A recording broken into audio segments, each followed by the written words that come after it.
And a good evening, everybody. We are back live for the Meseeks Sweat League. It has been a bit of a journey. We are in week 6, day number 8. We are getting down to the nitty-gritty. As always, the ones and twos. It's your boy Verdict. Join me tonight is going to be the Latham Sensation. That's right, on Championship Sunday, we pull in dubs just like the Dubliners and Gilmania. How you doing today, brother? Doing fantastic. I've had a great day so far, and I'm thrilled for what is upon us. You know, I saw a little bit of the matches from 2 nights ago, and I gotta say that I enjoyed it. You know, there was a lot of action, and I'm expecting to see even better performances tonight. Oh, it's gonna be just a who's who of who's gonna be playing right now. First matchup on our hands on Dream and Yo Mama. Second matchup on the night, Upper Echelon and YSL. Third matchup set in stone, Tribe versus Zygnus, and then our fourth and final series of the night is going to be the winners of match 1 and 2.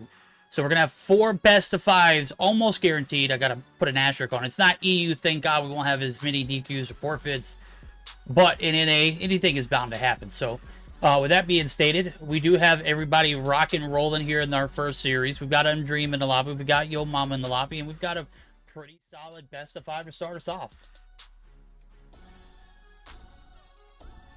Sorry, could you repeat that last part again? Oh, I'm sorry. I was transitioning. I had to. Yeah, it always cuts out whenever. Yeah. First game of that best 5 is going to be the Hardpoint firing range, followed by a Search or Destroy on standoff. Game number 3 is going to be that Control Hacienda. If we make it to a game 4, we're going to see a raid Hardpoint again, and then in game 5 it's going to be that takeoff. Summit and Slums off the table, as well as the Purifier and Annihilator. So, that being stated, Gil, I know how much we've been anticipating this first series. I think the second one's going to be a little better, but this one certainly has potential. We've got an UD in the lobby who looks pretty locked in, ready to roll. Except for, is that Awaken? Is Awaken on this roster? I was gonna ask the same question. I was kind of confused. Wasn't he playing with what was he playing last time I saw? Or Trucker Gaming? Trucker Gaming, yeah. Well, I guess they are not in this league anymore, so I guess that could make sense maybe, but I'm not too sure. I've seen Awaken like play a couple of games here and there in different teams, so I'm not sure. Seems like he's gonna be here tonight playing with UD though, so that should be interesting. On the other side, like you mentioned, coming down from Yo Mama, there's gonna be Nerdy, Forsaken, T-Bag, Biving, and Shotzi. I don't think they've changed that too often from what I've seen lately, but I don't think I can say the same from UD. I've seen every now and then they pop up a new name. No, yeah, I think Ingenic is one of those players who also doesn't play on this roster anymore, and having both of them from Trucker Gaming being picked up here, obviously, I don't know if you got to catch it, but on Friday we actually had Aerith play, and man, let me tell you, she was cooking, bro. Like, she was frying. She was clicking on all cylinders, and she was a force to be reckoned with. Ultimately, Zygnus did defeat them 3-0. And kind of, starting to wonder is maybe there's still not, like, everything since... Yeah, it was a 3-0, bro. It wasn't close. It wasn't relatively close, yeah. I mean, it was closer than all the Garena matchups that I watched last night. Let me tell you, I stayed up till, like, 3 a.m. watching Garena. And I was so excited. I was like, bro, let me say... I was so excited to watch some great action, and we saw 2 7-0s in Search or Destroys, and we saw pretty much all 3-0s across board. I went to sleep after the the third Search or Destroy, which action was a little bit better. I think it was a 7-4 win for Smart Omega, but I was like, I'm not watching the Control. Based off of what we've seen so far, it looks like it's just going to be 3-0s across the board. So I have to go back and double check that and rewatch the and then the VOD, but they had Jericho, Callie, and Beef Mommy on the sticks, man. They were just, I mean, they were killing it. Yeah, I gotta agree with you. I've been rewatching some of the Masters that they played on Garena, and it was really good. It was really good. I gotta admit. Like you mentioned, sometimes some or quite a few games may be on balance, as not all of the teams are at the same level. But it's the thing that it happens on every region, right? Not all have the same amount of teams. And for us tonight, we're gonna go on to the first one of the night. Like you mentioned, is gonna be Yo Mama against UD. Is gonna be Hardpoint on firing range. And for starters, seems like no one's thinking too much about getting inside of the point. It's not too important, but quite interesting to see that it took them 10 whole seconds to actually get inside. Well, I mean, this is the other team right now. And Yo Mama trying to bunker down from the spawns. They're trying not to overextend. Vibin possibly going to be the game changer here on this rotation over. American is locked down for now, but Solo's on the outskirts, and he wants in. Blur going to slide peek. That was just such a disgusting scene of events right there. Nonetheless, the spawns are compromised. You don't get very much off of this P number 1. And with Blur still causing and wreaking mayhem just back-to-back, gets a 3-piece in the feed. This is going to be a bit of a blender to start off for Yo Mama. Right now, it's only about 12-1, but with 10 seconds left, and the side of Yo Mama not having very much luck shutting those two players on the hill and not getting the rotation over the P2. They are certainly going to be in a bit of a big deficit rolling into this P2 mid. The spawns are going to be helping even more the side of UD. They're going to be losing a couple members, but still inside. You got Blur getting 1, getting 2, going for the 3rd, finally getting executed by Vibing, but let's see how much he can survive. Vibing ends up getting the 2-piece. The Pred missile is going to come through to take him out of that place. Blur now holds all of his streaks, currently just used the first one, and will be waiting to get some more action with the rest.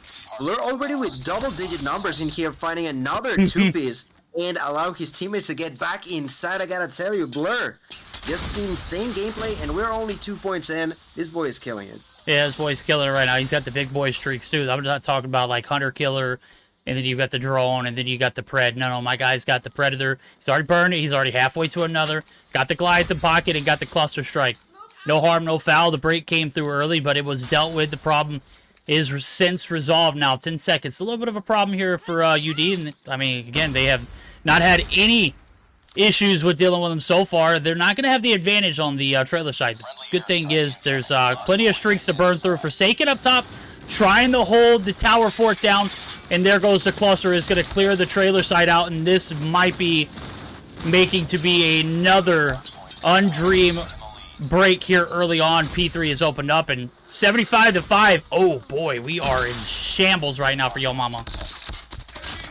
I don't even know if I can call that a break, because like it's just UD taking their precautions before getting inside, while well Yo Mama just try to hold them for as long as they can, but well, not even being inside, you know. The thing is, they're fighting from the outskirts of it. Right now I'm looking at Nerdy, 5-kill scene using the GKS, will try to bounce inside, goes in for the kill, gets it, turns around, goes for the double. There's gonna be the spikes. I don't know who was using the grounded spikes, not having an impact, but at the end of the day, Solo remains inside. Solo with the double run out of bullets and gets taken out, and yeah, there's gonna be a couple extra seconds for Yo Mama. But once again, I gotta tell you, I feel like I'm not getting any sort of control vibes out of Yo Mama, you know? They're just trying to react to what the heck UD is trying to do, while not really being the one team putting in the path as to where to go. No, you're absolutely right. They're not being very proactive. As a matter of fact, they're kind of getting swarmed right now. The good thing is they're going to have 3 players in holding this wood down, and with that being said, this is you know, a perfect opportunity for them to go ahead and maintain it. As soon as I say that, griefing at its fullest capacity, Waken's going to find a nasty 2-piece, and that's going to open the floodgates towards the front side of wood. Now 3 players there for the side of UD, and with Yo Mama trying to make the break, it ain't happening, and Genic going to be able to find one through the front side. Blur now able to lurk around, and the squad has done a lot of work on each and every front. He is just going to be able to roam free. Top side of the 10 site now is P1 reset coming along in about 20 seconds, and I think UD not going to feed the uppies. They're not going to go ahead and continue to allow these players to streak up. They're going to go ahead and cut their losses, settle up for a rotation over the P1, where you can find Blur, and I guarantee you he will find you at any cost now. As I'm taking a look at it, Gil, what do we think? A quick listening. Can Yo Mama handle the heat? We're about to go ahead and jump in with their VCs. We're going to see how the morale is for them as we go ahead and buckle up for our first HyperX listening.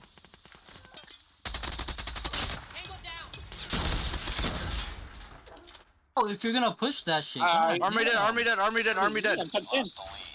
Ramp. Ramp, one ramp. Like you're bottom. Got him. Hey, Taylor. There's one more. Barrels. One gun army. You know, what the fuck? There's one C-Tech, one more. There's one more mid-truck. There's 3. Bottom 10 dead. Top 10. I'm gonna go barrel. Yo, tower, Wicked tower. Fuck his name. One barrel. Dude, I couldn't get scraps. Dude, solo on hill, or rotating. One of those two. A long. Hey, bottom 10, bottom 10, bottom 10, bottom 10. Push the barrels, he pushed the barrels. Long one shot, long one Solo shot. bottom 10, absolute. All right, listening through, we can see a little bit of panic and fear in the comms over at Yo Mama right now. They should be a little locked in. They should be a little bit more focused on the objective and a little less about going back forth. Nonetheless, here it comes, the hit from the front side. It is going to be the Sparrow for Forsaken. He has yet to even get in double digits. This is a brutal one. I mean, I've seen this team struggle before, but not like this. This is like beyond struggle. Right now, they're going to find a little bit of stability as soon as I say that. There goes the Predator missile and Gil. This is possibly one of the not necessarily worst starts in firing range, but it's certainly doable to come back on, but there's just a lot more focus needed for the Yo Mama squad. Yeah, I gotta say that the beginning was a huge L for Yo Mama, as they were just allowing them to do whatever the heck they wanted, but now trying to turn this as heavily as possible, getting quite close to the opponents right now. Blur finally decided to use that Goliath, and with 23 kills will hop up inside of the trailer area at the side of Yo Mama. I don't know if they truly got an opportunity to destroy this. Now there's T-Bag with a Sparrow getting a couple hits into the Goliath, but Goliath still alive, doesn't matter, finally gonna be destroyed just like that. Yo Mama uses every single bit of utility available to destroy that Goliath. They knew how much value they could take up of it, and by immediately eliminating, they once again increase their chances of getting back inside. That's exactly what they're going to be doing. It inside of it, you got T-Bag who's going to be flying around thanks to the Vortex. No one actually getting any points for the time being. Finally hopping inside, there's Awaken, but I gotta tell you, the side of Yo Mama did something that is really hard to do, which is just pretty much waking up after such a disaster start. No, they have. As a matter of fact, this game is closer than it's ever been. Right now, P3 could have been a little bit of a saving grace. The good thing is they dealt with the problem as far as the Goliath goes. They got that out. The bad thing is they haven't really maximized on this break. Right now, they're going to send 3 bandits on pursuit, and this is possibly a dead end. And Jenik going to be able to be taken down, but T-Bag instantly traded the 3-in trailer. They're going to be able to hop the door and get on into Wood now, as we're going to go ahead and hop on in for our second listen. And yes, it is going to be with none other than Undream. Pop it back here. I'll pop it back here 10. I'll pop it back here 10.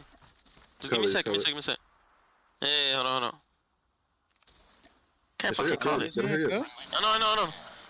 Yeah, can you ping bathroom? I got you middle. He's middle. One of them pushed up middle. He's already getting ping. He's on English. He's not in tower, is he?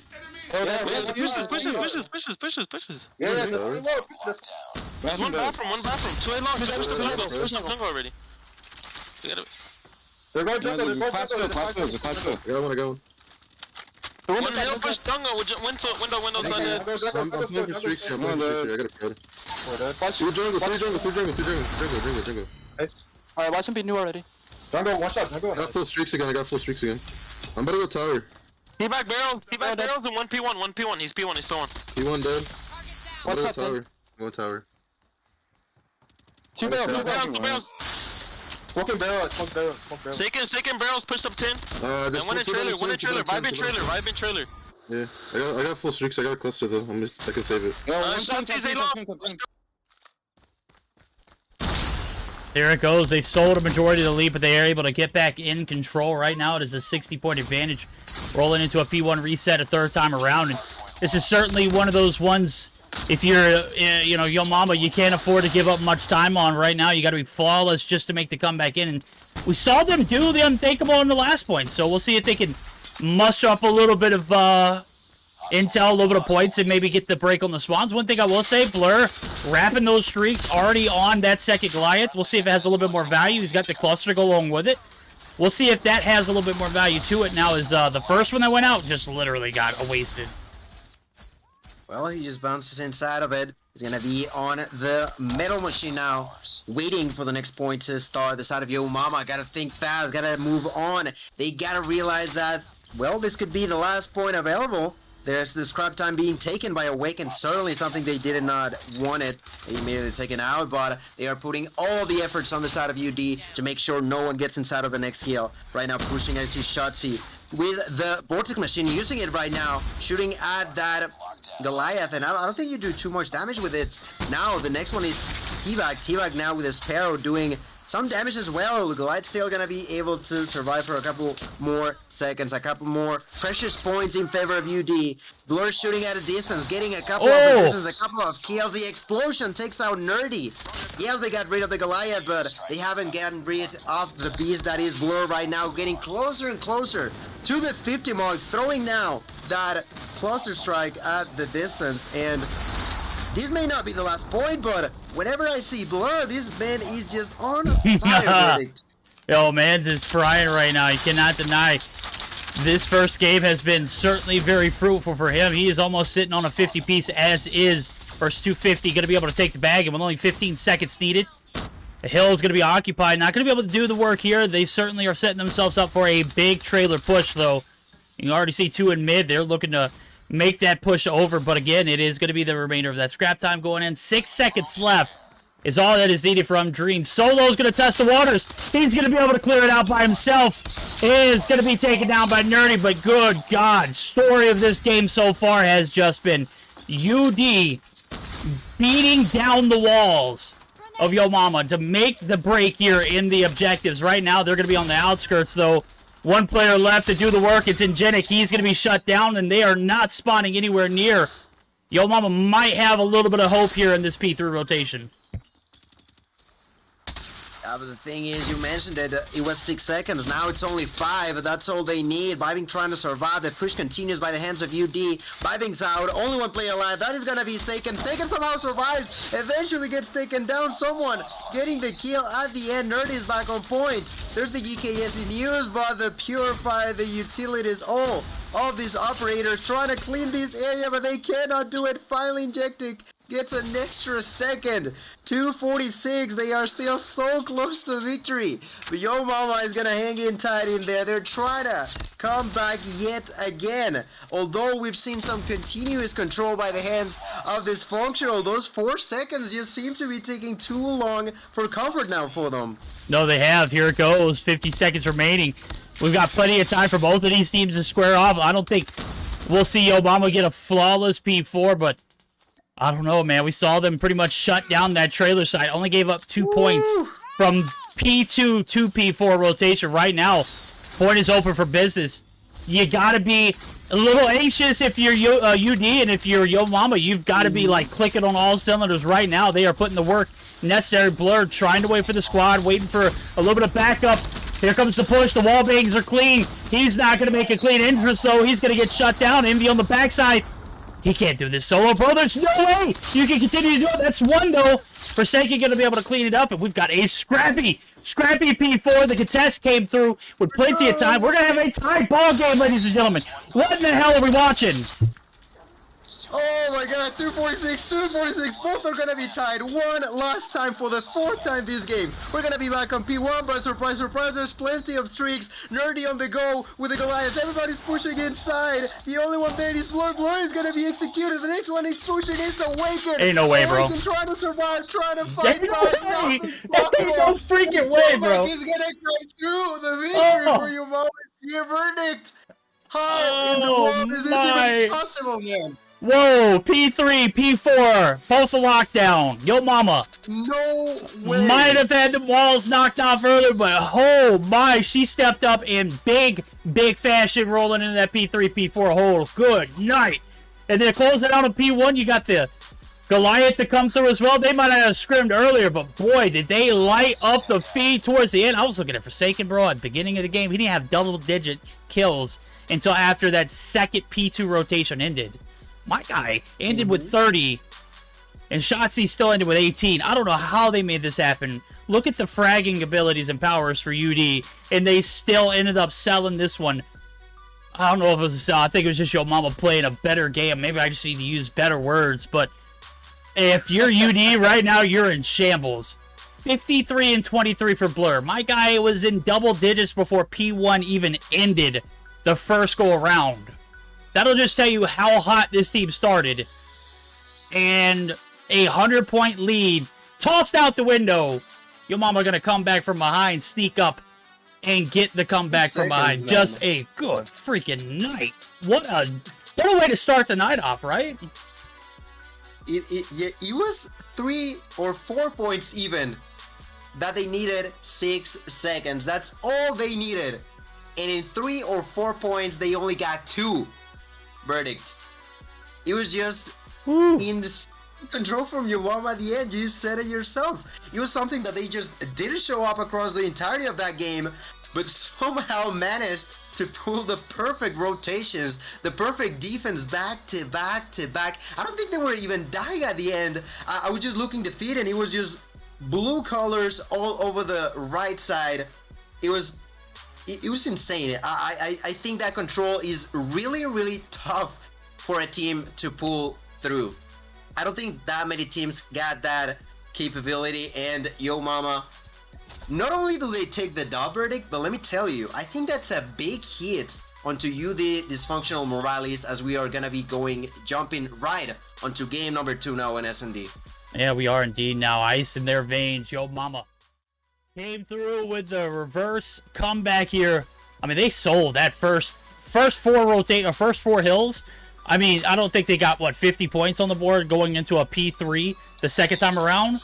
I mean, I don't know, bro. UD, there's got to be a little bit more closure in that. We've seen games be sold on that map with worse deficits, so I could see it happening, but, I mean, this is a Stage 4 qualifying team.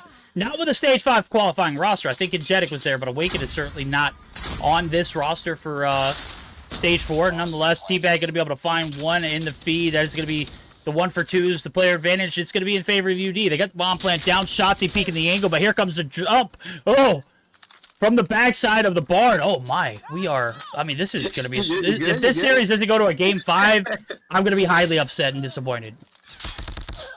Oh, man. Well, Awaken is going to take that double kill at the end, but... Man, you said it. This is only Game 1. This was only match in Game 1, and it was just on...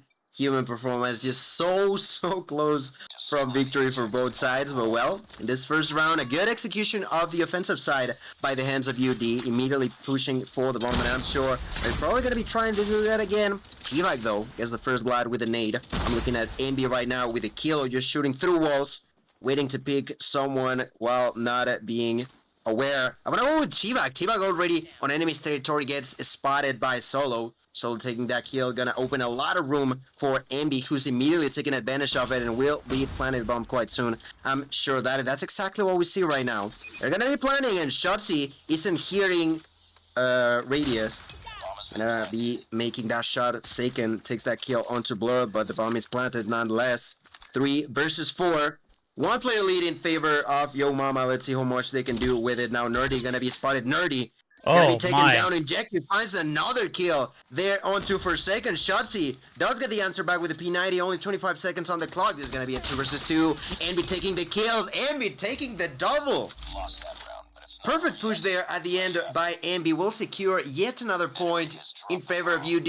It seems like I was questioning how the morality could be on the side of UD. These 2 rounds, they're showing to us that although they slept through their fingers with that dub at the beginning, they're still here to win. No, they are indeed. This is definitely not a team who's going to give up in the face of adversity. I mean, you got Envy, who has just been absolutely godlike these past few weeks.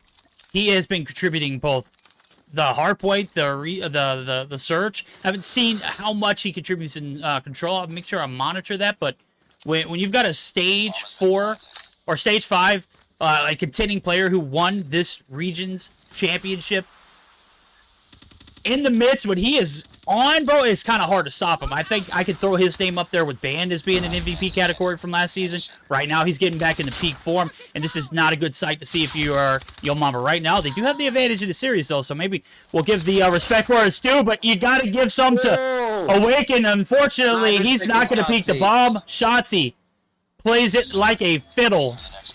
Sweet, sweet music into the ears of Yo Mama right now, as they are going to be able to get on board. First time of this search and destroy, but still plenty of it to come. I gotta say, I pretty much think that Shotzzy had his allied being used as an audio shield as they were shooting at the allied. Well, he was just defusing the bomb, he had no clue because the most sound you get is at the beginning of the defusal, right? And that's exactly when his ally was shooting, and well, he was getting shot back. He just takes the advantage to continue defusing, takes that opportunity, and brings the first point in favor for the squad. Now I want to go with Solo. Solo on the side of Granny's. Could potentially try to push in here. He's going to hear some shots there. Decides not to go through the tough path. He's going to be waiting. People are pushing in. T-Bag down. Solo still alive. Looking for the double. Goes in. He jumps us through. Only one bullet away. Takes the double kill somehow. He now gets the call. But the truck is going to be exploded. Diving is going to be left alone though. This is a 1v4 and yeah, that was just bad news for Yo Mama. I just think that Yo Mama doesn't really have the right defense here. Don't you think that it's just in a way easy for UD to be planting the bomb at this point? I mean, too easy. I mean, they're pretty much giving A away for free, and obviously you don't want to waste too many resources holding off that push. If they're going to be able to give A away, they got to be able to make something happen on the back end. As soon as that bomb goes planted, you got to send someone lurking. I see Tribe do it all the time. Bolo's notorious for playing that barrel site. Right now, it doesn't matter if they're lurking or not, man. They are getting griefed off the site. Shotzzy and T-Bag are left in a 2v5. Bomb's been planted. This is 40 seconds left on the clock, and we ain't even going to get 3 of those. That is going to be 4 rounds to 1. UD starting to finally get into that groove. Again, this isn't a full rostered UD. This is Ingentic, who was previously on the team, but has since left. He's part of that Trucker Gaming, as we mentioned earlier. Trucker Game is not competing anymore in Meseeks Sweat League, so of course he's going to remain on this one now. As that transition's been made, but that's for stage 4. Oh, baby, Solo might have played a little too aggressively. Nonetheless, he does find one before he goes. Forsaken now, starting to get a little bit of that flow state. He has a problem to be dealt with too, but Awaken now left in 1v2. Can he clutch it up? Minute and 30 on the clock. He doesn't have the bomb. The bad thing is he's got players pushing and vibing. He is not going to give off easily. That's a good answer back at the end there for Yo Mama, but still those numbers are not good. We're going to be flipping spawns now. The side of Yo Mama got to be offensive. The side of UD will be on defense. And, well, as I see right now, the minimap, they're looking to play that defense slightly more aggressive. Solo is going to be close to this cubby area. Let's see if he decides to push a little bit more. He's going to reposition himself and will be waiting. Nope. He just wants to go. He's just out for blood, you know? Solo here going to be shooting at the enemy without realizing that T-Bag was also close to him. T-Bag takes the opportunity, picks up that kill, and now we'll be throwing a couple of nades that could land onto Awaken.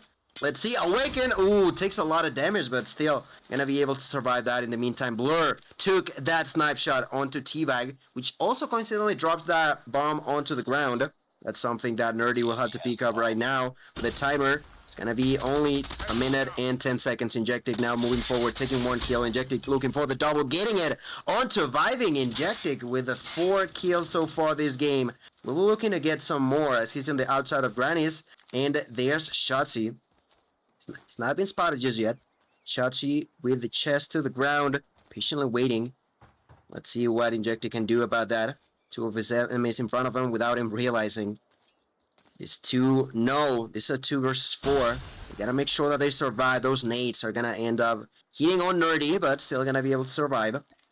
Only 35 seconds on the clock, and they gotta be on the go at this point. That's exactly what Shotzzy is doing. Finally going in, takes that kill onto Ambi, but now he's revealed where he's at. They gotta be moving yet again. Rotations is gonna be made through the outside of Market. Slowly going into the statue, will be pushing towards A. The one defending there is Awaken. Awaken gonna be watching himself unfold in a 1v2. Gonna be spotted by Nerdy. That is some good pre-fire by Nerdy. Nerdy immediately going for the bump line. Injecting from the outside. Will be trying to prevent the bump line, but it's not gonna be an option now. Pushing from behind. Baby. He's Blur. Executed. Injecting left alone. No! With a double kill at the end. Yo, he got 4. He got 4 that round. Come on now. He got 4 that round. That was so close to an ace for Injetic. That was just a beast of a way to start. And I don't know if that was just luck for him to get those 2, because not too often do you see a player get a bomb down and then also stack with his teammate right on the inside of Cubby. Like, that is such a misplay nonetheless. that is going to be UD capitalizing and putting them that much closer to tying it up in a series. 2 rounds needed now here for the boys over at UD, and right now the dream is certainly still alive to make something happen in this search and destroy. Obviously, you can't discount anybody for Yo Mama. If it's a 2v something scenario, they were able to bring it back down to a 2v1. Ultimately, got outplayed, didn't really make the rotation in, and the reposition just was not that smooth. That transition needs to come through a little quicker. Right now, it is going to be Yo Mama slowing things down yet again. They're trying to get those frags in. Solo, learn from mistakes of past. Look, my guy is not hesitant to hold back this time. He's going to give away his location. Going to go ahead and snake it. He is going to get the kill there. There's one more, and Jetic and Awaken. They're going to combine for the tag team. They're going to find 2 in the feed, and this is such a great defense here from UD, making it practically impossible. Blur on the back end. He is just the captain calling the shots from the backside. Hey, I got the intel. I also got the shots. He's sitting on 7, and UD with 50 seconds left here on the defending round, sitting pretty proper again for another defending round. Now, granted, Shotzi and another player were in a similar situation last round. It was Nerdy. I don't know if we're going to see that same kind of scenario play out as well as it did for them. We'll see now as Blur holding off this deli site. He is not playing games right now. They're going to go ahead and fall victim to the team shots. Vibin left all on his own. He's not going to be able to make it in deli. And that is going to be another round in favor of UD. Again, not making those mistakes early on in the round. Having the reinforcements to hold off what could have been a great 2v5 clutch. Obviously, not allowing it to get to that point to a 2v1 ever again. Absolutely, but I gotta say that I've seen just so many mistakes done by the hands of Yo Mama. And right now, Solo gonna take that double kill with a explosion. Awaken gonna take another kill. T-Vac and Forsaken. Oh my god, this round was 16 seconds, verdict. I just blinked twice and I don't know where everybody's dead.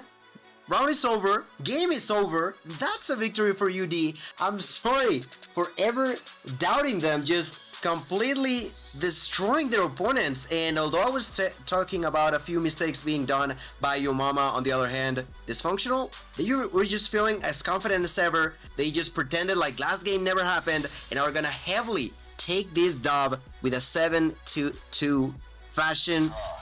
And Solo, you were talking about him, 13 kills. This man ended with 13 kills that game. Yeah, he's back on his grizzy, back on his grind. He is back to slowly cooking the lobby, man. And I gotta say, it is certainly big. 13 on board for the man, 6 for Envy. He was your OBJ player. 4 plants, that's a dub. Anytime you got that kind of commitment on the attack, when you flip to the defense, it just makes it so much harder for your opponents to follow up in suit. Right now, we saw one round that was very close, came down to a 2v1. And Genic wins those. I mean, when you stack up in the cubby site, that is a problem. A little bit of out of position, a little bit of mid-rotation, just the luck of the draw there. Nonetheless, nothing lucky about this win. It is a 7-2 one. It was a big boy one for the side of UD. Now, as they strike the kettle, and it is certainly hot now as we're going to be heading over to some control. I'm looking at the rotations. We are going to be ended up in Hacienda, and I would have to assume that this was a pick by Yo Mama, because nobody else plays Hacienda. No one else likes Hacienda. No. And they are very keen on jumping on what's new, what's innovative, where can we maximize. And I think this is a great map to see it played out on. A lot of people shy away from it. I think it's a great hardpoint. Granted, the spawns are wonky, but spawns are wonky in all the hardpoint maps. Hacienda Control is pretty S-tier map, as well as Search and Destroy. It has grown on me throughout the time I've been able to cast it. And now we're going to get to do it yet again here in the Meseeks Sweat League. Again, brought to you by Trovo, HyperX, Juju, and SXC. We are buckling up for a wild one tonight. We've got 4 best of 5s. We're already almost an hour in, and we've only played 2 games. We're going to have some shootouts. Absolutely. And I do got to say, coming from that last game, that I'm starting to be a bit of a Solo fan on S&D, you know? Man, right? Ever since I saw this dude play with the shotgun on Summit against Tribe, like I was fascinated. I gotta be honest with you. I feel like I just like the way he usually plays on S&D, you know. Solo always being aggressive while at the same time trying to think about his next move is something that I gotta applaud for him, you know. Big fan of how he plays this S&D. I'm not saying that he does necessarily poorly on respawns. But on S&D, dude, Solo I think I constantly see him on double digits, you know, on SED. That's not too often for every player. No, yeah, always in double digits, always in the right place at the right time. My man can just absolutely annihilate anybody with any gun in his hand. As a matter of fact, on Bobby's event yesterday, I was kind of watching while watching the CDL. I was kind of multitasking, and I couldn't watch the CDL because all I could do was watch solo with a kilo, the Car 98. Because the way they were structured, you had to use one gun from one set, like one SMG, one AR, one marksman, and we were expected SKSs. My man put out a kilo and put on a clinic. My guy is a one-man wrecking crew, can hang with the best of the best, and put up some of the best results. And I mean, anytime you're like one-shotting people with a kilo without a scope, that's just sweaty and disgusting. And got to applaud him for that. Nonetheless, we are here for it. We are getting geared up for this control, and we're waiting on one player to get readied up before we can do so. So right now, if you're just now joining in, we are tied up in the series. It is 1-for-1, and we're gonna get a sub in. It does look like this is not Carlos. This is Cartels. They're two different people. Look, I just read it in Discord, and I literally forgot Cartels was a player as well, and that was on me. How could I forget? He's an upcoming player, and he won't be known as Cartels anymore. It's Shibu. If he wanted to be Cartels, it would be Cartels. Am I right? You don't hear Scump change his name to Day Scump, right? Or whatever. You know. At any rate, we're trying to build a greatness. We're trying to build greatness. Make sure you be consistent with your names, guys. Come on. I gotta agree with that. Sometimes it's pretty tough to keep up with all of the name changes, so it's always appreciated when you hang in tight with your own name for the longest time. But well, you mentioned it. No more Cartels. This is Shivu, and this is game number 3. Like you mentioned, control on Hacienda, and well, I'm intrigued to see how Blur is gonna be playing to begin with. I think we should go keep an eye open for him to begin with. Right now, he's gonna be pushing through mid, I'm guessing, or yeah, he's probably gonna be just hanging out with a kilo. They are the ones that are gonna be on the offensive side first, which is a bit of a bad news in a way for the side of UD, I would say, but let's see how they start. Already pushing inside of it, you got Awaken. Awaken just trying to survive while at the same time getting that first tick with help of Injectic and Blur. Awaken continues to be alive. He may only have 1 kill, but thanks to his allies, he's still gonna be alive, and they're gonna be taking the second tick away. That's gonna be a great start for UD once again. No, it is right now. You can see at the point as hell, they're trying to extend this one to a little bit of a TDM, and right now the spawns, the wipes, it is not going to be anywhere in contesting sight for the side of Yo Mama, and off the top, they're actually going to be in a little bit of a hole, a little bit of a pinch, and Genic trying to open the floodgates on this B side of the map. Hard work's done. You already got 1 point, Captain. You've got a 9-point advantage. The point now is to maximize on that. Slow things down. Find your players, your opposing team out lacking, and right now it is nothing lacking on this B site. It is very difficult to make the transition. Shotzi holding the fort down, but there goes 2 players down. That's going to be enough for Solo to hop the hill. He's going to go ahead and stop the clock, and with this kind of pressure, Yo Mama's going to have to come with a little bit more energy on this B site.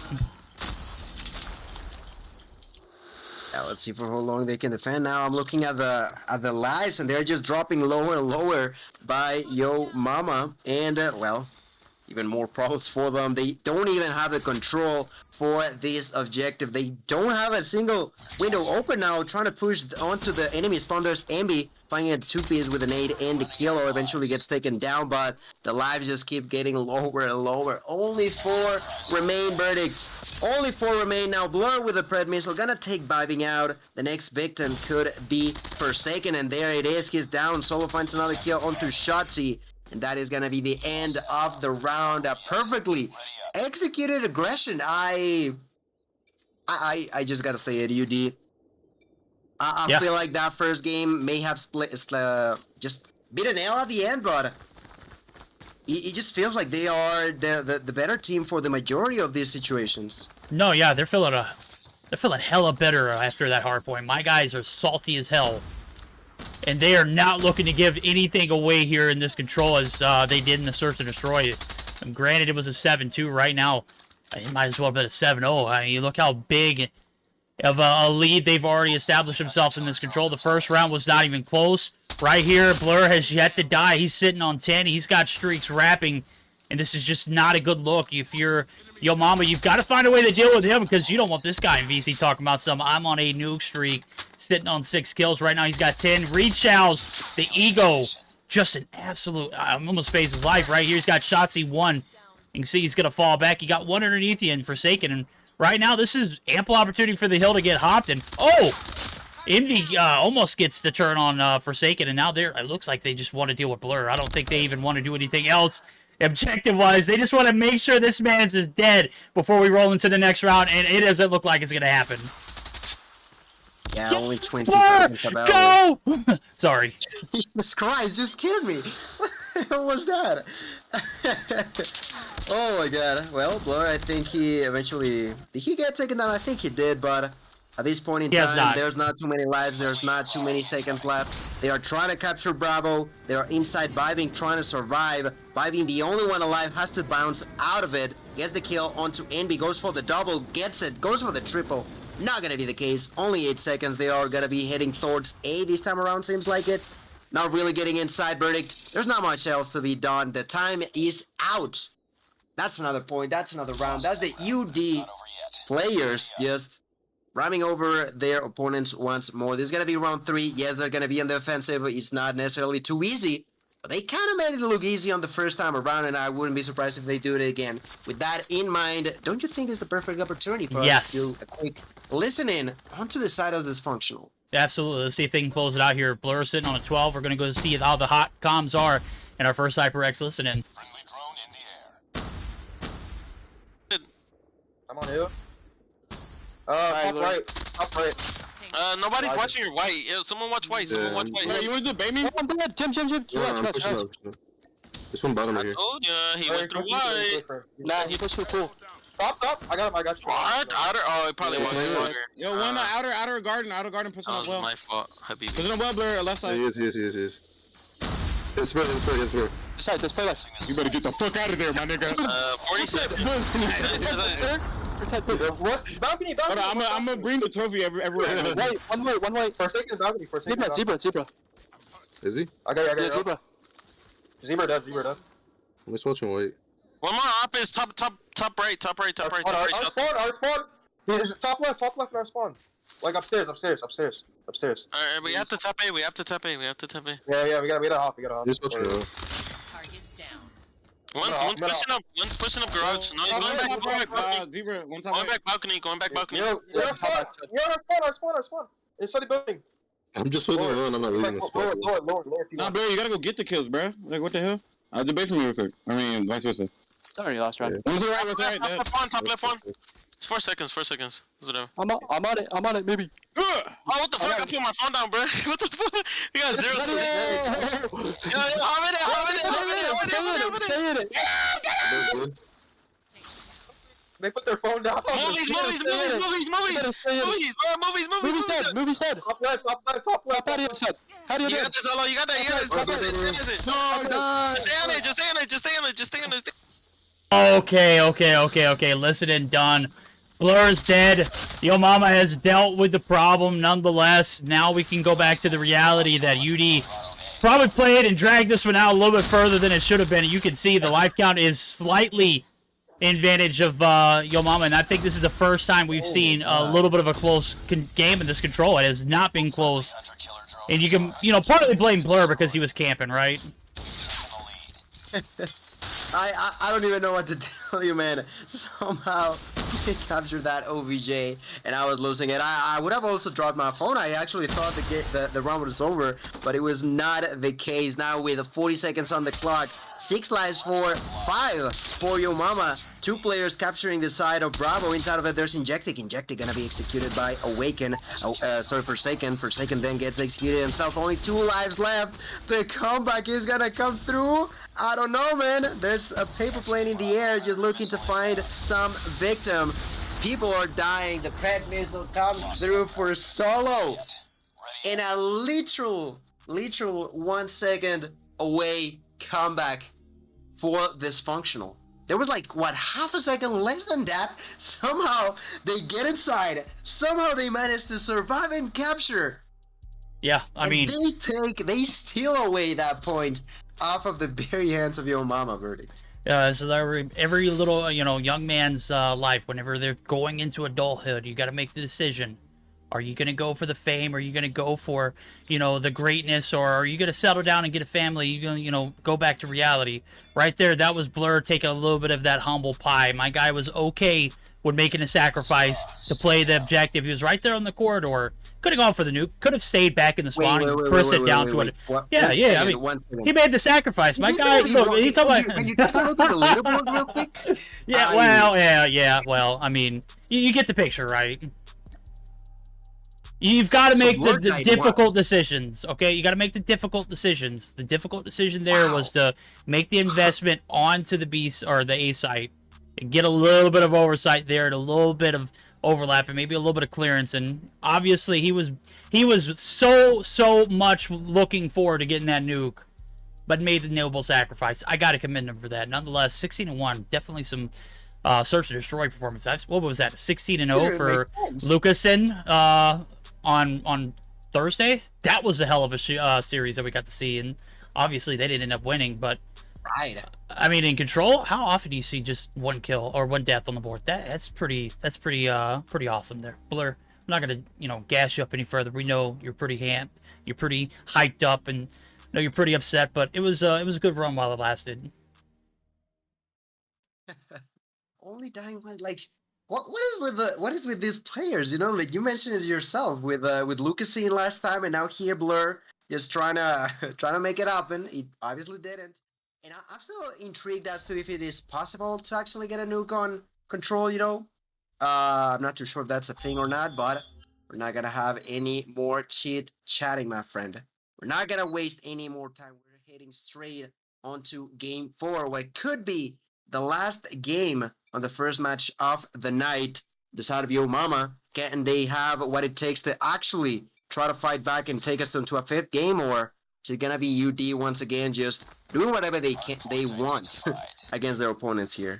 Well, I mean, they tried to do whatever they wanted in the first Hardpoint. Right here, you need to handle business. You need to settle back down to reality. Is still a series at hand. You need one more game, and you've got to be flawless to go along with it. Right now, the first advantage is going to be in the hands of Yo Mama. Right now, the outskirts of the objective, though, ringside is certainly offering a variety of head glitches. Envy going to be caught in the mix. In translation, Shibu now trying to get on the hill, and it is a bloodbath back and forth right now. Victorious is going to be standing for UD. They're going to have the hill for themselves with 30 seconds left. Plenty of time to grab Vibe and try to make something happen in the top side of Laundry. He is trying to provide oversight himself and might get pinched from the high. No, it's going to be Envy. My guy is just absolutely slaying right now. Unfortunately, he only has 1 kill, but there it goes. I've had to find another one. A big rotation over the P2. He's going to make the transition through mid. You got one in Energetic making the long one on the court side. Right now, let's see how these teams react to the fact that, well, UD gonna get there first. The one pushing here, I saw it was Shivu. Shivu immediately got taken down for second, spawns quite close, begins to push immediately, gets one, goes for the second, but you said it, Envy, just a pretty angry cheetah looking for the next player for him to be taken. Envy just killing it at this point with a 6-3, looking to get some more, does have a few streaks, and it's gotta be a nade to take him down. That is gonna be quite sad. He was so close to finding himself with that Goliath being available, but fortunately enough for the squad, they are still gonna have things under control. Almost 60 seconds for them, only 12 for Yo Mama. A great start nonetheless for the side of UD. They're gonna be taken down at the second half of that point, but immediately Solo going for the retake, The control is just not too prolonged when it comes down to Yo Mama. No, you can see it right here. It is going to be a little bit of a hefty lead rolling into P3, where Garage Site's certainly going to provide. What do these teams value right now? It's a toss-up. No, it is not. It is never a question or a doubt. UD going to get the clean sweep, and that is going to be 5 on the hill in position to lock it down. Solo going to continue to push out. He is wanting some more blood. And with him earning a little bit of streaks himself, is certainly a lot of assets to maintain the fort now. As you can see, Yo Mama trying to get the strats to come through. They're going to push right through the smoke into the middle of the front side. And they get shut down. Blur. Oh, how the hell did you win that? Nonetheless, is he still alive? What the hell? My guy is...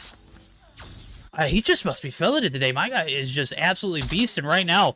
UD clicking on all cylinders. This is a terrible sight if you are Yo Mama. But then again, I mean, they are no strangers to adversity. They overcame a 100-point lead and it was able to take the win in the first Hardpoint round. And that's what gave us this game number 4. Right now, we've got a scrappy P3 inning. It's 3 players from UD. They're looking for the remainder. They're griefing Yo Mama to the fullest. And with Yo Mama buckling up for a P4 hill, this needs to be a big investment. It has to be inside of the point. I see Shotzi alongside with Vibing. Vibing will be finding the first enemy. That was Solo, gets the kill in his favor. Does have the Vortex available. Let's see if he decides to use it. Currently Vibing, he just loves to be playing with his Holger, with his light machine gun. A couple nades, he knows there's someone above, but through the smoke, I think she will get that kill. They are pushing from behind. And, well, so far, so good. You know, this defense, only 15 seconds in, but working as intended. Vibing still alive, for some reason looking at a staircase where there's like 2 allies for him to be taken care of, but it seems like he's not too sure about that area. Nonetheless, now gonna be turning around onto the pool, finds one, goes for the second, now through the wall. He knows that there's someone around, will be patiently waiting. He has done the call out for the allies to help them out. Everybody's trying to get inside, but there is the Shibu's power, using that Vortex machine and getting 3 kills with it. That is going to be ramping up to a total of 17. And with a single kill, they're going to be getting so close to this functional. Oh, they are. I don't know how they managed to do it. Like, it is actually getting crazy at this point what Yo Mama's doing. No, it is. I mean, you get shut down on the P3 rotation. You only get scraps from the tables at the kitchen side. Right now, we're buckling up for P5, and with Yo Mama with a little bit of momentum, can they get the break here in this rotation? It looks like it's a 4-player stack in the middle of the map. You got one lurking in Blur, trying to get a little bit of ring control himself. I'm thinking, while we got a little bit of action for UD, maybe we go ahead and buckle up for some listenings. Right now is better than ever. UD has the advantage. We're going to give them the spotlight, too, to go along with it. We're going to go ahead and buckle up for our first HyperX listening, and it is going to be with Undream.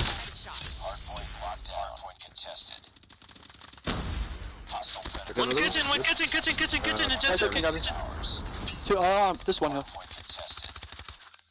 1 missteps, 2 missteps, 2 missteps. On the kitchen side. 2 missteps dead, nice. There's 2 right Yo, I can join us, man. You go to kitchen side. They might go laundry. Hey, through kitchen, they're gonna be laundry. I know. Yellow. He's 3. Nice. Good one. No, T-Bag wanted that kill. What the fuck? Solo, you're very solo. You killed 2, one's going top right. Top right. Inside. Top right.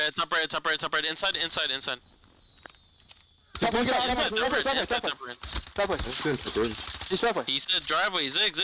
Outer. And Palm trees now. Black van, he's done, black van. Second one shot. Here goes the intel. We are done with that one, and I've got to say, I don't think Gil's joined us back just yet, but he should be momentarily. Playing for a bit of a drone play right now. It is going to pay out. It is going to be Ingenic finding that first, but 2 in the feed quickly in return. Yo Mama not giving up much here in P1. Solo, the lone wolf. He's going to get taken down in a beautiful ring rotation. He's going to be able to close the gap. You can see it. 17 seconds left to play. One big gunfight for Shibu. No doubt one shot all it took for Blur to drop now as rotation over the P2 kitchen side. Gil, we've got a spicy one yet again.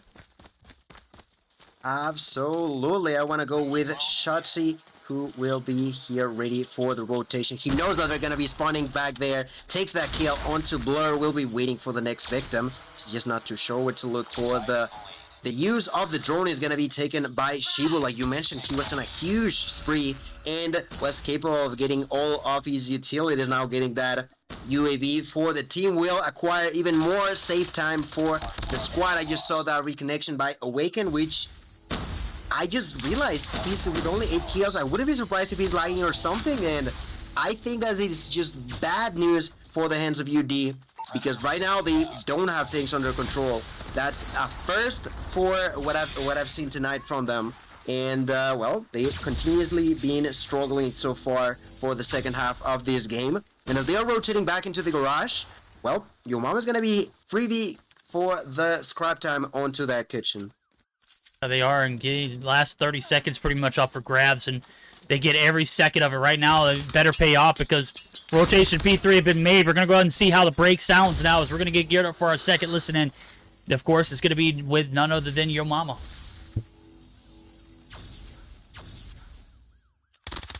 Red Lambo dead, red Lambo Driveway dead. one shot, driveway one shot, red Lambo. Hold up, Bryson. Point. Sparrow, double Lambos on point. Driveway. There's only one on the hill. There's only one. Hey, driveway. Bryson, push up on the stairs. Yeah, I got it. Nice. No, there's one apps. Jatic, one shot on black van. There's two on black van. I have a cluster. I'm quick as driveway. Quick cuz. Oh, red Lambo one shot. Go new. Rotate. Rotate, just rotate. Yo, there's one pillars already. I'll let him kill me. I'll let him kill me. He's mid. He's going kitchen probably. Yeah, what's coming? Here, stay with him. I Everybody got top. Dude, there's one here, money. Dead. I got him. I'm in pool. I'm in Hey, pool. trophies, One top. Y'all can push out. I have my own trophy. Yeah, my Kitchen. I have a cluster too. Yo, money. Just lay out. I'm money still. There's one tree. Hey, money. It's some money. Push out kitchen. Money there. Oh, died. But they're gonna be fun. Coming top. I spawn in front. Going All top. top, all there, trophy top 3, all top. All right, there it goes. The investment for the Goliath certainly going to pay off for the first few seconds on this P4 rotation. And again, the lead, still in the hands of Yo Mama. They are locking it down. Courtside has been the biggest value of any of the hills, unfortunately. Here insert Solo. My guy is an absolute beast. Cannot be denied. The hill going to be compromised. And now Yo Mama trying to get the scraps for it as well. And it is certainly a big break needed for the side of UD. Right now, they're going to be able to take the advantage. They're going to be able to pick up the scraps. And with only 10 seconds left, Gil, we've got just a bar fight. It's going back and forth. We've seen both teams take uppercuts, jabs, just some awkward angles to be taking some punches. But right now, both teams kind of still locked and loaded. And anything can happen on this big P5 rotation. Anything can happen indeed. 205, 217 for UD. All of the score streaks are probably going to be used quite soon. They cannot allow each other to be getting this free time. I see Forsaken inside of the kill with 32 kills. A huge part of that comeback there onto the courtyard, to the basketball court. Now Forsaken looking to get a couple more kills and still being alive. Finally taken down by Envy. His allies, though, still maintaining control. Shivu, Cartels with 37 kills and a drone available. There is that cluster strike that I was talking about. No one from the side of UD will be able to get inside. They only need 10 more seconds. Verdict, they're trying to do it. They're taking control. I'm looking at Forsaken with a Sparrow cleaning out the enemies, missing those shots onto Injecting. Doesn't matter. Vibing's inside. Vibing is taken down. Awaken wants to take control. It's not gonna be enough. Shivu is back on point. They all need 5 seconds, and I think the timer is right. No, the side of UD will be able to fight back. We're gonna get some extra seconds, but Awaken, I don't think he's gonna be able to survive this push. Awaken is down. The timer's gonna broke in, and the second is gonna come through. 250 there for the side of Yo Mama. They've done it again. The upset for UD. A lot of issues there. I gotta be straight with you. I feel like Awaken was a huge L for the majority of that game, but at the same time, Yo Mama did what they had to do, and now we're gonna go into a game 5 verdict. This series is absolute poggers. I cannot believe what we've seen so far. We've seen dominant performances from UD, ultimately get sold. We've seen dominant 2 games in a row in the search and in control.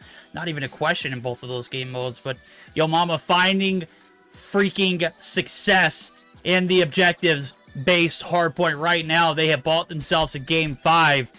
and maybe booking themselves up for a little bit of a redemption tour, because we saw how the first Search and Destroy went. I just got done talking about it. Wasn't even close.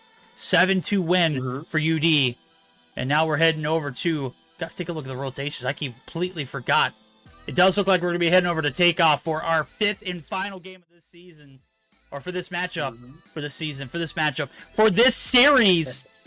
And it has already been a banger. It cannot underdeliver. Everyone, you've got your money's worth just off this series alone. And we've got 3 more to go. It's just insane. We're already on to game 5, and wow, we're going straight onto it. You said it. Search and Destroy on Takeoff. Yo Mama will be on the offensive side first, okay? And well, it seems like UD will have the defense, which I feel like it's a big dub to begin with for UD. They've been dominant on S&D, that's just clear to us. But on top of that, the defense here on Takeoff, or more specifically, I would say that it's pretty hard for you to play on the attacking side in this map specifically. And, well, we've already seen Yo Mama struggle when it comes down to strategizing on SMD, don't you think? No, I completely agree. I mean, they're, slow to make a move. Mentality on the attack didn't pan out perfectly as it usually does. And right now, they're in a bit of a pinch. They're in a bit of a bind. They're going to be starting off on the attack. And we all know this map is very defensive-oriented. It is heavily favored to hold down the A side, which is clearly the advantage, and off the rip, the nades are coming through hot. Solo doesn't even stop there, though. He has compromised the ticket booth. He has made his way into the stadium. He didn't pay his way in, but he is going to be able to get by the guards for free. Finds one more before he goes, and the damage is done. 2 for 1. And Shibu, Seiken, and Teabag left to clean the pieces, but guess what? These boys are here to play. It is certainly far from over. 1:20 on the clock now. The rotation's over. Envy getting a little bit of headshot action in. He reads the play like a book. And right now, with plenty of time to make something happen, we've got an intense 2v2 scenario where I don't even know what the hell's going to happen at this point. I'm looking at Forsaken, and well, he's on the perfect place to go for a surprise one. I'm not too sure if he's heard the enemies just yet. Currently holding this Deagle in hand. Will be just patiently waiting so far with 1 kill. He's allied all the way across the map now, trying to think about that bomb plant.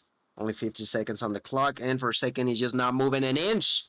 He knows that. Well, he's in a particularly interesting place to be at and doesn't want to be spotted. I'm not too sure if he's heard the enemies like I mentioned, but I want to bounce now with Shibu, making all that rotation. Oh, not actually. No way. Oh my god. Dude. Okay. Okay, Awaken. That's all you wanted, right? For me to look away? Is that it? Yeah, there's so much time passed, right? Wow. You've been there for so long, lurking.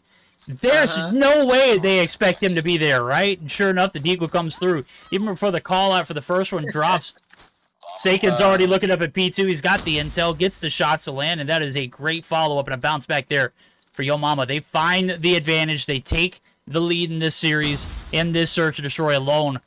In a big first round to start off with. You lose 2 off the bat of Solo pushing like a madman and hitting an 8 shot. It is just not a way to combat that right now. Next round ensuing, it is going to be all throwables out the window for Solo, so he's going to have to crawl on his tummy, make his way over. He's got plenty of action on the other side of this wall.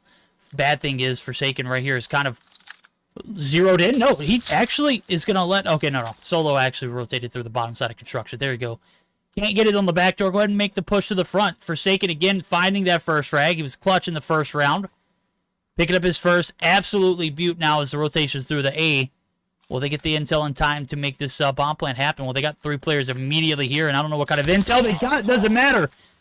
Forsaken's not missing. Shibu isn't either. We've got 3 for 2s. Make it a 4 for 2 now as Jetix now in a 1v4. It ain't happening. He gets shots on 1, but he is instantly grieved. 2 rounds in a row. The offense has been very offensive and attacking the walls there of UD. They're going to be able to take it 2 times in a row. Defend the objectives. 2 in a row, looking good. The side of Yo Mama, well, Is the best angle we've seen from your mama so far tonight, and I gotta tell you, right now seems like Solo is not too happy about that. Will immediately go for the push and be stopped by Vibing. Now Shivo ended up dying to the hands of Blur. The bomb carrier Shotzi is getting an interesting situation here inside of the stadium. Gets spotted by Blur. Blur gets that kill onto the bomb carrier. Now they know where the bomb is at. Vibing, I don't know if he's thinking about pushing that angle, but there's plenty of enemies for this player to be waiting on. Vibing decided to just go crawling on to the next spot. Doesn't want to be spotted. 2 versus 5 about to unfold. Vibing finds the first enemy, and that was Envy. Envy with a kill, of course, is not gonna allow the Mac 10 at that distance to win that fight. And Awaken, left alone. Leif, solo player against 4 angry, dysfunctional players now. We've seen him do wonders with this Deagle, and it seems like that's a weapon he chooses to be defending himself with. We're gonna find the first enemy in front of him. That's Injectic. Falls to the ground and doesn't even think about taking that weapon, you know? It seems like he's just on a different level when it comes down to this secondary weapon. Finally thinking about the sniper. Nope. Back into the Deagle. Gonna find Ambi in front of him if he waits for long enough. The question is he actually gonna wait for long enough? No, he's not. He wants to get the bomb, only 25 seconds. Gonna find Ambi. Second victim falling to the ground. Once again, not picking up that weapon from the ground. I think it was a sniper, so it's a good call there. Only 15 seconds. You gotta be making your move, and Blur. He knew he killed his ally over in tickets, and he knew where the bomb was at. What he had to do was just play the wait game, and finally pick the kill that brings home the first victory round in favor of UD this game.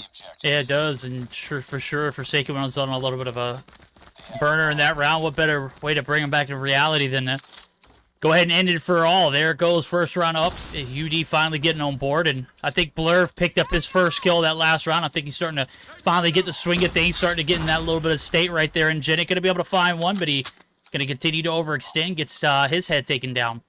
1-for-1's coming through. Shotzi's drop, make a teabag drop. Envy, when this man is on, man, he is a lethal force to be reckoned with. He's already sitting at 4 right now. That's his 4th on the game. And the first of this round now as we see it. Minute 20 on the clock. Bombs down, and we'll see if Yo Mama can bounce back now as Shibu and Forsaken are going to be left in a 2v4. And Forsaken taking shots. Got here through the middle. Not going to be able to hit. Envy got the intel, and the info is going to provide plenty. Blur's going to cap it off. That is going to be another bounce back round for the side of UD. And right now, ball's in their court. They got the advantage. They've got the reads. They've got the intel. But the good thing for Yo Mama is they were able to take 2 quick rounds off the back. First 2 on board. So they did a great job of putting themselves in a good position to capitalize on the defense. You never want to go down 6-0 on the attack. And right now, sitting in a nice position, all tied up. You've said it perfectly. They did what they had to when it comes down to offense, and now starting on to the aggressive. They may have forgotten the bomb for a second there, but T-Bike took that route to take it. Unfortunately for him, ends up dying at the distance. Now Solo with a sniper. No, Solo. Is he playing with one of the marksmen? No, he's not. Never mind. He's playing with the DLQ. Lands a hit marker onto Vibing, but Vibing surviving with that Mac 10 was not gonna die now. This is gonna be the 2-for-2 trades, ending up this round in a 3 versus 3. A minute 10 seconds on the clock. Seiken is gonna be spotted by Injectic. Bomb carrier being Shotzi. Not too sure if he's feeling confident to actually plant the bomb, and for the time being, they probably will play the long run, trying to peek a kill or 2 prior to actually landing feet close to those explosive devices. Vibing, Vibing gonna be surprised by Envy at a distance. That's just bad news for Shotzi. 45 seconds, 1 versus 3. And so far, Shotzi does have 1 kill. But we are on round 5, and that's not good numbers for the time being. No, it's not. 30 seconds on the clock. He's got to make a move. He knows he's got 3 players just waiting for him to make his way out of this P3 building site. Finally does creep out. Gonna try and hop this bomb, but with Injetic right here on, he's gonna be Johnny on the spot with the shots. There goes the nade. It's gonna force his hand. Shotzi dealing with one demon, turns around and the other hits him right dead in the face. Fortunately enough, he wins that one. Unfortunately, there's Injetic still there. Very, very do or die situation. Obviously, he didn't make the cut right here. 3 rounds solid. locked and loaded here on the defense. Taking a look at the scorecard here. 6 on board for Envy. When this man's is on, it is hard to stop him. Awaken, he has yet to kind of make his presence in this search and destroy, but we talked about the connection issues that potentially could be. Very well feeling it right here. Blur and Solo are picking up the slack. There goes Solo. He's getting on board too. Envy able to find one, but oh, baby, Shotzi. A nice 2-piece for himself. That's going to put him at 4. We've got an even ball game. Blur and Awaken and Forsaken and Shotzi. The bad thing is Awaken really hasn't been able to contribute that much in the search and destroy. Maybe a little bit of not having a situational ping. He's going to round the corner and never saw it coming. Earhold in a big bounce back round to square things up. We're going to be flipping sides in UD. This is a dicey one. We are tied up, and you're on the attack now. You've got to find some success here. You got to find at least 3. And Yo Mama putting themselves in a big position to capitalize on. Can they reap the rewards? A big opportunity has opened for them now. Shotzi shooting at the enemies. Does a lot of damage, but doesn't take any kills there. But Shivu does, and T-Bag does as well. Vibing ends up getting taken down. Shivu killing it with a 3-piece, gets killed at the end by Blur. But Blur is going to be left alone in a 1 versus 2. The bomb is on the ground, and the enemies may have some sort of idea of where Blur could be at. Blur so far with 6 kills for himself, but then you got Forsaken with 9 and T-Bag with 4. Both neck to neck, just next to one another. They're gonna be spotting Blur. Blur there, going to the window, receiving a lot of pain, a lot of damage, running out of there, but at the same time, I don't think they gotta be pushing, and they decide to do so. Tiva gonna be taken down, Forsaken is gonna be left alone, and I gotta say that's a big L there for the side of Yo Mama. I'm not sure why they decided to push. They knew where the bomb is at, they knew where the player was at as well.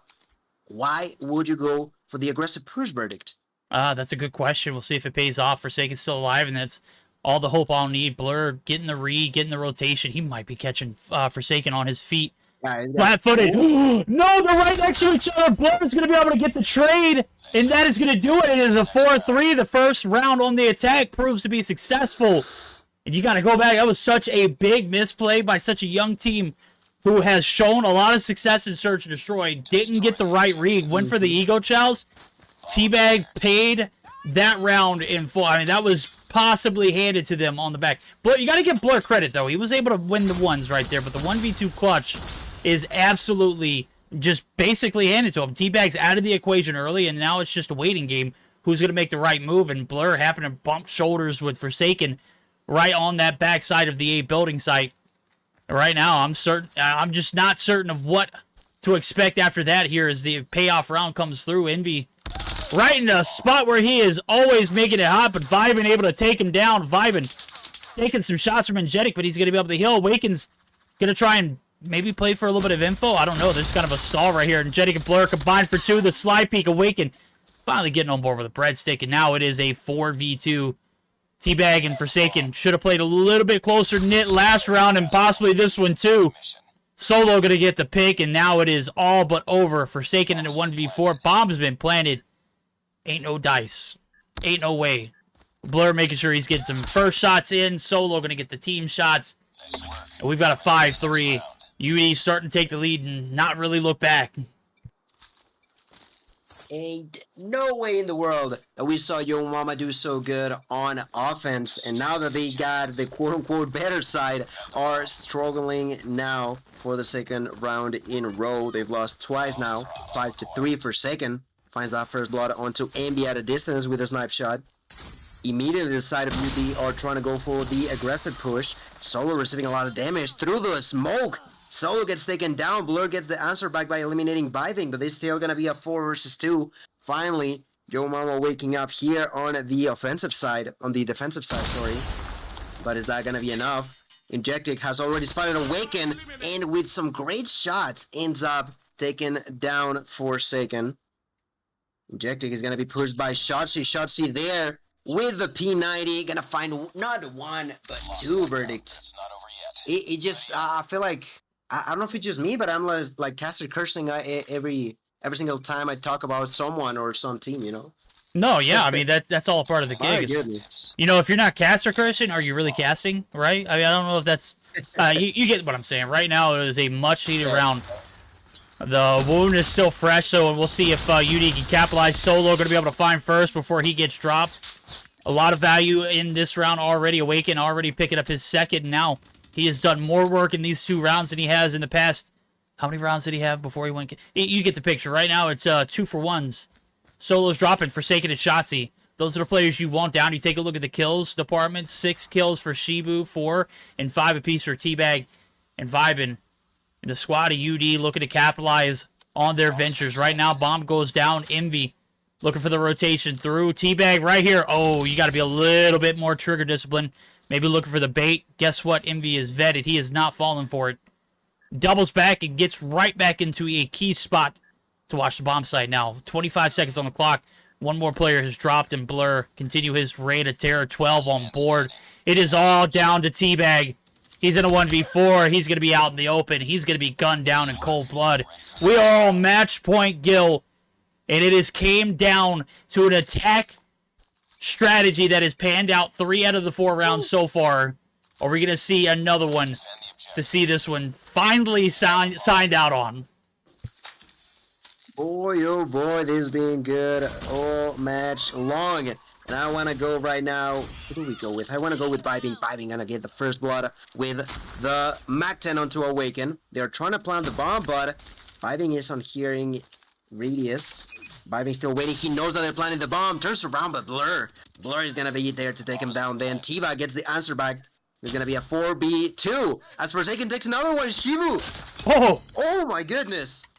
Everybody's there on the side of UD. Immediately after planting that bomb, the Yo Mama answer was here to be taken. Bomb will be easily defused.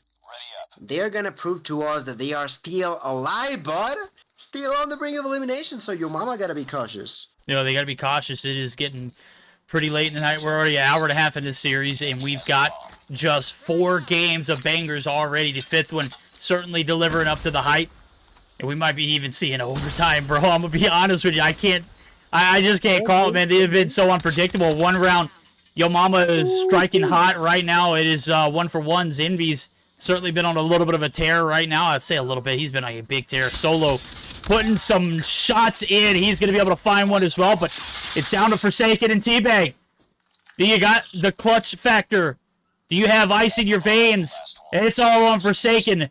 1v3 bombs in the hand of Ingetic. Solo might take a shot, but that is possibly one of the worst ones you could do. You've given away your location. Blur is tucked nice and neat in a corner right here on the bottom side of this P3 building, and Forsaken, unknowing to where anybody is at this point other than the fact that the bomb's gone down. Blur is going to catch him right on the open transition. There ain't even a chance for him to react. That is going to be it, ladies and gentlemen. Finally putting the nail in the coffin. A 7-5 win, a 3-2 win in the series. UD, they're heading on to face off against whoever wins our next matchup in our 4th series of the night. And I'm already out of breath, bro. That was... Man, I did this solo the other night, man, Friday night, and I gotta tell you, bro, it was a struggle, but we made it through. We did 3 best of 5s. We stuck in there like champs. Right now, we got Gilmady on the 1s and 2s, and I don't think I can do it anybody else right now, bro. Man, this game, you said there was a chance for us to be taken on to some overtime, but of course UD not trying to go that way, not trying to go that path, takes the dub, wins the series like you mentioned. They can now sit back, breathe in, breathe out, as they will have one more match tonight, but for the time being, they can rest. They can rest, that is, as they have managed to go on to the next round. MVP of this 5th game was Blur with 15 kills. Envy then with 10, alongside with Solo as well with 10. Awaken, I'm not gonna say too much about Awaken because I do feel like he might be experiencing some sort of connectivity issues, which, you know, pretty bad for the squad, but the remaining of the team was able to, you know, put in the bag. They knew that his ally unfortunately could not be bringing in the A game, the S tier gameplay. But they did, and a well-deserved victory. GG's, and Dysfunctional moves on to the next round. They are. They live to fight another day, and again, they've got more games ahead of them tonight. This one came down to the wire, and obviously, you know, they got a little bit of time before that next series, but speaking of the next series, we're going to get geared up for it. It is going to be what I believe to be one of our highlight matches of the night. Again, we've got Zygnus and Tribe coming up for our third series. That's going to be a banger. But we've also got your NYSL Mayhem and Team Cold Shower, formerly known as Upper Echelon. The lineup is, I mean, it looks like a bunch of VIPs, and I'm just waiting to throw down the red carpet, right? We're getting finally into the action, and we still got plenty more games to go just tonight alone. We still got grand finals to do, which will be held later on this week. And Meseeks Sweat League so far has been a dub. Don't go anywhere. We're going to take a short intermission to get this next lobby set up. We'll be right back.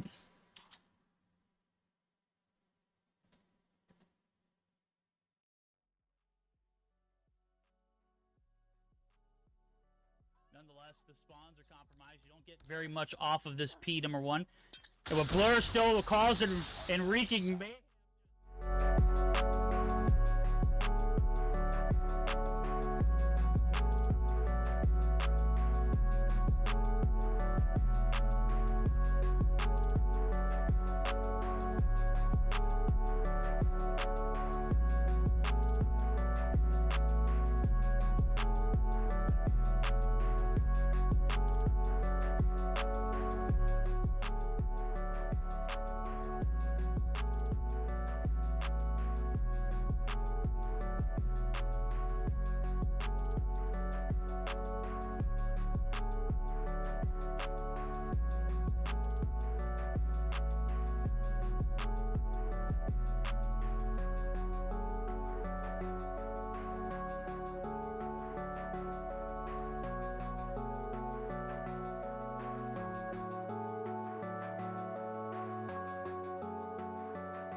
Ladies and gentlemen, we are here for it. We're not going to take too much of a break as we got plenty of games to cast. Right now, we are looking at a solid best of 5 of 2 stage 4 teams about to collide in a best of 5 of their own right now. Gil, thoughts? We're looking at probably like peak form of Cold Shower and for UE or for Mayhem.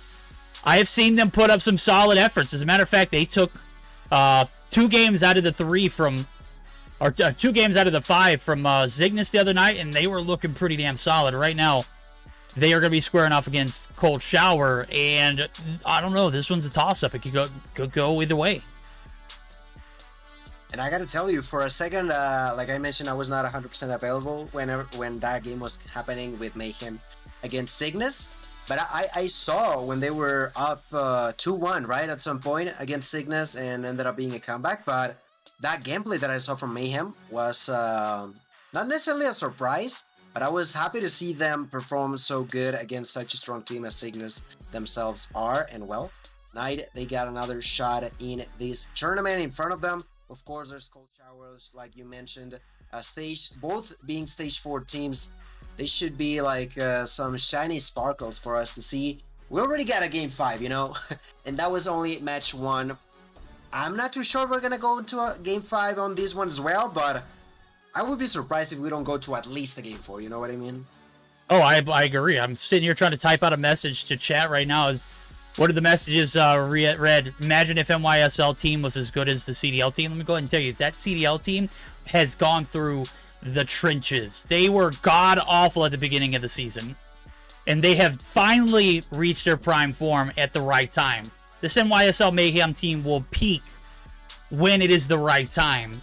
Right now, they're going to have to find a way to snag 3 of these 5 as I'm taking a look at this best of 5 itself. And standoff is where we're going to be starting the action off, followed by firing range, search or destroy. Takeoff for control, that is an L. Summit here for a hardpoint if we do get a game number 4, and Hacienda search to cap it off. I am in love with this rotation, except for the takeoff, and maybe it'll provide a little bit of, insight on how to play this one a little more proper. I saw it in Bobby's event, and it was disgusting. Slums and Raid are out the window. Annihilator and Sparrow out the window. That means we're going to see Purifier galore and maybe a Grav Vortex or 2. We'll have to find out now as we're getting geared up for it. We are good to go. That's right. That's the go signal, admins. Go ahead and spam that puppy. I don't care if Jesus is ready or not. Better be, but pretty interesting what happens with the New York Subliners, though. You think not only on the CDL, but also here, last year champs. They did exactly that, right? Sometimes, some people actually maybe were not too sure about them, and well, they didn't do too shabby. For now, like you mentioned, I don't know why Jesus not ready. He should be. But game 1 being on standoff should be interesting. Should be pretty good. And a player that I've seen in and out from the hands of Mayhem, specifically being Carlinhos. I gotta say, I'm not too sure what the deal is over there. I'm not too sure if he's like part of the 18+ players. I'm not too sure what his age is. I think he is. But, yeah, Carlinhos. Yes. Okay. Yeah. Mm-hmm. I think he competed in stage 4. Well, if he didn't, he was registered for stage 4 or stage 3. I meant. Sorry, he didn't compete for stage 4. We haven't had stage 4 yet. You guys get the picture. By the way. Yeah. Well, here we go. Me habían dicho que mandar saludos a los de UD. Un besazo, Poyolín. Gracias por estar con nosotros. People told me to bring in to say hello to the UD fam, Poyolín and all the players. So I want to say that. All right. Well, hellos are said. So longs are forgotten here in this P1 now, as this is going to be a heartbreaker right here. It is going to be a little bit of a lead for Mayhem. They're looking to scrap it up as the graveyard is starting to slowly form. It is going to be the break here for Pingy. He's looking for his first to go along with it. He's got multiples in the vicinity. Rabalo able to pick up the slack now as the team not going to be able to hold the hill for much. You can see not too much invested to get this P1 back, and make sure you keep those P2 sites. That is exactly what they've done so far. They're going to be able to continue to grief this Cold Shower team off the objective, and they are going to be able to maintain the spawn sites. As you can see, a plethora of yellow on your left-hand side in space. Hitting some shots there with the CBR. Now, 25 points and counting, 15 seconds left for grabs. Rotation shuffles over to P2. The factory is certainly going to be very valuable for one of these teams. Which one's it going to be? Space, you're not with an SKS. This is not an angle that is very common for the CBR. There you go. That's more like it. Does let one go right underneath him, though, and we'll see if they can deal with that pest. It's Pingy. No, he's not dealt with. As a matter of fact, there it goes. Finally, a little bit of stability, but unfortunate for Mayhem. They have given up the spawns, but they have a little bit of a lead. A little bit of a lead indeed. Can they get their A+ gameplay inside of this fabric? Right now, Carlinhos is going to be taking down the next one to try to push. Will be Nero, who's blasted by Pepe. Every single soul who tries to get inside has not worked too much alive inside of this area. That's going to be the same case for Space. Now this defense being pretty strong.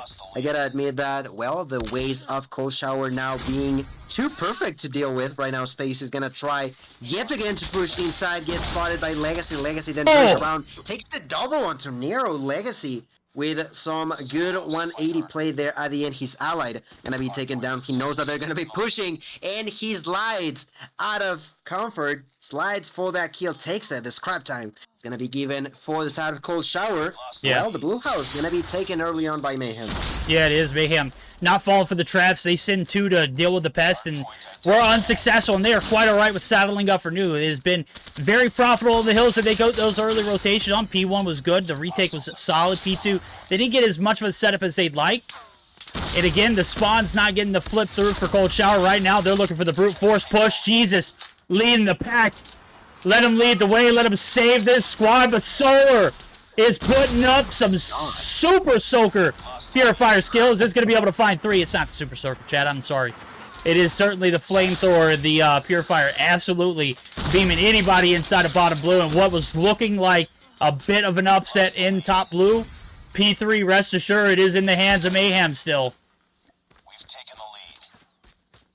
If they can defend coming from behind, there's Pepe. Now Pepe hiding in the staircase, gonna be pushed by, surprise, surprise, yet another purifier. You called it, verdict. It is just a go-to when he's not banned. The purifier being used by, I think, pretty much everybody in this lobby, and they're gonna be used pretty much at the same time. Now Pengi inside of the hill. Pengi trying to clean this area up, finds those kills better, and is also helping out. And the early take will be in the hands of Cold Shower. Can they defend once again? I sure hope they can, but it seems like not gonna be the case, as Ravalo has cleaned this area up. And the first seconds will be in the hands of Mayhem now, trying to push from the top side of it. There's Jesus quickly executed. The next one is a Legacy. Legacy does take 1 kill, but not the second. Carlinhos is out. Now Pepe wants to do the same. Everybody wants to push from the top side. Pepe takes out the Vortex, but unfortunately for him, gets sucked in as well. His allies are constantly trying to get inside, and what could have been a great opportunity for them to come back on this scenario turned out to be disastrous, as Mayhem find themselves inside of it early on and have not been taken out since. No, they haven't, and everything is looking pretty solid now. We're going to go ahead and catch the tail end of the comms for this P4 to P1 rotation. Reset right around the corner, and Mayhem are in a very, very great spot. We'll see if they can continue to capitalize now as we go in for our first HyperX listen-in. Drone, I got my friend on my drone. Go shoot. Yeah, it's fine, it's fine. I'm sorry,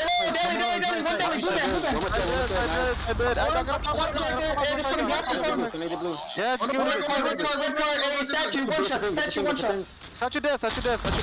I pin side. Hey, give me a bit. Good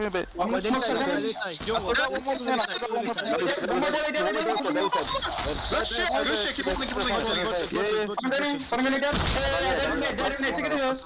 We're good. Just running farm. We're broken side. That's fine. Someone come on, Goliath. We need a break nice. We're broken. Back alley, back alley. Hey, let's rotate the Goliath. Hey, one more side. Good job. Go new, so I can do my Goliath. Drop it back alley. One, secret. Secret dead. I'll drop my shit back out. It was one shot, nice. Good trade. You have to drop it. I got 2. Can't fucking drop it, man. Dude, there's one jump out. Wait up, I hear him. One more. Secret. Two secret. Oh no. A bit of debate, a bit of debacle, a little bit of strife nonetheless. The Purifiers, yet again, just running rampant right now. Gil, gotta drop it, man. We gotta get that Goliath down right now. The break is in desperate need of something to save it. Nero, can you be our hero? He is gonna be shut down, and Piggy with the Super Soaker himself, looking to defeat the Purifier and the Flamethrower it brings. And again, if you play Pokemon back in the day, water almost always he beat fire, right? There was not a question right there, and that's certainly, when you have both, I guess you're both the best worlds. And right now, it is a solid hole for your legacy. It is going to be spoiled. Raballo looking to sweep it under the rug. It is not going to happen. And they're going to have to saddle up for a P3 rotation. 25 seconds left. They're going to have to make a Goliath play. That's exactly what they're doing. Nero gonna be using it. Nero will be walking towards it. The Pred missile by Legacy gonna destroy it immediately. And that's some good opportunity for the side of Cold Shower onto the next hill. That Pred missile was just perfect. The Goliath was trying to go back into the safety of the trophy system, but it was just not quick enough. Problem is that, although there's no Goliath, there's still players in the vicinities. Veteran is trying to get inside. With the P90, will be on the second floor already. Will be pushing inside. Will be going for the kills, going for blood. Gets one, almost gets the second. Solar barely surviving that interaction, but barely is going to be more than enough. Problem is that through the wall, Jesus is getting one. Jesus is getting two. The area is going to be cleared for them. Pepe now trying to get inside. Will do so as we speak. And I didn't realize that Nero was behind that. Nero. He likes them crispy, you know, that purifier. Yeah. Not gonna be giving you an easy time in. Yeah, it's the block party right here. It's you know, right next to Granny's house. It's top blue. Everyone's invited. You can come and bring your friends too. Sure enough, big purifier action coming through. Legacy trying to get a little bit of that scrap time. He's gonna round the corner. Oh baby, if it's not the purifier, it is the CBR. And my guys are literally frying right here on this P3 to P4 burner. Now, this is a big rotation that is going to be desperately needed by Cold Shower. Can they get back in it? We're going to go ahead and jump right into it. It is going to be our second HyperX listen in. They've got the Goliath. They got the momentum. Can they keep the power in their possession? One. Nice. Your ass. Reach out to push it. Legacy, don't peek. Get out my way, get out my way. One more. Let's go, boy, let's go, boys. Two more, baby, two more. One more. Let's go, baby. I got you. Broken wall, dead. Nice. Give him a trophy. I'm going top market. I'm one shot. Main. Broken wall, dead. Nice. One med. Out of here, bro. I'm not gonna let you kill. Two. He's gonna go tank. And they're gonna push. Good. Hey, there's two deli. Two deli. Big tilt. Big deli. Grab it. I'm grenade. Heads up. He's outside. Go. One statue. Got him. Nice. I'm going to take. That's broken. Push statue right now. I smoked mid, boys. Purifier deli. He's one shot. All right, the Goliath served its purpose. I'm gonna be honest with you. I accidentally got lost in the VCs and I jumped in with, with UD, and you were like, "Oh, you're an ass." I don't know what they were saying. Nonetheless, I think they're playing scrims. Comms were solid. They're not gonna push. They pushed. Purifiers in hands. NYSL looking to get back in control, and what better way to do it than in the courtyard? They have found success here all night long, but it is the push here from Jesus. He's going to be able to find two in the feed space, able to shut him down. We got a little bit of a brawl on our hands. Who's going to be victorious? Granny's front yard is going to be ruined after this first match. I cannot believe what we're seeing. The disgrace, the discrepancies, everything just coming in, and another Goliath going to be fed in. But who's going to hop it? Rabalo's there, but finally going to be able to get the help and support. Nero's actually going to yoink it. Okay, there it goes. The Predator missile killed the last one that Nero got. They're not worried. Is he going to be able to make the transition? Is he eating a lot of damage? At this point, the Purifier going to make it happen. And UE, a.k.a. Cold Shower, they're looking for the comeback from behind, but Solar there holding on by a limb. He's going to get dropped. We've got ourselves another Scrappy Hill rotation kill. My goodness, this is hell on earth. Just fire blasting all over the place. Finally trying to get some control. The side of Mayhem is going to get it back. All they need is 12 more seconds. They got things under control. There's more than enough time for them to take the dub, and that's exactly what they're going for. Pengi's trying to fight back. Not going to be enough. Veteran, maybe through the smoke he can get some surprise factor, and here gets one. Veteran going for two. Nero manages to stay alive. Gets spotted by Pepe. The retake gonna happen, but the problem still remains. 246 onto 226. the advantage in favor of Mayhem, who not only have the advantage, but also have things under control for the next rotation. Now Pepe trying to take them out with the Vortex Machine. Is gonna miss almost every single shot. Does get the kill onto Carlinhos, now onto the second floor. Tries to get inside. Nero gonna say no. The defense is gonna come through. No one can survive the power of Mayhem at the end. And the victory is gonna go home, 250 for the side of the New York Surfliners Mayhem verdict. It got a little dicey, right? We're going back to Big Blue, where literally 3 times in a row the early setups have paid off in full.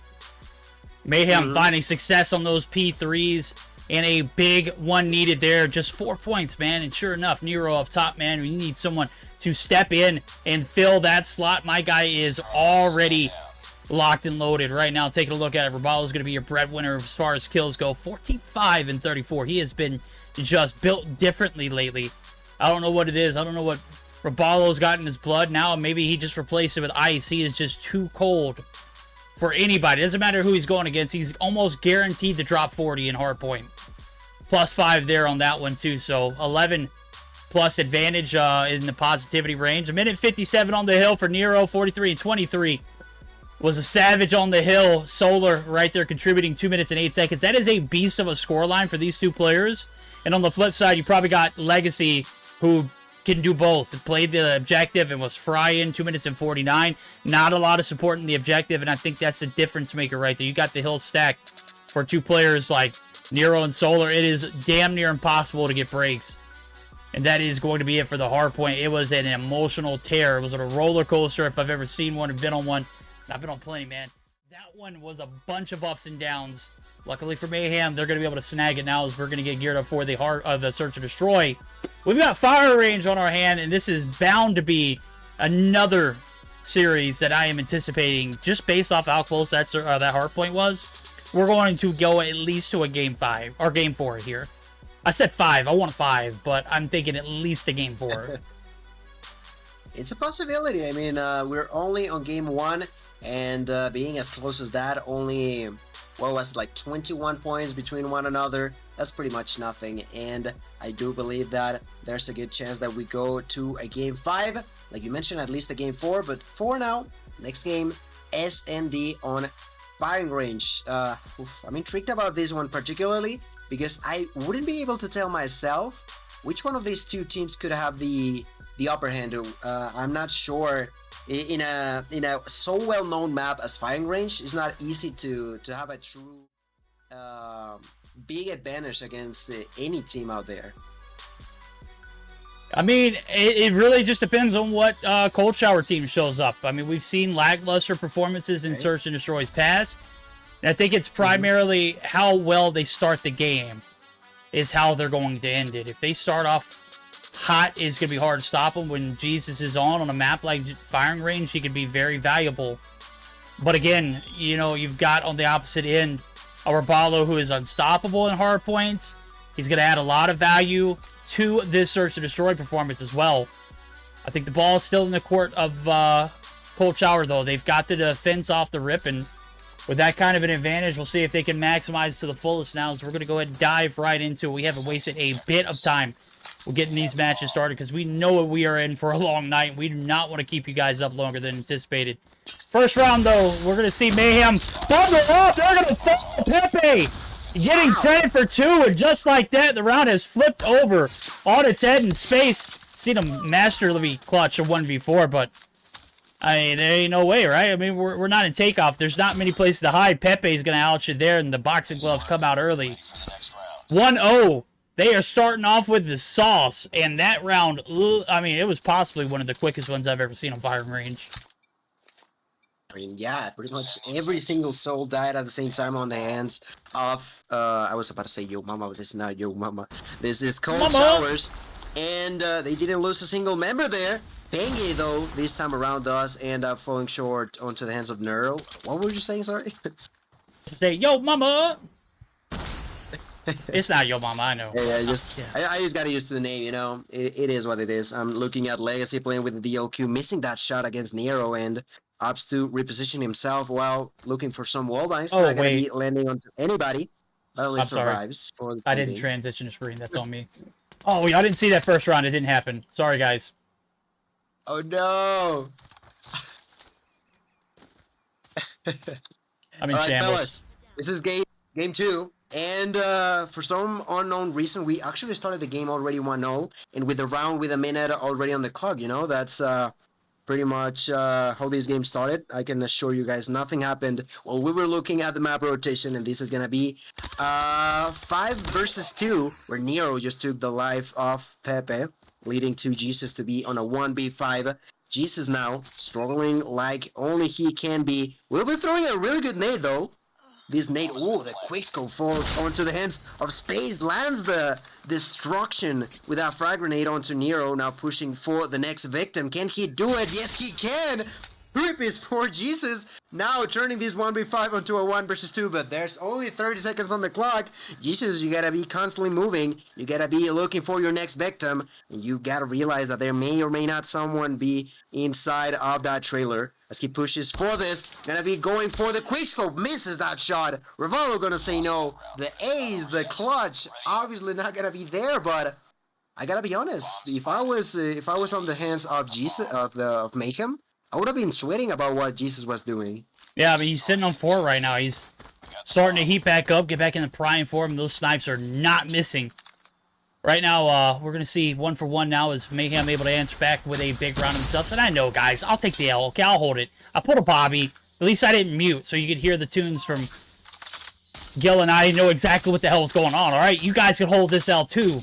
Nah, I'm just kidding. We're going to roll ahead and roll into it. It is going to be 1 for 1s now. Bomb's in the hand of Nero, and he is looking for trouble on this backside of jungle. Thank God there's a trophy there because the nade shot from Legacy was absolutely on point. Nonetheless, Pepe is super weak in trailer. The boys are itching for an A-side push. Legacy's going to get dropped. Nero going to be able to deal with the pest. With that kind of intel, you'd think this bomb would be a little bit more pushed towards where the players are at. And there it goes. It is going to be the trophy system collected. Rabalo's going to get the trade. Veteran's going to be able to find one before he goes. Jesus still set up with a minute left on the clock. The rotation over. Nero, a lot of time wasted on that rotation. We'll see if it pays off. There it goes. Soon as he does, right in the crosshairs, they fall like flies. It is a 2v2. The bomb's down. Space is all on his on. Pangy, oh, you got to hit those Space. Pangy is going to get the info in 45 seconds. He's going to have to make something happen as well. The bomb is down right in front of the 2 players left. And Jesus and Pangy, they're just literally waiting for the time to expire or for Space to be creative with his push.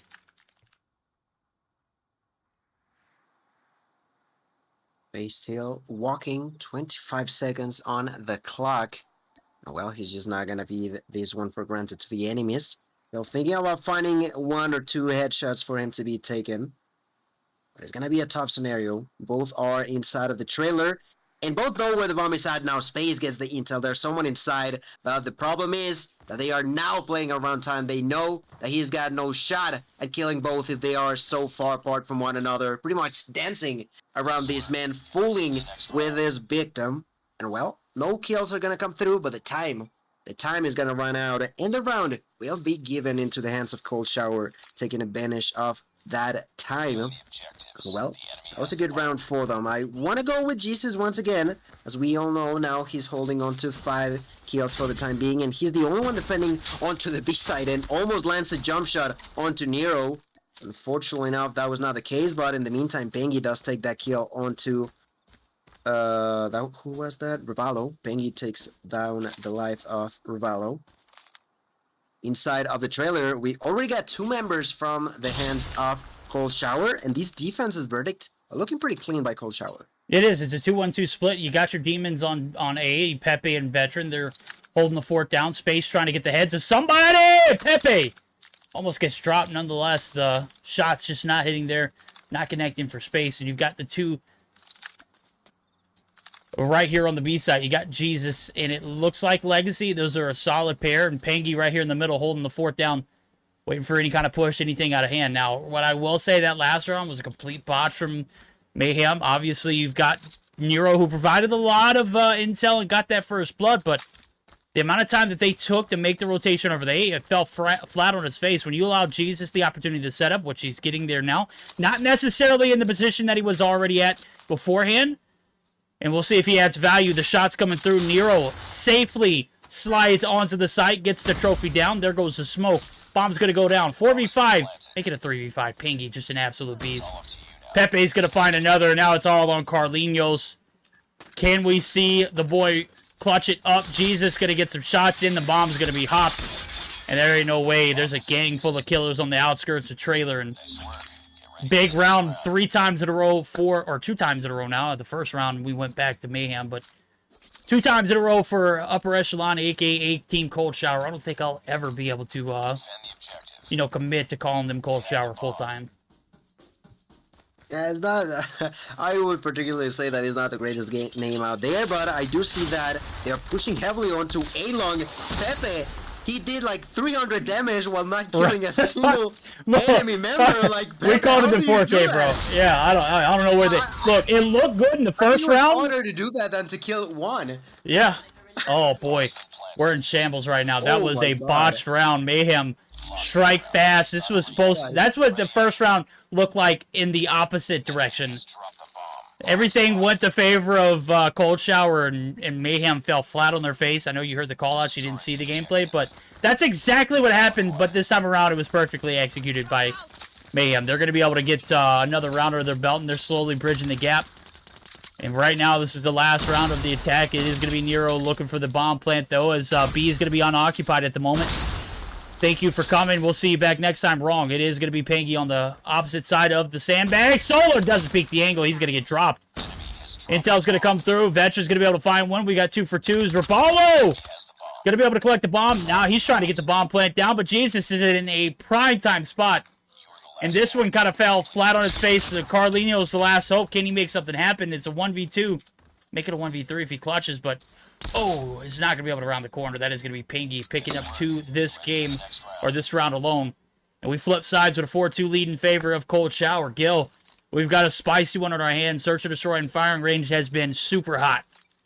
We're going to see Mayhem buckle it up and put the defense on its back. Oof, gonna be interesting. 4-2 lead in favor of Cold Shower. Teams flipping spawns. Bengi pushing through A-Long. Jesus, in the meantime, takes that shot onto Solar. Now Bengi probably trying to clean this area up, but Carlinhos finds the double kill, then drops to the hands of Legacy. Legacy then fakes the double onto Revival. Takes this opportunity to plant the bomb right now as I speak.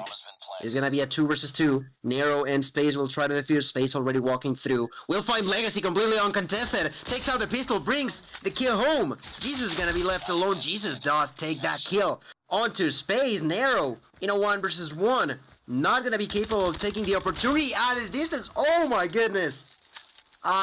This is the reason why this man is a pro player, right? Like, those shots may seem easy at a distance when you are just spectating from the comfort of your own home, of your own chair. But landing with a P90, those shots at that distance, Nero, great kill. Gonna be defusing and brings another point in favor of Mayhem. I feel like that was a bit of a miscommunication at some point for Cold Shower, but nonetheless, a good point in favor of Mayhem. It was. Nero, that was the only play he's got. You allow Jesus to round the corner, there's no way you're going to get him off that site and be able to kill him and get the bomb defuse. Big brain plays there for him. He's going to be able to get the defuse and kill right before Jesus round the corner. Veteran going to find the first blood for this round. Pangy's going to find one as well. Carlinhos, he picked up a nasty 2-piece to kind of start the round and the rally for the defense. Right now, he is gone and out. Jesus rounds the corner. Nero finds one. Rapallo with a 2-piece. And it's a 2v2, but the bad thing is Rapallo doesn't get a chance to regenerate. Trailer's compromised. Nero finds one, plays his life. Now he's going to try and get away. He's going to be able to do it. Pingy's on the chase, though. We'll see if Nero is able to read it. He does. He wins those. 2 back-to-back for Nero. Just so damn good in the clutch. Finds the back-to-back rounds. And that is going to put things all even. And Nero is literally taking a hit out of Rapallo's page. The ice and the blood is certainly massive there for him. 2 times in a row, a beast. Mayhem are clutching it up, baby. You got to be praising that man for putting in the work. And Rapallo to find those 2 to start the round off there. 9-6 for Rapallo, 9-5 for Nero. On the flip side of things, you got Jesus with 8 and Jesus, oh, well, say 8, make it 9. Veteran finds another. Back-to-back rounds we go with Cold Shower taking a huge advantage. We'll see if Mayhem can continue to recover. Well, this time is going to be tougher than before. 2v5 about to unfold. Only Nero and Space remaining alive. Both going to be on metal, this top 10 area. Bomb is going to be planted, which means... Oof, Pepe finds Space, takes him down immediately. Nero has clutched 2 rounds in a row.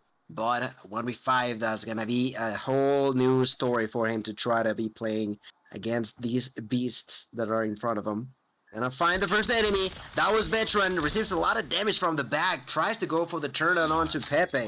But that's not going to be the case. The kill going to come through in favor of Cold Shower. And, well, one of a kind of opportunities for them. They've already lost game 1. But on game number 2, they get the advantage once again. 5-4 in the lead for Cold Shower. As we begin round 10.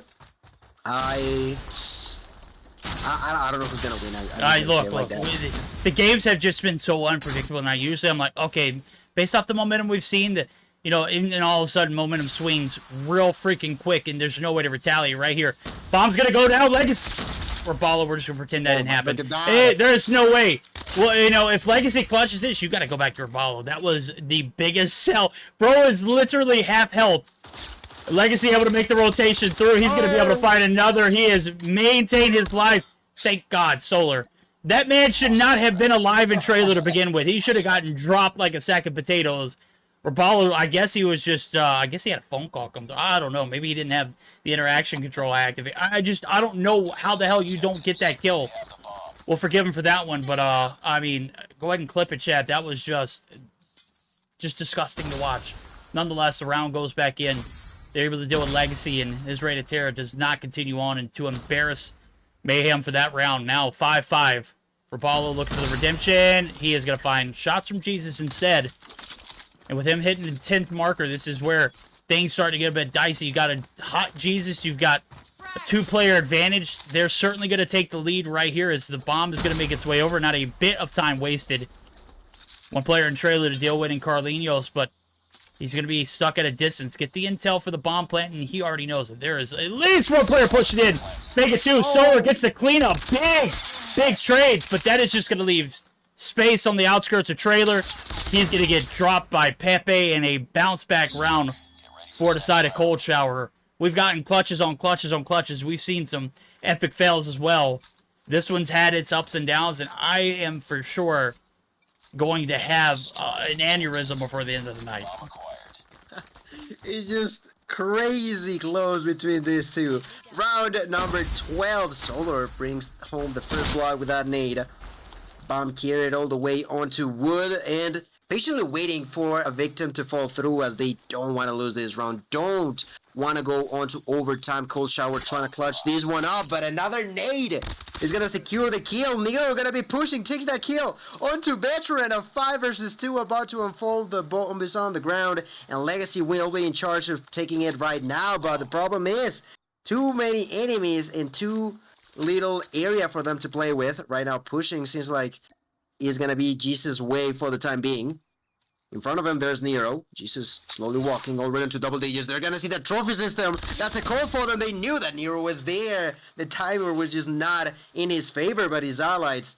The call out has been made, and his allies are all ramming over that area. They knew that both of them were over there. We'll be trying to defend. Seems like Legacy and Jesus have realized that as I was talking about it. And doesn't matter what I say. What matters the most is the fact that the enemies are trying to position themselves in a way that they can surprise, and that's exactly what Solar did. Solar was 1 shot away from eliminating Jesus, but ends up just stopping his weapon just too shortly after that kill was about to be taken. Jesus gonna be able to survive, takes kill number 1, but he's left alone as Legacy drops dead to the hands of Bravado. Jesus in a 1v3, P90 in hand, walking for some action, but there's only 20 seconds left. Jesus, you gotta do it now. You cannot.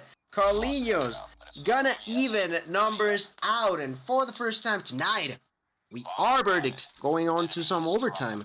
We are indeed. Here we go. A little bit of an update from Champs. They want overtime. We've got it right here. 6-6 tie, first round. Attacking side here for the side of Mayhem. They failed epically on the B side pushes. And I think buckling up for a B-side push is kind of an L, but we'll see if it pans out. The info is going to come through. Legacy getting all the call-outs. He's going to get a nade shot, too, and I don't even... Did he get that from where he's at?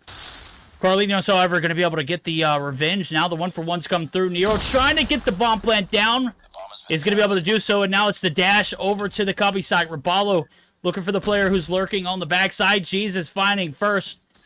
And here comes the push. The hit is in. It might be clean. Nero and Rabalo, the two demons for Mayhem. Looking to close it out. Looking to keep the advantage. Oh! Oh, Nero is going to be able to find one. It is all over Rabalo. The bomb not going to be stopped. It is going to be Rabalo getting dealt with first. With plenty of time on the clock. Pengi and Legacy, they're going to be able to clutch it up. First round in favor of Cold Shower. Man, this is just crazy how these two teams are playing. Round, like you mentioned, in favor of Cold Shower. Back into flipping spawns, this time defending there's Mayhem. And I want to stick around a little bit longer into the hands of Ravalo. I'm intrigued as to what he's going to be doing currently defending the inside of Trailer with the GKS in hand. Will be trying to peek onto a kill, looking at wood. Unfortunately for him, that's not going to be the case. Plenty of people are going to be taken out. Now Ravalo knows that they're going to be pushing through A-Long. That's exactly what he's looking at. Smoke is going to be thrown. The bomb is going to be planted. Ravalo is going to be pushed. Ravalo is going to be killed. Oh, this is going to be a 4 versus 2. Nero is going to be left alone as Veteran takes that kill verdict. There's not a lot more for Nero to be doing. Bomb has been planted. Nero's gonna be killed, and Legacy secures the point. They killed the round they needed to take the dub. 8-6, a greatly secured round back-to-back in favor of Cold Shower. Will bring home the victory. It's gonna even numbers out on this overall series verdict. There it goes, 8-6 win, overtime. Completed in 2. I was kind of crossing my fingers to see this one not go too far because I know how much games and action we got left. And I'm already sitting on half empty right now. Oh, half full. Okay, maybe we'll get a little bit of a fill up in between. Right now, Cold Shower, they're going to be able to even things up in the series in a very well fought one for Mayhem. Jesus sits with 14 on board. He started out on a bit of a tear early on, and I told you earlier, it's about how well they start this matchup, and what better way to do it than having all 5 players from Mayhem push down the alley site and get dropped. Well, 4. And then that 5th player was left in Trailer in space. I mean, God bless his soul, could not even make one move before the wrong turn was made. And nonetheless, it was a sort of clutches for Mayhem. They were able to make it close on the backs of Rabalo and Nero's God tier, Godsend 1v2s or 2v2s or 2v4s. My guys were doing crazy things. Nonetheless, the consistency was key. Cold Shower able to even things up, and that makes us very happy because I picked it. I selected. I predicted it. We're going to a game 4 here. It is guaranteed, brought to you by that win on that Search and Destroy firing range. Now we're going to be buckling up and heading over to that stadium reskin. Take off for Control Gill. Haven't seen much of it, but we're not going to miss any of the action as we're going to go ahead and dive into the action. Predictions-wise, I've seen Mayhem play very well in strategic-based game modes. Do you think they're going to be able to take the advantage on a map that is so defensive lopsided? I don't know, like you mentioned, I feel like there's a huge opportunity for Cold Shower to steal away an important game mode as Control is, but Mayhem are a strong dog to fight back against when it comes down to these kind of performances. It seems like we're gonna have a redo, and I will have to leave, okay. And yeah, alright, it's gonna be on takeoff. It is going to be Control. I think this is one of the maps, control-wise, that I've seen the least, even less than Hacienda, if I'm being honest. It's more of a Hacienda or Summit or Standoff even, but on takeoff particularly, it's if not the first, one of the first, I gotta say. Oh, so okay, this is the reason why they backed out. We had the flip sides.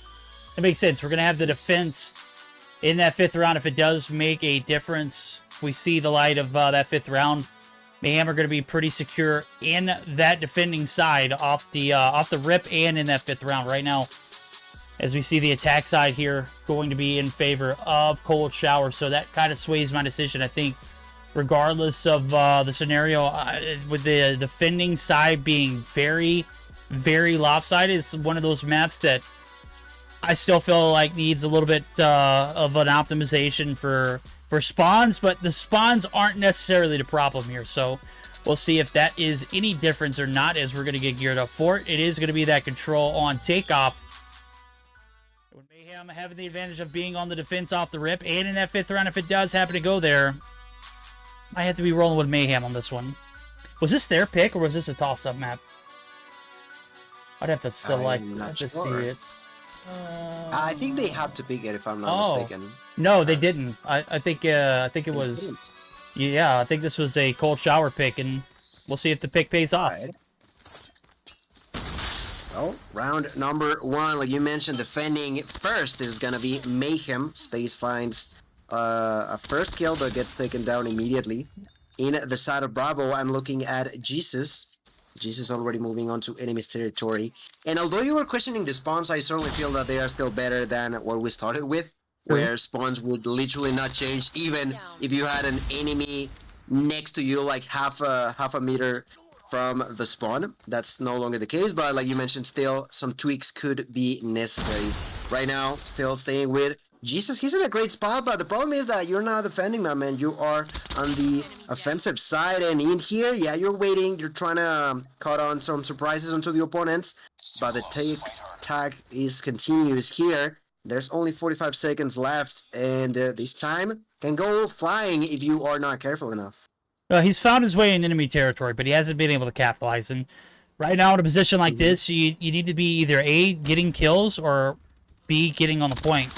Getting on the point is the better play. Right now, he's going to be able to find one and just continue in the lurk. 20 seconds on the clock. It is ticking. Raballo, unsuspected as the position is going to be given away. Carlinhos able to deal with the threat. 18 seconds left on the clock. Only 10 lives remaining in the attacking round off the rip. Not looking too bright here for the side of Cold Shower. We'll see if they can make some magic happen, as they're starting to get a little bit of progress as the first tick comes through. But again, stacking the hill is absolutely needed on this point. The Fountain side, you want to get this one said and done over with too quick. Right now, they are not going to be able to continue their momentum. 9-4 life lead, and certainly if time doesn't get them, is certainly going to be the TDM that comes along with the cap of this B site, or A site.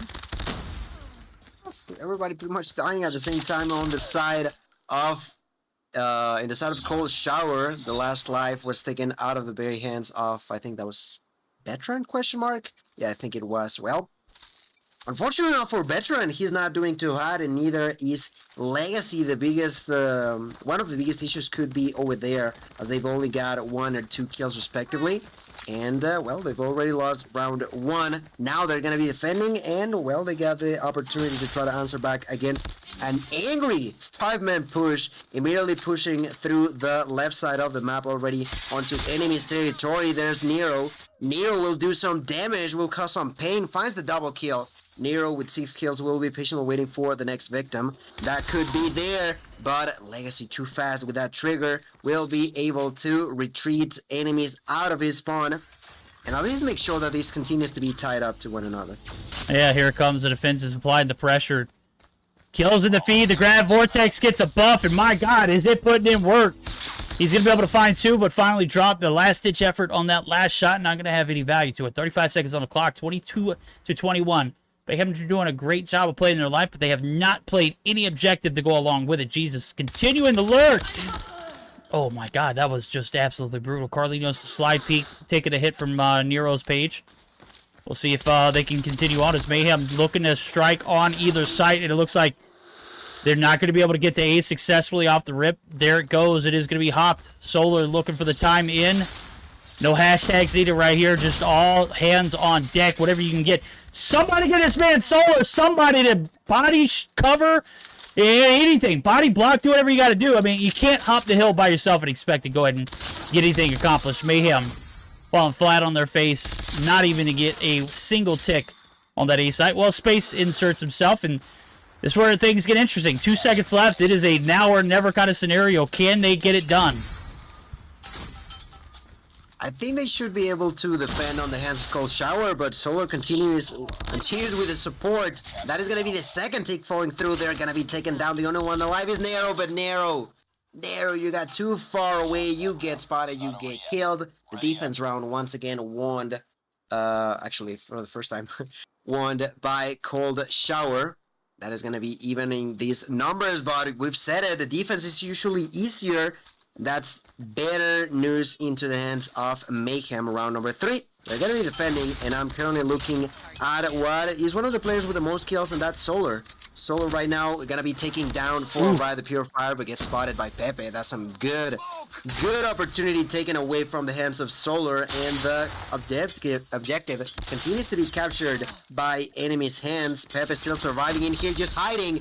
I don't know how he survived for so long, but eventually gets knocked out, and that means that the OVJ is not going to be giving any ticks into the hands of Cold Shower, who they continue to try, but I just don't feel like they got that offensive momentum to actually capture any of these objectives. Yeah, speaking of the momentum, I'm thinking since they picked this map, let's go ahead and do some due diligence, some due justice. We're going to go ahead and jump in for a listen, and maybe quick, but we're going to go ahead and dive in for our first HyperX listen, and it is going to be with the side of Upper Echelon. Right top, right. Ticket, bro. Alright, listen, we gotta get... Top blue still. Take it dead. One more bottom con. Don't go ahead. Go fucking B. Go fucking B. Go fucking B. Fucking one shot. B2. Nice. Yo, doubles. Doubles, Alright, it's all good. Come on. I'm pushing on blue. Yo, on the AC. Blue dead. That was Nero. I have One done ticket. Ren May. He's going P1. Got your ticket. One more ticket. Hey, ticket purifier. Pushing it. We work on cars, man. Double stairs. I'm one shot. Ticket got me. Hey, it's not over. In the stadium dead. I got your ticket. Watch my secret, dude, and TK. Watch my secret and TK, and watch my top B too. One more ticket. Bottom yellow now. Nice, such a late call, dude. On point. Yeah, top B too. Nah, bro, I don't know what the fuck is. This map is so fucking weird, dude.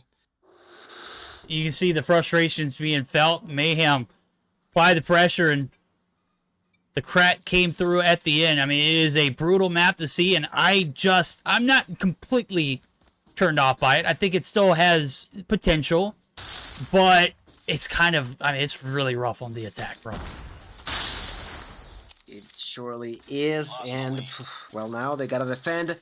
They gotta make sure that they win this one to go to a 5th round. And well, for the time being, they get a small kill advantage, 29-28. Still playing over there. I see Penguin with a Purifier on enemy's ground. Seems like he's just patiently waiting for the next victim. Now the problem could be the timer. They kind of have an idea that there's a player over here, and that's exactly what they're waiting for. I look at Space at a distance. Pengy here with 17 kills. Finally decides to move in, finds that kill onto Space, moves even deeper onto enemies' throats. Now runs out of time on the Purifier and takes down that Mac 10, but gets spotted by Rivalo. That aggression is not going to be paying off as much as he would have liked, but the lives continue to be in their favor. And, well, doing what they have to, right, on the hands of Cold Shower. Yeah, certainly doing it right now. I don't know if Mayhem didn't really have a strat coming in. Maybe the strat was kind of just chalk it. You know, we got round number 5 coming up, and we'll have, you know, plenty of, you know, opportunity to make something happen there. Right now, Carlino's trying to play a little bit of objective, kind of flirting with a little bit of disaster, too. You can see the corner being rounded is one player up top. It's Jesus. Looking for the shots. Going to be able to deal the pass. Oh, my God. Get turned on, homie. That was brutal. Right now, name of the game right here for Mayhem is not to feed too much to where you've got streaks to deal with next round. And they kind of failed to do that right here. I mean, granted, no streaks are being found, but they are kind of just feeding the monster round after round. There it goes. Round's over with. You've done the hard work. We're going to go ahead and jump in for a quick HyperX listening for the side of your NYSL Mayhem. We'll see how the comms sound on the defending side of things, as we have yet to do one with them. That's all we need. You should be. Yeah, they're gonna stamp P1 again. They smoked it up. P1.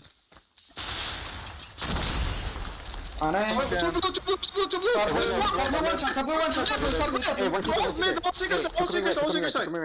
There's one secret. We did, bro. They did what we did. Yeah. Hey, to bottom left. ATM one shot. Dome. Hey, Purifier top right. Purifier top right. Hey, Come come on. on, come on. It's just slow down. We're good. Enemy taking Alpha. Down on the left Top right. side. Top right dead. Daddy. That's nice. Someone needs to get in the blue and stay. Top right jumped out. He's one shot. P1. Dead, I got Nice. Good shit. Good. We're gonna win by time. I'm watching P2. I'm holding P2. One on P2. One on P2. fucking dick, pussy Top fuck. right dead. I have a drone, I got my drone. Good job. Use it as soon as you can. I'm going back, help me. I'm going back. I'm joining. Watch your secret cross. Secret one shot. Inside One secret. Ping secret quick. Hold on. I'm going. Only two tech. I know, I'm going. Secret. Bottom red.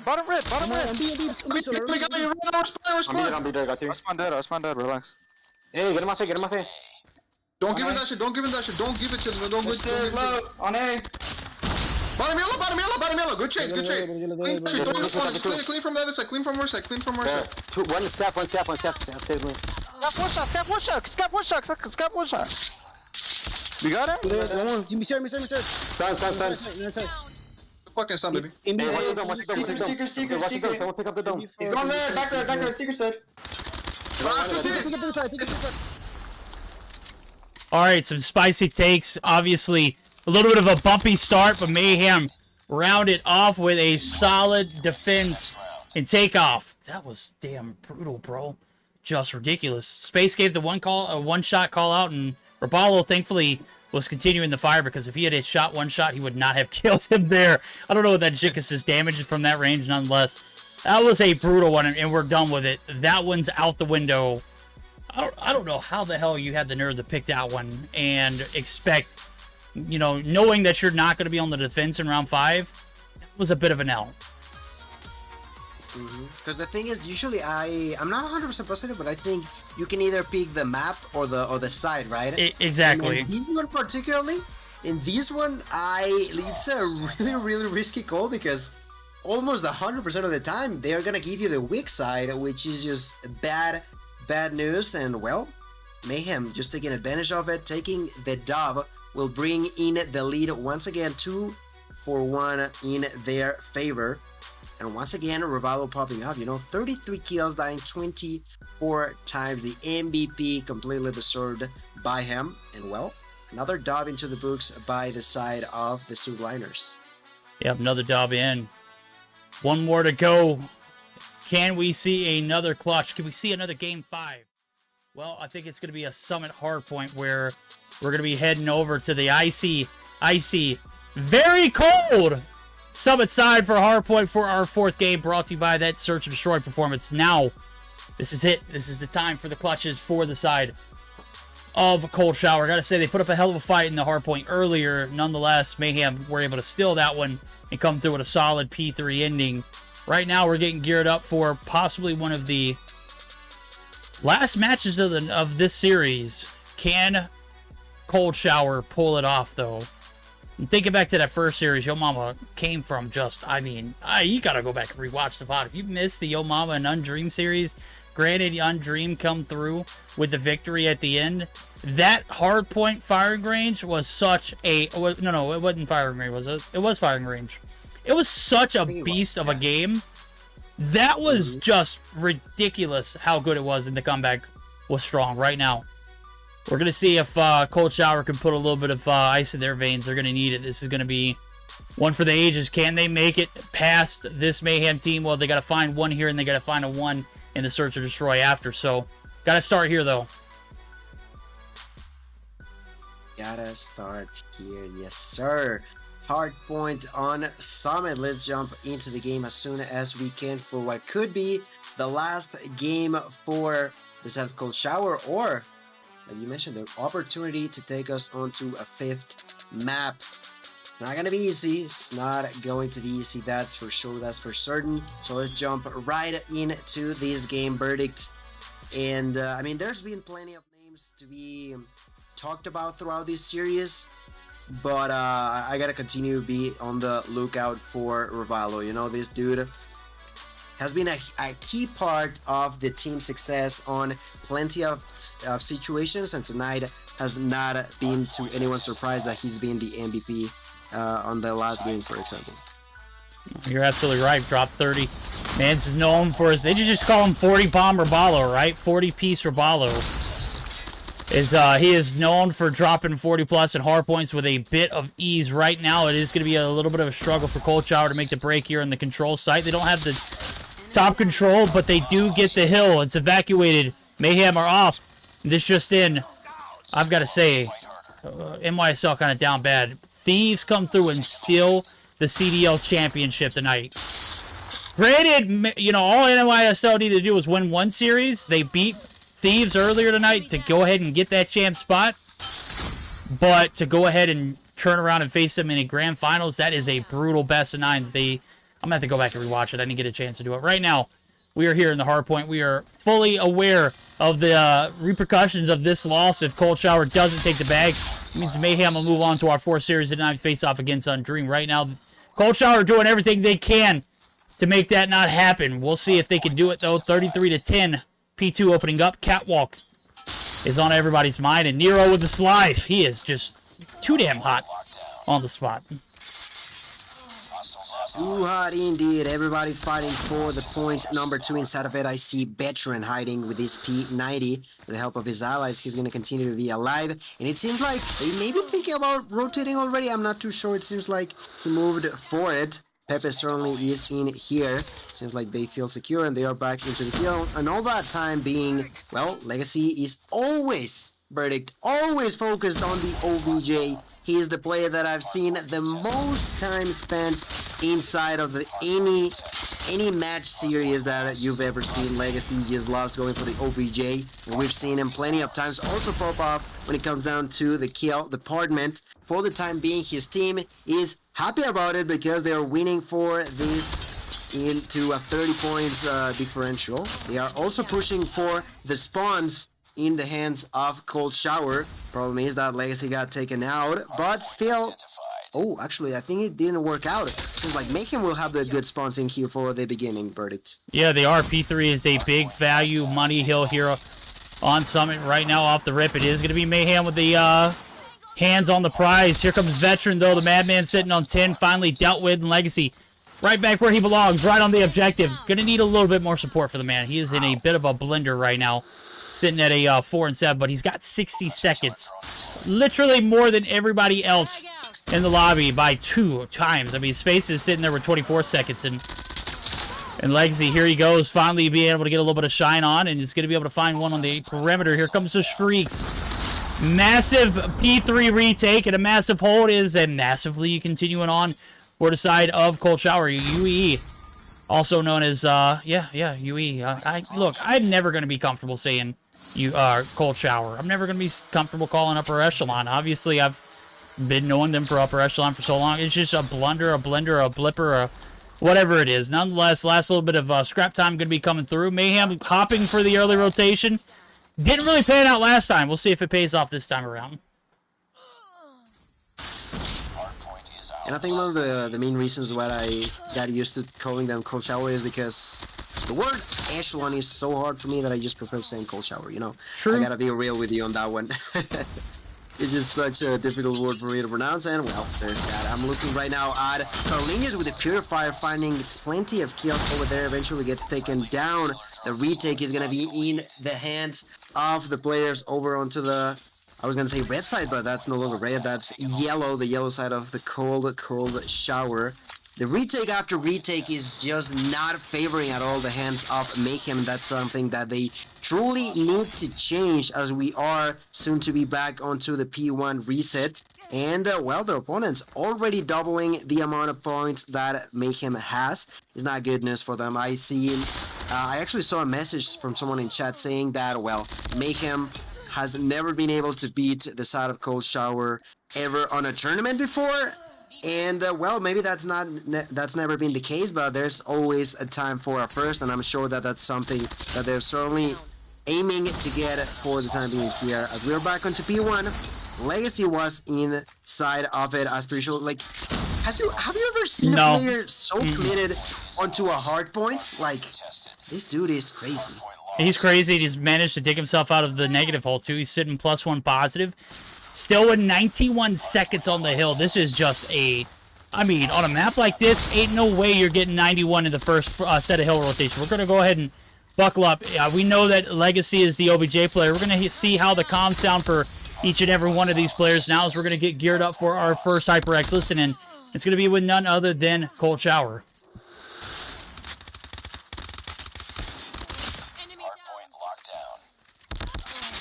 You know where the fuck that we got spawns. Two top, guys. Two top. Nice. Okay, one more top, bro. One more top. We got it. We gotta get top. Got him in the hill, got him in the hill. Revolve dead. One more top, space. Alright, I'm pushing up, bro. Stay back in the spawn. Pull my period. Yo, green barrel. He's dead. Green barrel, bro. No, he's one shot, bro. Two barrels, one shot. We good. Yeah. I got too deep. No, top. Flank, veteran. One shot. See down. I got con. Yo, get my con. Con. He's going top. He's going green barrels. I got two. I'm disgusting. One more. Yes, you are. Legacy, one more in the corner. One more. Yeah, he got me. I ran out of ammo. Three of them. Nice, dude. Just get on point. You have a trophy. I smoked us off here. Yeah, I got pure. Trophy my hill. Con. Going top. Right now, con and top. I need a trophy. Right now, baby. But it never ceases to, amaze me. Like, every time we see, like, a 5-3 or the 5-piece in the feed for a Grav Vortex, we always see that player also die to that same Gravity Vortex. What the hell is going on with that? I mean, that's certainly a problem in the hands of Mayhem now, and well, they're still losing even more and more by the second. Once again, they're trying to get the early rotation, they're trying to get the respawns. The problem is that last time it didn't work out as intended. The initial seconds are going to be there now. Legacy will be pushing with the Mac 10, gets executed by Solar. The next one to be over there is Jesus already onto enemy spawn. All the way back onto enemy spawn, finds one but not two, as Nero will be the one securing spawns this time, not with his weapon but with his operator. The problem is that you may have the spawns, but another point, Nero has been Oh my god.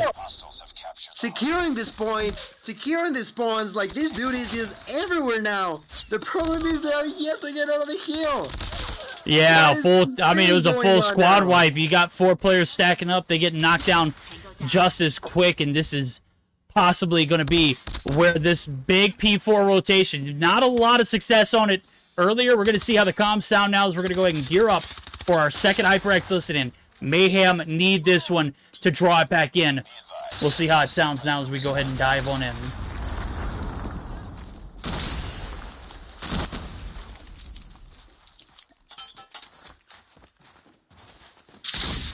Deep One red. I'm sorry. Hey, two more. One shot. Secret. Two more secret. Yeah, they got it. I'm pretty sure they got it. One main. Nice. Radio, push down. He's on the stairs. See him. He's going right there. He's on radio. He's pushing up. Yeah, I'm picking up his watch along. Red. Oh, I'm shooting. It's red. Radio check. One more. Hey, long. Dude, one more there, dude. Carlos, call, dude. I'm coming. I'm pouring. Sit on one of them. Sit on one of them. Hey, we gotta rest. Yeah, Farkle. It's all good. We got new. Play new. Penny. Hey, one top. Got me. I'm sorry. Hey, two on side. Yeah, I was tossing my nade. Con. All right, P4. Exactly the way it played out last time around. You get the advantage early on, but you lose the control. The hold just not solid. In Cold Shower, they are bringing in some cold shots, and they might be able to close it out here. 25 seconds, all that is needed. They got plenty of operators to make something happen. Veteran, not afraid to whip his out, and certainly looking for more space. Gets dropped. Raballo, no chance. Solar, not a chance in hell. My guy is literally blazing away. There goes Pepe. Johnny on the spot with the Vortex as well. That's 4 Almost a full wipe off of one operator. That is downright disgusting. Absolutely brutal. Nothing else to be done. This game is going to be over 250. On to 135. A true well-deserved victory in favor of Upper E. Just insane control.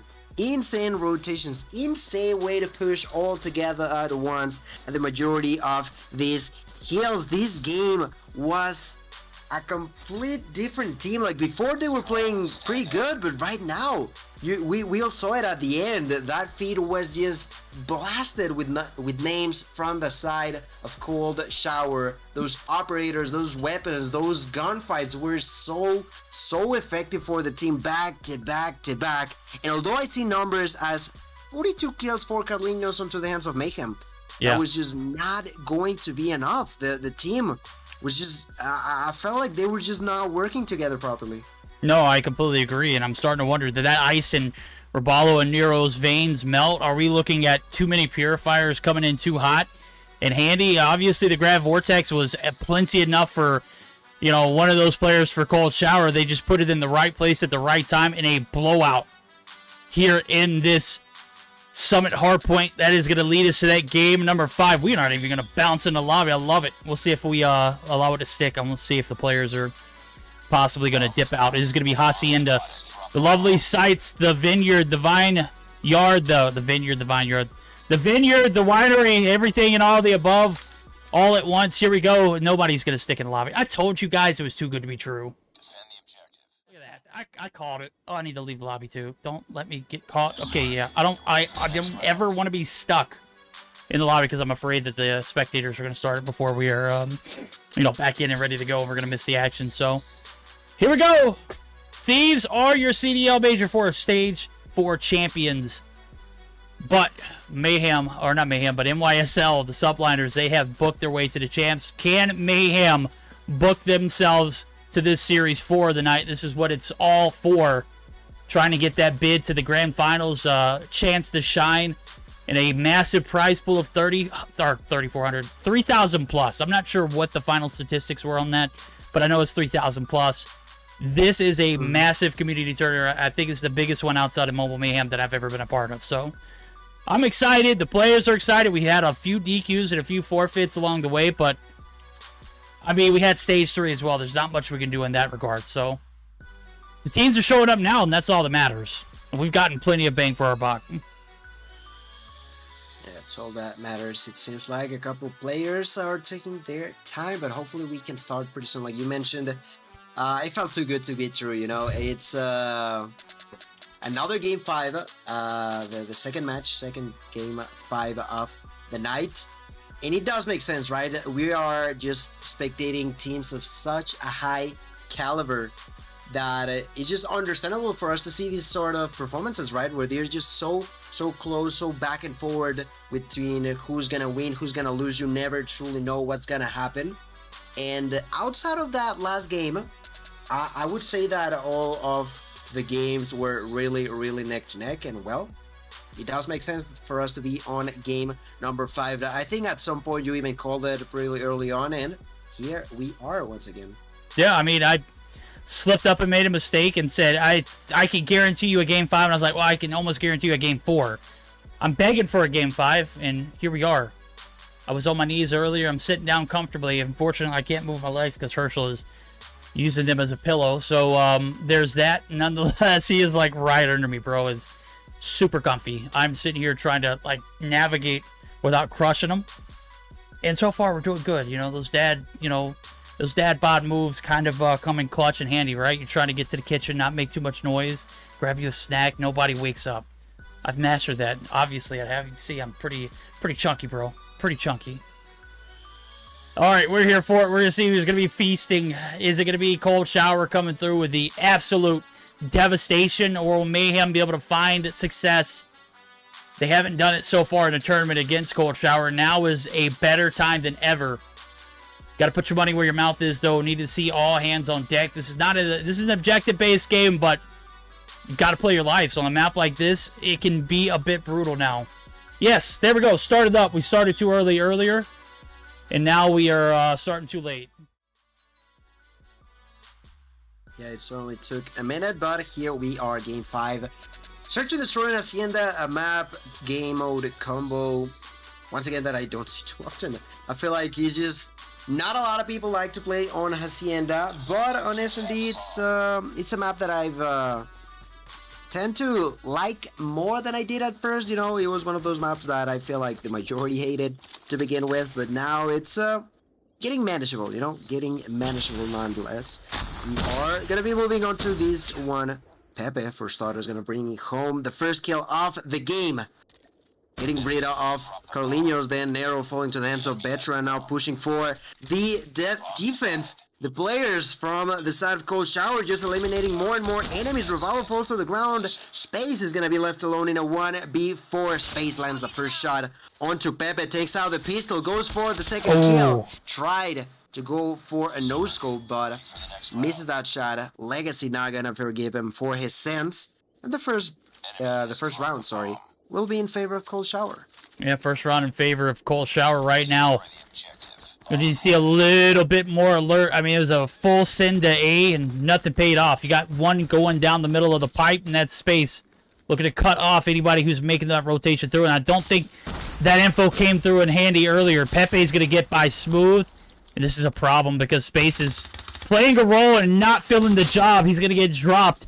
Nero going to go ahead and hop the bomb site. And this may be what you need, right? Get the bomb plant down. You don't have the player advantage, but forced to push. Right now, it doesn't matter. Ribaldo, or not Ribaldo, but Nero's going to get dropped. It is all on Carlinhos, and man, looking like ducks on the water, just waiting to get picked up. The body shots are veterans. Oh, man, I felt that one, bro. Bomb's going to be defused. Plenty of time to go along with it. 2 rounds in a row. Mayhem.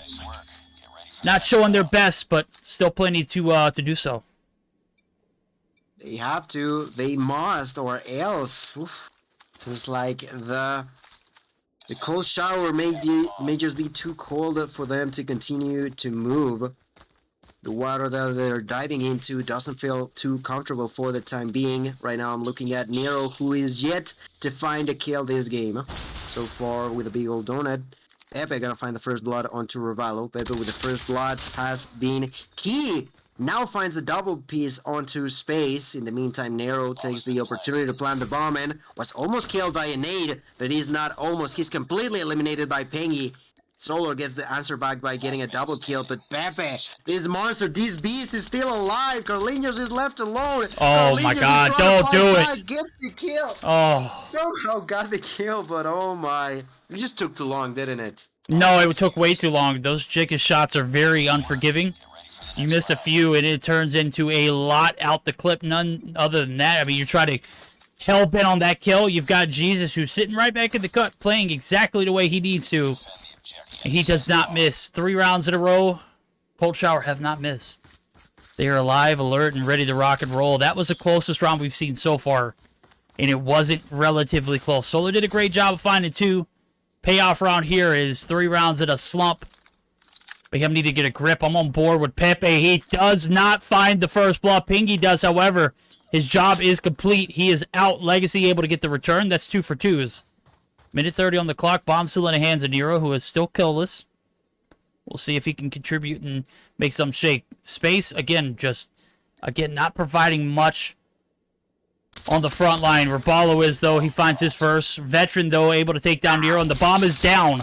That's tough. Legacy going to catch that guy lurking, and Ribaldo might have been successful in the first one, but got a little too over-aggressive and paid the price now. All on Solar. 1v2. 4 kills on board. Can he make it 6? What the hell is going on? What do you got?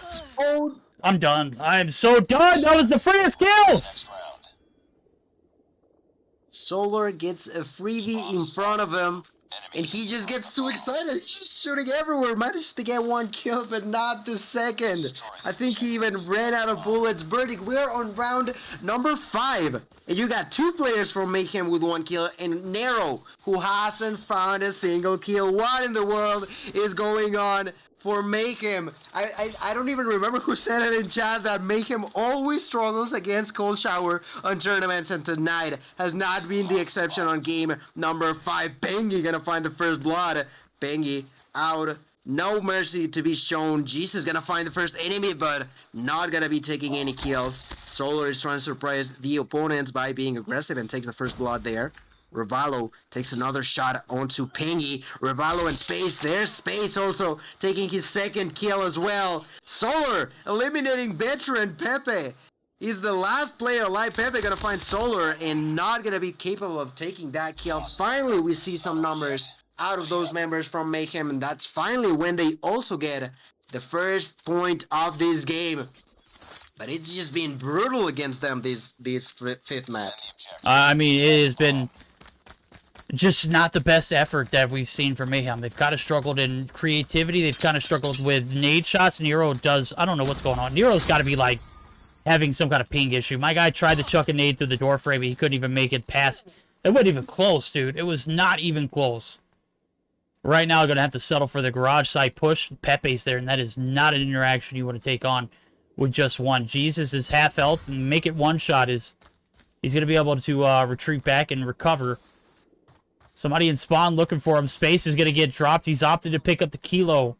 Maybe he can add a little bit more value to it. Now Pengy snaking around the corner gets dropped. Solar picking up the slack. My guy is almost to 10.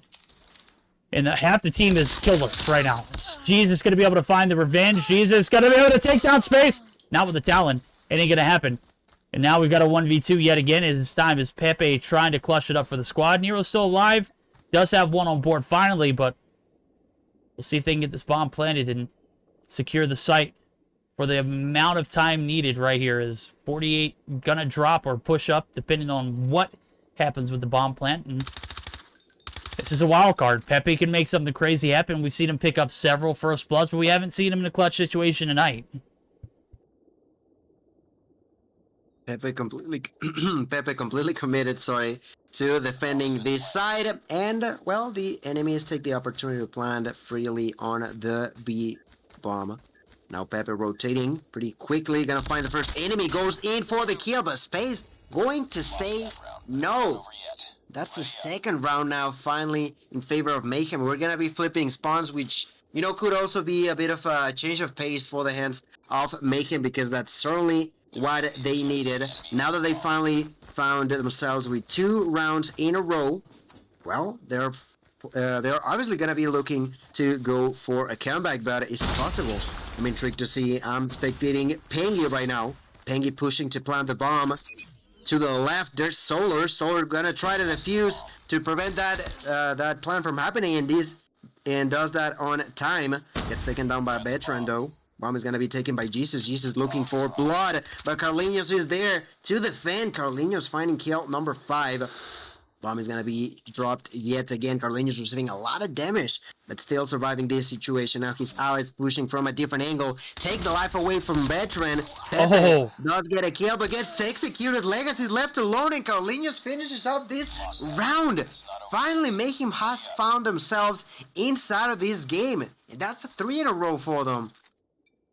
3 in a row, finally able to strike, and we'll see if they can continue the momentum now as we flip the sides and falling flat on their face. Exactly the same scenario we started off this game. It is Cold Shower now in a little bit of a slump. Jesus is trying to pick up the slack, and I gotta commend Space. He's able to adapt and does it relatively quickly. Hey, oh, baby! Big shots. He gets dropped, though. He finds one before he goes. Nero putting his best foot forward. Carlinhos rounds the corner. I don't know how Pepe lost that one. My guy had everything to drop, the angle, everything he needed to just absolutely send him to oblivion. Nonetheless, it is left to 2. 4 players left standing for Mayhem. They are certainly not going to sell this round. P2 rotation to garage site. Rapallo wins those. That's 4 for him. And now Legacy, the objective king. Give him the crown. Is going to get absolutely turned on. Oh, baby, the flicks from Rapallo. What a animal. We were talking about so many mistakes happening in the hands of Mayhem, but I think now we can say the same by the Cold Shower members. We're even to the top 4 into the hands of each team. We are gonna start round number 9, and I want to go with Revalo, who does a lot of damage but doesn't take any kills. But Solar does. Solar takes 1, Solar takes 2, Solar takes 3, Solar wanted the 4th one, but Jesus manages to survive this. He's gonna be left alone in a 1 versus 2 though. Bomb is on the ground. Things are not under control. Make him want to turn it around. Jesus gonna take kill number 1. Jesus gonna go for kill number 2. But Nero finds a way to survive that interaction. May have not been the best game for Nero so far, but still manages to survive. Bomb is gonna be taken nonetheless. This is the perfect opportunity for Jesus to plant the bomb, but he still doesn't feel too sure, too safe. That's exactly why he is rotating, and so is Nero. They're just dancing around the map, dancing to a perfect death song that none of them want to end up falling to. Jesus finally gets closer to the bomb, and will be planning it as we speak. Verdict. Will Nero be able to actually take another point for Mayhem? What do you think? I don't know, man. It's just depending on what route he goes. You can see the bomb's planted. Jesus going to go ahead and retreat back. He's got a little cover up top, and he's making the long rotation, the top office building. Look how perfectly placed that bomb is. Nero, I think he might have heard the call out. I think he's going to have to make this push. There's 25 seconds on the clock. Not a lot of time to do it. Jesus right in the corner. He can't see him. Oh, he walks right by him. Rotates right back into him. He spots him. Jesus gets dropped. Nero, how the hell did you think to turn back around? My guy, the foresight, the player awareness, realized where the bomb was, knew he was up top. It's such a well-executed play from Jesus, too. There was just that one chance that you get spotted, and sure enough, he props himself up in the crouch position. Nero just as cold as hell. 5 rounds in a row, Gil. We're starting to see a little bit of a newer Mayhem emerge. We might be seeing a cold shower go down a little easier tonight. Oh boy, I'm going with Nero through the smoke. He's got to be careful. He's got to be careful, and he knows it. Decides to back out. We'll be throwing a nade. Good if the enemies try to push a bit more. Veteran, though, takes the first blood onto Revalo. For a second, I thought that Space was AFK, but no. He's just on a different level, just waiting for enemy. Solar, though, takes his 15th kill. Verdict. Solar with 15 kills. Now we'll be pushing to get some more. Bombs gonna be planted. Carlinho's gonna take a double kill. Jesus and Legacy are left alone. 2 versus 4. Legacy's down. Jesus in a 1v4. Jesus lands the first shot. Takes out the Karambit. Looks to defend the bomb. Finds kill number 2. Jesus wants to make it. Goes for kill number 2. Lands the shot onto Nero. About to get the clutch. Space is left alone. Only 10 seconds on the clock. Space trying to do it. Oh, that's it. That's it. That's the clutch. Jesus, get the hell out of here, bro. There you go. Insult to injury with the clutch, too. Oh, my God. Jesus can save you. Just saved. Cold shower. A bit of a blowout on that round. Was that a 1v4? My guy's got to be feeling it right now. That was so damn disgusting. In 5 rounds in a row, you take some pretty brutal beatings, and then 1v1 that went in the favor of Nero. Could have gone either way, though. That was just such a 200 IQ play from Jesus right there. He gets the clutch that he desperately deserved from that last round, and does it in such a great way. Revalo pick it up, too. Great way for Mayhem to bounce back. They forget that round ever happened, right? Well, Jesus is still alive, and that is never a good sign. Nero trying to get the drop on him. They're trying to make the rotation through. Is Nero spotted? Is he dead in the vineyard? Legacy getting some shots. Nero just too saucy. He's going to get the 2-piece world match point. It's not over yet. Ready up. Verdict, what is this? What is this, man? This is chaos, pandemonium, misery meets company. Look, this is just this is a banger of a series, and I wouldn't be surprised if we see overtime. Oh man, we might actually get some overtime. This is round number 12. This is the opportunity for Mayhem to try to close it off. Spain's gonna find a kill. Revalo does too. Nero gets another one into the books, but gets taken down by Pepe. This is a 4 versus 2. Nero, when they need it the most, is there to show up and show big time for the team. Cold shower against the ropes. Cold shower on the brink of elimination. They hide it in a bag in a way, but they have fall short on the next rounds. Now Jesus is gonna find plenty of enemies in front of him. First one is gonna be Space and takes him out immediately. Space not gonna be capable of that. Now Pepe receiving a lot of damage as a lot of shots, gets taken down, gets executed. Another clutch situation for the hands of Jesus. He's done it once. Can he do it again? He's gonna walk by. Carlinhos did what had to be done. Waited for that kill. Takes the round home. In the comeback, because yes, I call this a comeback, will be in the hands of New York Subliners Mayhem Verdict. Jesus tried his hardest to clutch those rounds and did it once, but not twice. Cold Shower will take the L, and Mayhem will be moving forward on the next round of the Meseeks Sweat League, my friend. Meseeks Sweat League has been sweaty as hell. Ice in the veins of some of these players. Cold Shower's not enough to calm them down right here. It was a bit of a struggle off the rip, but my guy Solar, regardless of, you know, Nero getting that 1v2 scenario, or that 1v1 clutched up, the 1v2 that he got, and he didn't have but like 2 kills off the, you know, to start that round off. The clutch was there, but Solar was just a force that couldn't be stopped. We praised Pepe for getting first bloods earlier on, but he slowed down. He simmered down way faster than my guy Solar. Was just too damn icy with it. 16 on board, 12 on board for Carlos.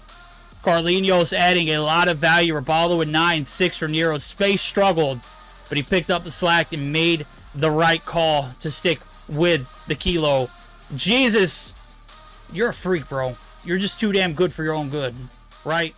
That is going to bring us to the end of that series. Before we can even wrap up talking about it, you can already see the players want to go ahead and get the action started. We're going to get geared up for our next series. Don't go anywhere. It shouldn't be too long per Cygnus jumping in the lobbies ASAP. So we'll be right back after this message.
Gentlemen, the show everybody's been waiting for. We got the Winterside Finals, and it is certainly going to be one for the ages. We've got Tribe, we've got Cygnus, a rivalry that dates back as early as time itself. You think of rivalries in COD Mobile, you think about these two teams in particular. Tribe has since started stepping their game up and kind of like stretching that gap between skill level, and I've got to say, they're looking pretty damn good. But Cygnus, they're on the brink of beating Undream 3-0 on Friday night. Can they keep up the same intensity, keep that same pace? Gil, I know we're in for a long night, bro. We're 3 hours in. We've got 2 more series ahead of us. What are your thoughts? I mean, I gotta say, I'm loving it. I'm loving it. Definitely, the intensity of both matches has been top notch. Absolutely top notch. It's been incredible. And we're just halfway through. You said it yourself. We're moving on to a game, a match of Tribe versus Cygnus. Like, you literally couldn't ask for a better situation for us to be watching. And well, we are going to be set to watch the map rotation, right? Yeah, there we go. Best of 5 on the screen for everybody to enjoy now, as I've got it pulled up, ready to shake and bake. The raids coming through. That's the indicator that Cygnus teams are getting ready to rock and roll. Here we go. Sir. Best of 5 starts off heading over to the Hollywood Hills, California. We're going to be lucky to see some raid Hardpoint, followed by Standoff Search or Destroy. Slums Control. That is, I mean, that's one that Day will bash all day long, but I've kind of grown to enjoy because it offers very, very strategic way to get that B site and then finally try to extend the game. You're not playing for the cap on the A side. If you get it, that's good, but ultimately it's a search or destroy, kill the players ahead of you, right? Fire and Rage Hardpoint for game number 4, and if we make it the distance, that has been the trend tonight, we will see a takeoff on search or destroy. That is a brutal way to go out on such a lovely series. Hacienda Summit off the table, and these players are not playing. The bans are in, they're official. Annihilator and Purifier. That means we are going to see Grav Vortexes and Sparrows. We'll see which ones are chosen, as this map could be a bit, wide open for game number 1. Slums could definitely use some Sparrow love, and I could certainly see Sparrows being rained down in firing range. So we'll see how it pans out now. Everyone's ready to do-si-do. I'm ready to dance. I've got the beat on the background, and I am vibing, my guy. Sir, let's go for it. Bienvenidos, gente. Gracias por ese raideazo aquí, Mox. Estamos listos para comenzar con este enfrentamiento entre Tribe y Cygnus. Game number 1, Verdict. You said it. This is gonna be some Hardpoint on a beautiful raid. And for starters, who do you think we should be spectating? Well, off the bat, I was with Jez, but I'm open to suggestion. Alright, I say, why don't we go with Wero? One of the recent additions onto the Cygnus roster. Let's do it. Alright, P1 out in the open. The long rotation for Cygnus here. 4 players sent direct, 1 player sent to lurk, and right now it is a bloodbath, right? 2 for 2, though the trades come in, smokes down. Plenty of cover here for Tribe to make something happen. We'll see if they can get their fair chunk before having to make that rotation through the laundry site. Inside of the hill, I see Vague, the one with things under control, with a nade ready to be thrown. That's exactly what he's going to be doing now. Has to defend into the middle of the map. There's a lot of people from Cygnus pushing at the same time, but the push is going to be stopped in the tracks. Now the next one to get inside is Tio. Tio so far with no kills will be executed by Jess. Then Vague takes a double kill, and the clean defense continues by the hands of Tribe, who suddenly lose control because of a sneaky nade by Wero, but still the control is not switched. The control is still under Tribe's hands, and although Kitchen seems to be secured by Cygnus, I'm intrigued to see how long that's going to be taking for the side of Tribe to attempt to get inside. Yeah, there it goes. Here comes the hit. Marshy going to lead the pack. He's going to find one. Now operating in money room. He's trying to get the hit down pack. There it goes. A lot of value there as he's found his second. He is just pestering and playing. Right now the break is going to stick, and man, off the rip, Cygnus had the perfect little spot to go ahead and get this kitchen site, but Marshy is an absolute demon. Finally taken down, but the damage is felt. Tectonic right here going to hold down the fort, and kitchen site might have been an early rotation for Cygnus, but they are not going to be able to reap the benefits of that setup. For clean 75 to none. The side of Cygnus still trying to get some momentum inside. The last player alive gets executed at a distance. They control over the next hill as well. I'm looking at Bolo already rotating onto the garage area, destroying each and every single vehicle to prevent any sort of sneaky play by the opponents. But this is a lot of control in for Tribe. Cygnus constantly trying to come up with new strategies, with new ideas of what to do. Seems like for the first time it will work out as the TO is left inside of the garage. But the problem is there's at least 3 members from Tribe about to jump inside of that hill pretty soon. And that's exactly what happens. The TO is out, and so is everybody else from the hands of Cygnus. And on top of that, they are beginning to ram up a few score streaks alongside with the operators by Tribe. This is getting out of control, Verdict. Oh, it's way out of control. Only 1 point for Cygnus. They have been rocked each and every time they made the early setup. I thought they were looking pretty solid on the rotation of garage, but Tribe had other plans. They want a smooth, quick game, and I am not going to argue with that right now. If we don't do listen-ins, we might not get a chance to do it. So we're going to go ahead and buckle up. None other than Tribe Gaming, our first HyperX listen-in of this series.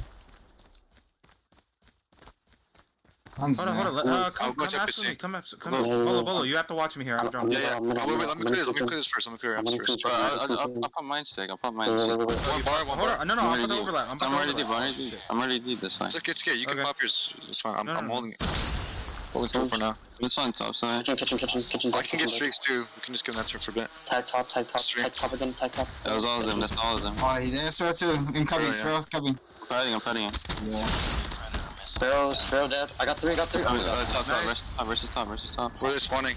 Top. I'm on top. I got him. All dead. I actually missed that bullet. Just hold the...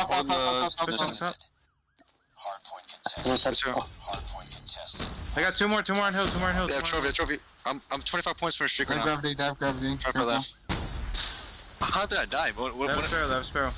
One basketball. Tree. Tree. Oh, that can hurt. Fucking Try to get a Goliath. Go next. Sparrow dead. Yeah, just come near. Close to right. I'm gonna hold full side for a bit. You won't pull. Pull in. They're gonna push through kitchen. Stun kitchen. He's on the pillar. 157 to 42. Tribe business as usual. The comms about what you expect. You hear the overlap. You want to make sure you get the right usage out of the drones.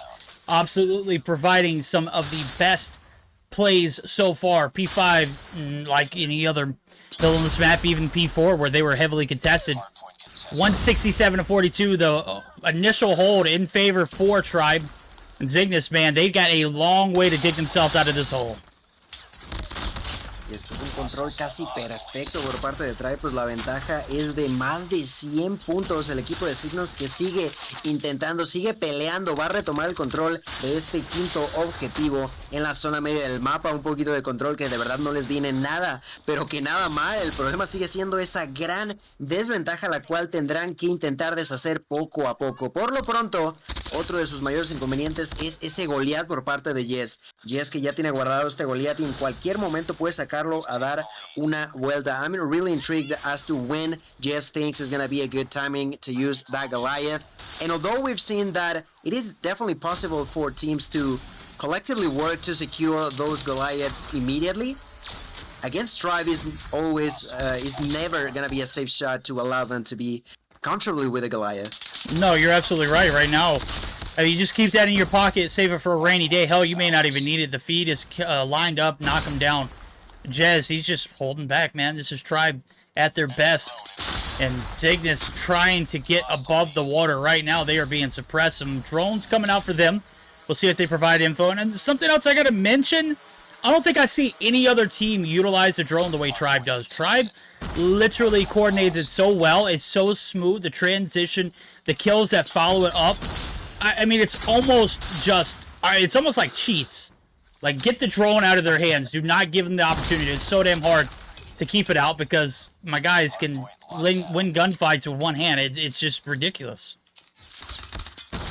Ridiculous indeed. A 200 points mark in favor of Tribe inside of the kitchen. I see just trying to defend, finds that kill. onto Vague, still continues to be alive, goes for the second onto Jess and gets it. Good start of a defense in favor of Cygnus. Let's see how they defend now. Just does have the Sparrow available, which is a perfect opportunity to defend as well. Gonna be using it right now, but gets blasted by Marshy Sparrow himself.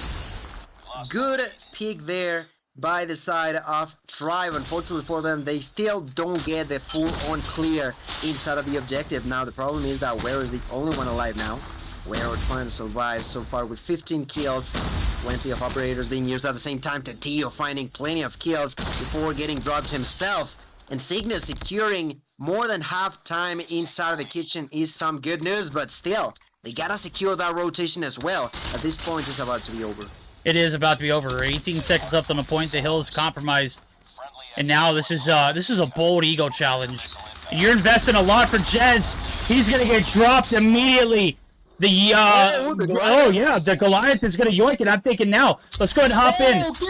It is. Kilmlack's gonna hop it. We're gonna go ahead and jump in for a quick listen. We're gonna double up this time around. HyperX listening.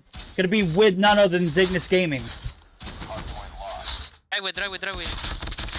¡Uno entra por medio! ¡Entra por medio! Lambos, fusible. Agua Jim. Me stunearon en punto, güey. ¿Estuneado Jim? Creo que está en Lambos. ¡Ey, Jim! Muertos. Buena. Me mataron. Punto. ¿Está quién esa madre? ¿Está quién? Dos Jim. ¡Estuneados! ¡En punto, güey! Tres Jim. Ok, lo puse. Me suena Driveway, rojo. Lambo rojo. Viendo mid. Tocado, Driveway, otro más. Mid.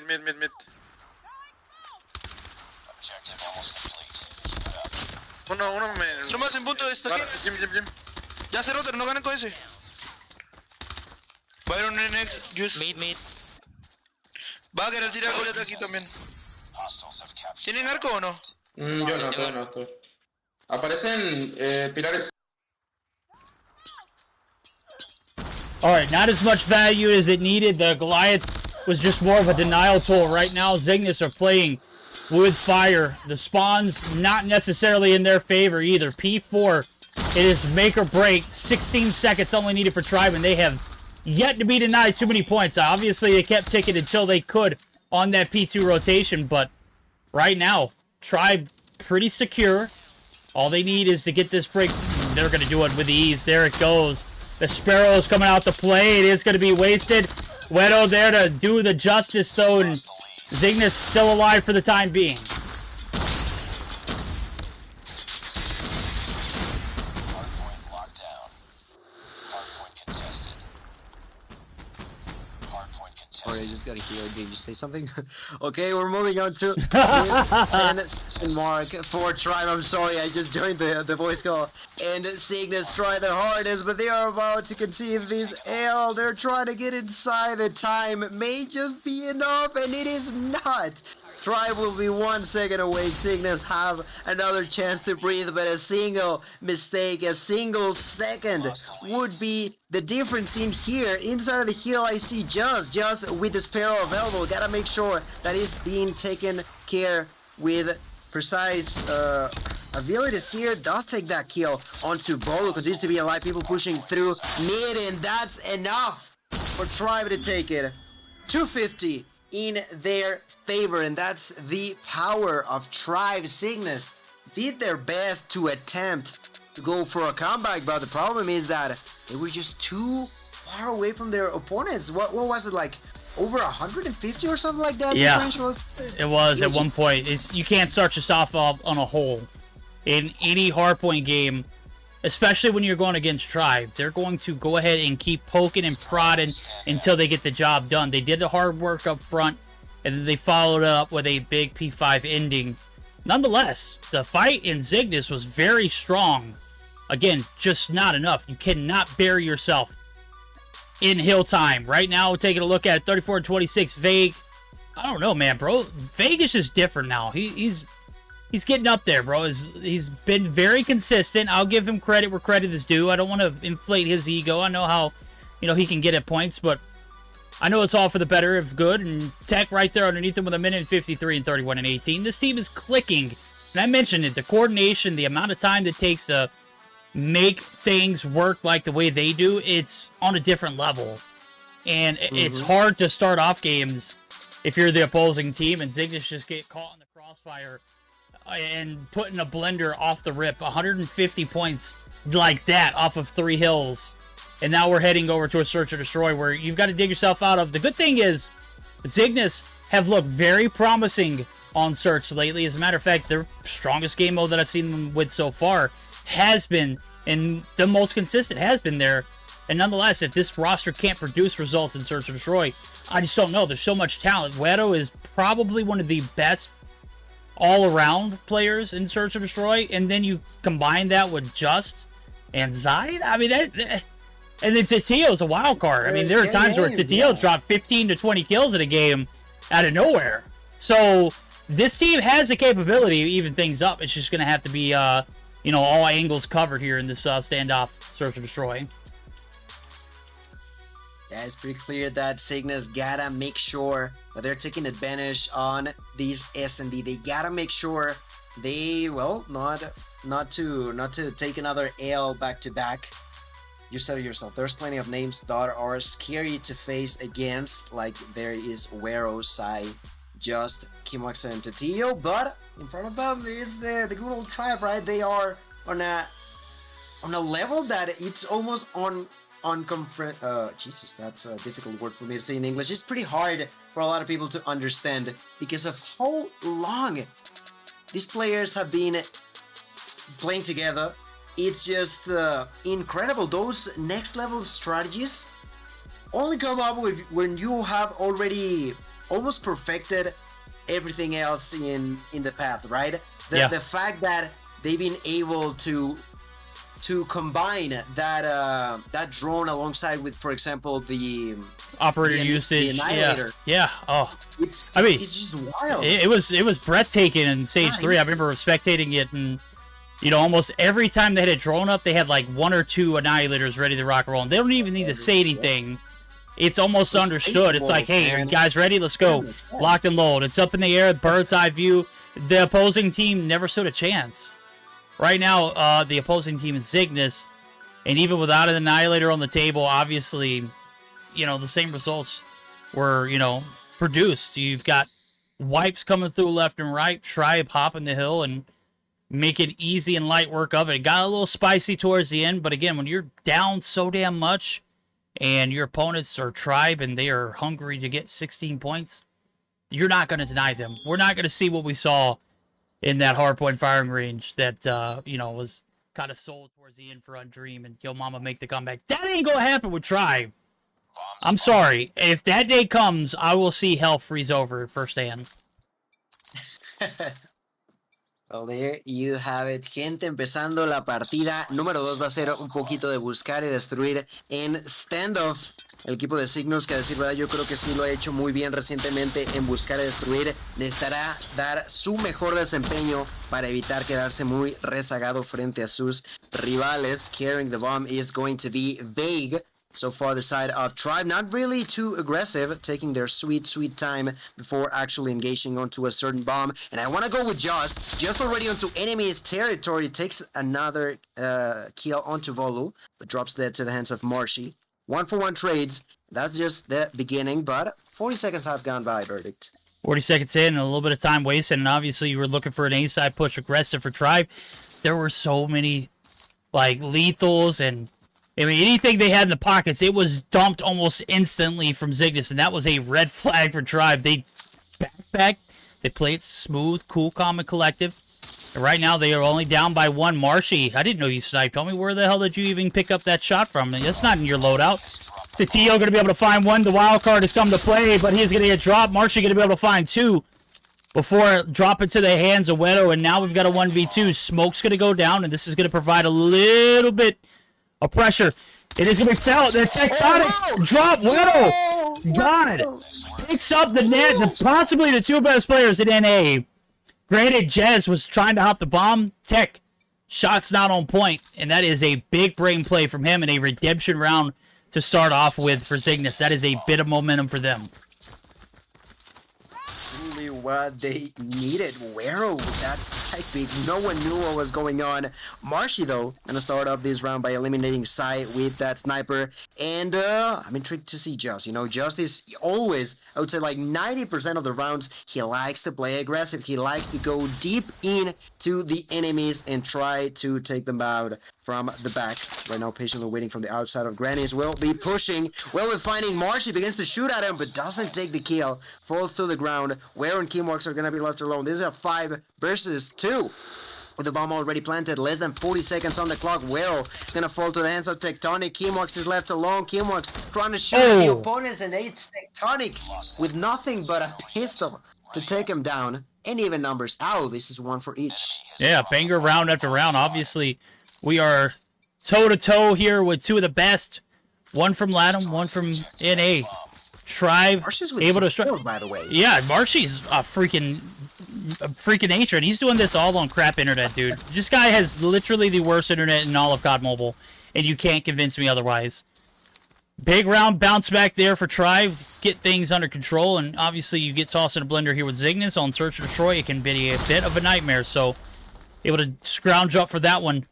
As first blood comes through, Tectonic's going to be dropped. I think that was a nade shot. I don't know who got the chuck and who got the actual kill for it, but defense a little more conservative. You saw that last round kind of fall flat on his face, and just right back in enemy territory. He's not going to be denied. Marshy might have gotten 7 right there, but it was just on the other side of the gutty. He is definitely not going to lose those. Huge kill for Just that opens a lot of room for them to be moving on to right now. Bomb has been planted, and they gotta make sure that no one's from behind. That certain someone could be Jess. They are now pushing inside. Bolu taking one, Bake taking another. This is getting problematic for Cygnus. Just gets one, goes for 2, runs out of bullets, brings out the pistol, and Sai gonna help him out. Bomb will be defused. That was a hectic round yet again. We are trading. It's getting more and more spicy as we go, Verdict. It's like, hey, you take one on the jaw, I'll take one on the jaw. You take one on the jaw. They are trading back and forth. And we've got ourselves a good old-fashioned boxing match right now. The gloves haven't came out as per se, but I can literally see these two teams going back and forth, just poking and jabbing and bobbing and weaving right now. The weaving and the bobbing, and the shot's going to be landed. That's going to give the upper hand back to Zygnus now. As again, another round and back. We'll see how the defense plays it here. Zai looking for the upper hand. He's going to get a shot off, but it is going to alert somebody to transition through the middle of the map. Tribe don't care. They're not going to have a single blood dropped. It is going to go ahead and get the bomb hopped and planted right there. The pressure's on the 5v5 retake. Tectonic finding 2 massive kills right here on the heady. And now it's all on 3. Just trying to make the demon time rotation. Finds 1, but Marshy can't be denied yet again. The revenge comes back in, and blow for blow we go. Back and forth, 2 for 2. We are yet again tied up. Un enfrentamiento de boxeo de ensueño, cada uno suelta un golpe cada vez más potente que el anterior, y estando empatados 2-2 vamos a iniciar la ronda número 5, donde Tribe ha sido consistente a la hora de plantar las bombas, y es algo que Cygnus tiene que empezar a tener más y más en cuenta. Bake se acaba de suicidar, no tengo ni idea de cómo, pero eso son buenas noticias para Cygnus, y ahí Sai que conecta ese francazo en contra de Tectonic. Se quedan solos 3 jugadores, y ahí Jess logra responder aniquilando a Kimwax. Buena baja para el equipo de Tribe, pero esto sigue siendo problemático para ellos. Güero que aniquila a Bolo. Esto es un 3 contra 2. La bomba está en el suelo y el equipo de Tribe lo sabe. Jess y Marshy que se han quedado solos. Voy a quedarme un poquito con Marshy que tuvo un inicio de maravilla, pero ahora sí que le está costando un poquito más llevarse bajas a su nombre. Jess que sí conecta en contra de Sai. Continúan con su agresividad. Se quedan 2 contra 2. Marshy que hace mucho daño. Marshy que buscaba la baja. Vamos a ver si la obtiene. Se esconde detrás del tanque, pero no la consigue. Güero que termina aniquilando a Jess. Se va a quedar solo Marshy, que ya recibió muchísimo daño. Y es Tetillo quien lo va a aniquilar. Tetillo quien lo va a detener. Y esta ronda es para Cygnus. Vuelve la ventaja a sus manos, pero esto sigue estando en extremo cerrado. Verdict 3-2. Back into the hands of Cygnus, bud. Yeah. It's still pretty damn close. It is too damn close. I can't even breathe over here, bro. It is just too damn sweaty. It's hot. We are in Hell's Kitchen right now. And nobody is able to keep... I mean, if they're able to keep trading blows like this, we'll be going here all night. Obviously, it's the first to 20 in overtime, and I can bet your bottom dollar we'll see some overtime if it continues to trade out the way it is right here. Big interaction here for Jez. He's going to get dropped. Kimwack's going to be able to get them taken care of, but it is bomb planted. 30 seconds on the clock. It is a scramble for the remaining 3 players from Cygnus to make something happen. to Tio with the nade shot. Bolo, the intel's there. He follows it up. Drop. The corner's not safe. Marshy now left in a 1v2. The bomb's going to get picked up. It is being defused. Marshy with the freaking peek. But the time is not on his side. to Tio. He wins those. He got 3 there. He got 3, at least. I mean, he could have gotten all 5. My guy is just on demon time right now. He breaks the pattern, too. And that's going to give them advantage before we flip sides. I gotta tell you, man, I've seen Tatillo get kills like that with a nade plenty of times in the past. That's an area that he knows how to work with and made it to perfection. As teams are not gonna be flipping spawns, well, it is now Cygnus' opportunity to be on the offensive role, but the problem is that Tribe, when they play defense, they are also gonna be aggressive, and I'm looking at Big. Let's look at Big with a shotgun, and Jess is also with an R09. 2 shotguns will be used on standoff. I think that's the first time I've seen it in ever, actually. And they start with a kill for themselves. Marshy does drop to the hands of Just. There's gonna be a 4v4, and it doesn't seem like Cygnus are too sure as to where the bomb should be planted. The defense is gonna be really well executed so far by the hands of Tribe. Tectonic lands that sniper shot onto side, lands the double onto where Tectonic already with 6 kills for himself, looking for the next victim, but falls to the hands of Just. Then Kimwax dies to the hands of Jess. Just gets the double kill onto Jess. Still gonna be a 1v2. Bomb is on the ground, but still got plenty of time to be playing with. Verdict? Yep, 50 seconds on it now. Here comes Just, the demon. The clutch. How much ice has he got in his veins? My guy has got to be on 4 right now. This has been a rock-solid game and effort so far from Cygnus. Cannot sell the bag. Keep that advantage. Don't let any momentum drop. Keep the intensity. Bolo on the corner up top of the staircase. Shots are crisp. Just dropped. Gap getting bridged. Tribe, they answer back with a big round for themselves and a solid one on the defense so far. And if you get the intel, if they see what I see, you do not want to push A. That is just upset waiting to happen. Like, you get there and there's 2 shotties, ain't no way in hell right now. We'll see if that's continuing on as Vague is still with the R9 hopper and Jez also with the R9 as well. We're going to see if this A-side aggressive push pans out. The shotties, they're on point. Vague opens up with 1. Tech's going to get an 8 shot. Wedo able to trade, but it's 1 for 2. Things start to simmer down now as Cygnus trying to readjust, realign, get things settled back, and you got 1 in the literally in the spawn. They've got to deal with him ASAP. Can't send 1 either. You got to push this collective. Ve que termina muriendo a manos de Sai. Sai sigue con vida, pero sus compañeros han muerto. Mars y Tectonic aniquilando a el resto de jugadores de Cygnus. Sai en un 1 contra 3, recibiendo mucho daño a manos de Bolu. Termina muriendo y volvemos a tener igualdad absoluta. Esto se va a poner 4-4. Ni Tribe ni Cygnus, ninguno tiene la ventaja. Y esto no puede estar más cerrado. Ambos equipos se están matando. Y es que saben lo mucho que tienen en juego. I gotta tell you, I really like the strategy of using a shotgun in this area between Vague and Jez, but that's exactly what I was gonna say. If Cygnus doesn't allow them to position themselves early enough, they're gonna struggle to actually be moving around with a shot in here. Vague has been dropped to the hands of a nade. Tatillo gets another kill, Just does as well. This is gonna be a 5 versus 2. Jez drops dead to the hands of Wero. Tectonic in a 1v5 will be trying to prevent the bomb from getting planted, but it's not gonna be there early enough. Gets the first shot onto Tatillo, but everybody collapses onto him at once. And that's exactly what I think Cygnus should do. The strategy from Tribe is top-notch if they find a way to safely get into their positions. Verdict. No, you're right. If you can prevent them from getting into that spot, that cubby is highly coveted. You deal with the pest before it becomes the problem, no worries. Right now, the trophy systems are going to go down, and you can already see it.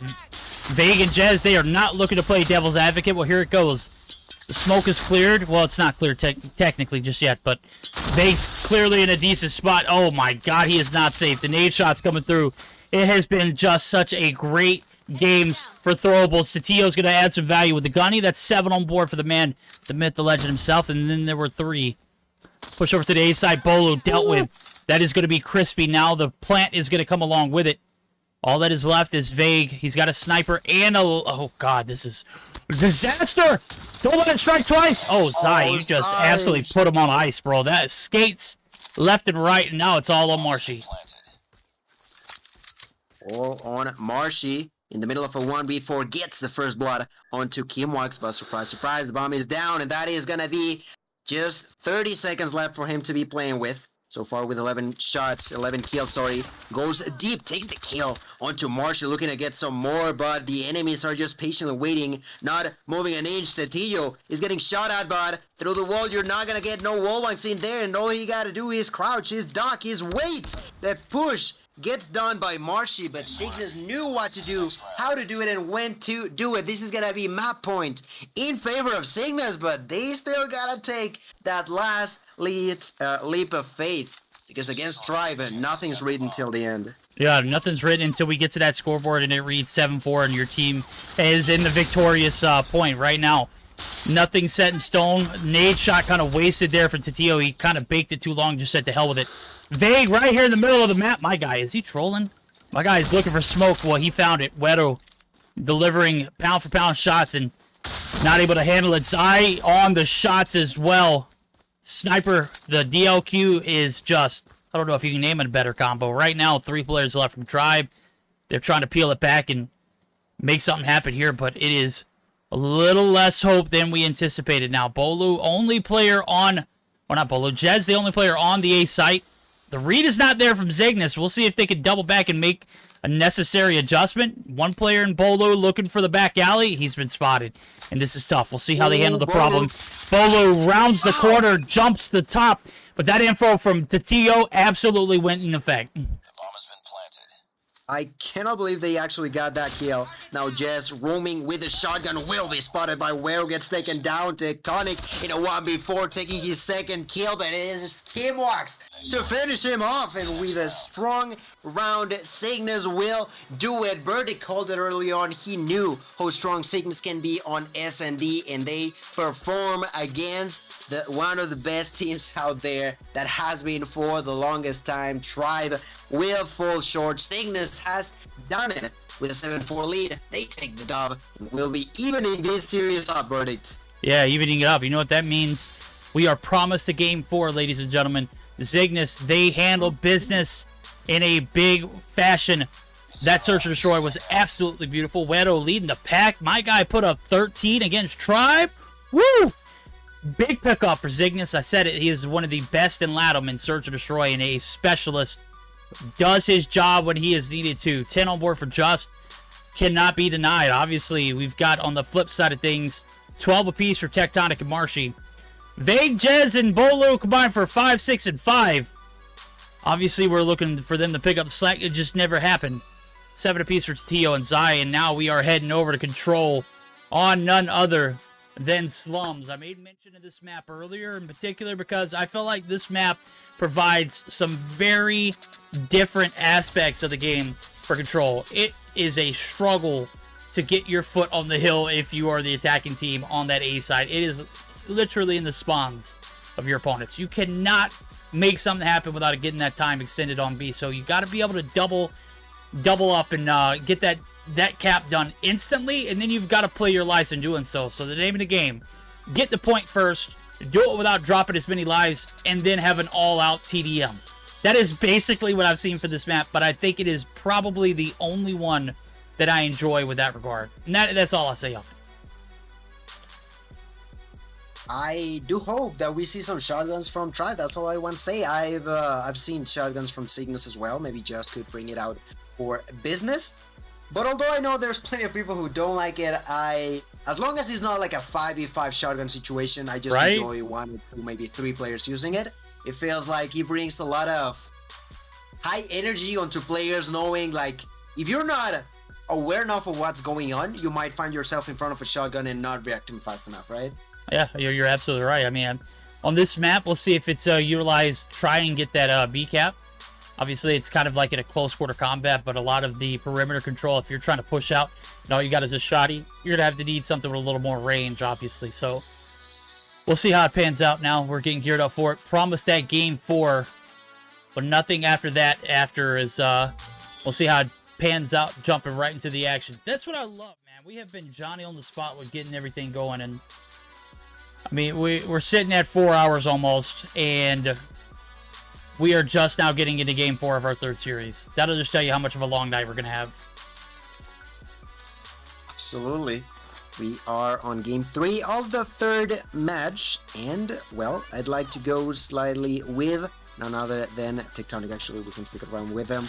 Tectonic, let's see what he can do. Immediately pushing here for business. Tectonic going deep for that kill, but Sai gonna say no, then Sai falls short to the hands of Big, capturing the objective. I see Jess. Seems like no one will be using a shotgun. You know, kind of sad about that, but it is what it is. It's definitely a hard map for people to be playing it with, but... Oh, wait, look at Jess. Yeah. Hey, yo! Ask it, ye shall receive. My guy is delivering silver platters right now. Oh, he just handed a free kill over to Sai. That was about as brutal as it was. You round the corner, you got a Demon and Zygnus ready to just hand it to you right there as the B push is going to be put to a halt. That's going to push the clock. Minute left on it. Plenty of time to make something happen. You haven't had too many casualties. The bad thing is there's been a lot of map control. It has not been in favor of Tribe. The contest in, Vague, the slide peek, does the deed, doubles back, looks for regen, waiting for the cavalry. Here it comes. Tribe looking to get the secure done. They've got 1 tick in. The progress is certainly being felt for Zygnus. Now the pressure coming through. The hit. Shut down. Zai now coming from the backside. He's going to be out. Chemwax, the last one alive. Hey, he gets away. Nope, not for too long. He's going to be dealt with, and there it goes. A little bit more stability in the hands of Zygnus. I know Chemwax trying to survive, but I don't even know who killed him, but he ends up biting the dust. Now trying to defend is just the ticks trying to be prevented by Zygnus. It seems like they're going to be able to prolong for a little bit longer, but they got to be cautious about the life situation. 13-10 inside of the OVJ. I see Chemwax once more. So far with 3 kills, will be pre-firing, takes that kill onto Jess, immediately turns around, doesn't want to be surprised by no one, and that's exactly what happens. Takes another kill onto Vague. He's gonna be turning around from enemy territory, takes 1. From enemy territory, wants to take 2, but Marshy gonna say no. The only one there to defend is Tio. Everybody from Cygnus gotta get there. The capture about to come through. 5 lives left in the hands of Tribe, and Cygnus want to make sure that they are making this the best round possible when they're defending. Only 3 lives left. The timer has been prolonged. The timer is even higher now. 3 left for Tribe. 5 for Cygnus, and I'm moving with Jazz. Jazz with his shotgun tries to go in for the kills, but Wero says no. The next one to push is Vague. I'm looking at Vic, they don't even want to move forward, but at some point they'll have to, and they know that. Just gotta take 1, but not 2. Only 1 left for Tribe. They know it. 3 for Cygnus. They take 1, and it's Tio. Tio is gonna secure this one up. Way too close for comfort in the hands of Cygnus, but at the end of the day, they've done it, Verdict. They done it indeed, and they did it without allowing Tribe to streak up too. I mean, we saw and talked about the drones being a factor, and on a map like this, drones can be just ever so useful. Right now, smoke's going to come through. Zygnus filling it right here on this A-side push. Now, as they're trying to get a man across the border, it is going to be Tio. He's going to be able to hop, but guess what? He is going to be dropped right there immediately now. 2 for 1. Make it 3 for 2. Oh, the lives are just continuing to drop. No kind of progress on B. Zai inserts himself in the objective. Jez just being a pest. Good night. If anybody's going to streak, it's got to be him right now. He's going to go ahead and apply the pressure. Wedo finally deals the damage, and there it goes. The break right back in. The hit is smooth. And this might be a big opening on this round of the attack here for Zygnus. Big opening now. Chemwax is defending from the outside while allies are capturing Jazz with a Vortex machine. Takes 1, takes 2, takes out the shotgun, but there's Jazz with the Sparrow. Jazz with the capture going in. They are trying to get it as quickly as possible. You said it yourself. It is really, really important for the offensive side to do it. That's exactly what Cygnus has done, but gotta be cautious about their lives. They don't gotta get too ahead of themselves. Just still moving in. Gonna take 1, just looking to get some more, but gets surprised by Bolu. Chemwax with the Vortex machine is gonna kill himself, which is bad news, you know. It's never a good idea for you to kill yourself. And unfortunately for him, that's exactly what happened.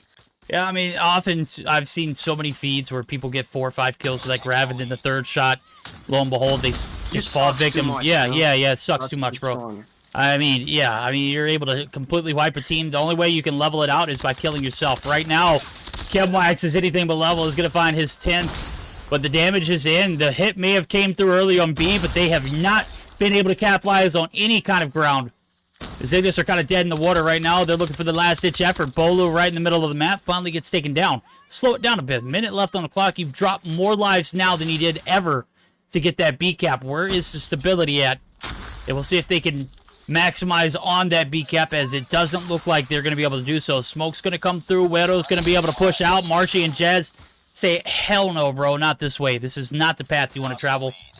And right now, with 4 lives remaining, they've got only a bit of hope and more of a reality that they are going to be tied up after this defending round from Tribe.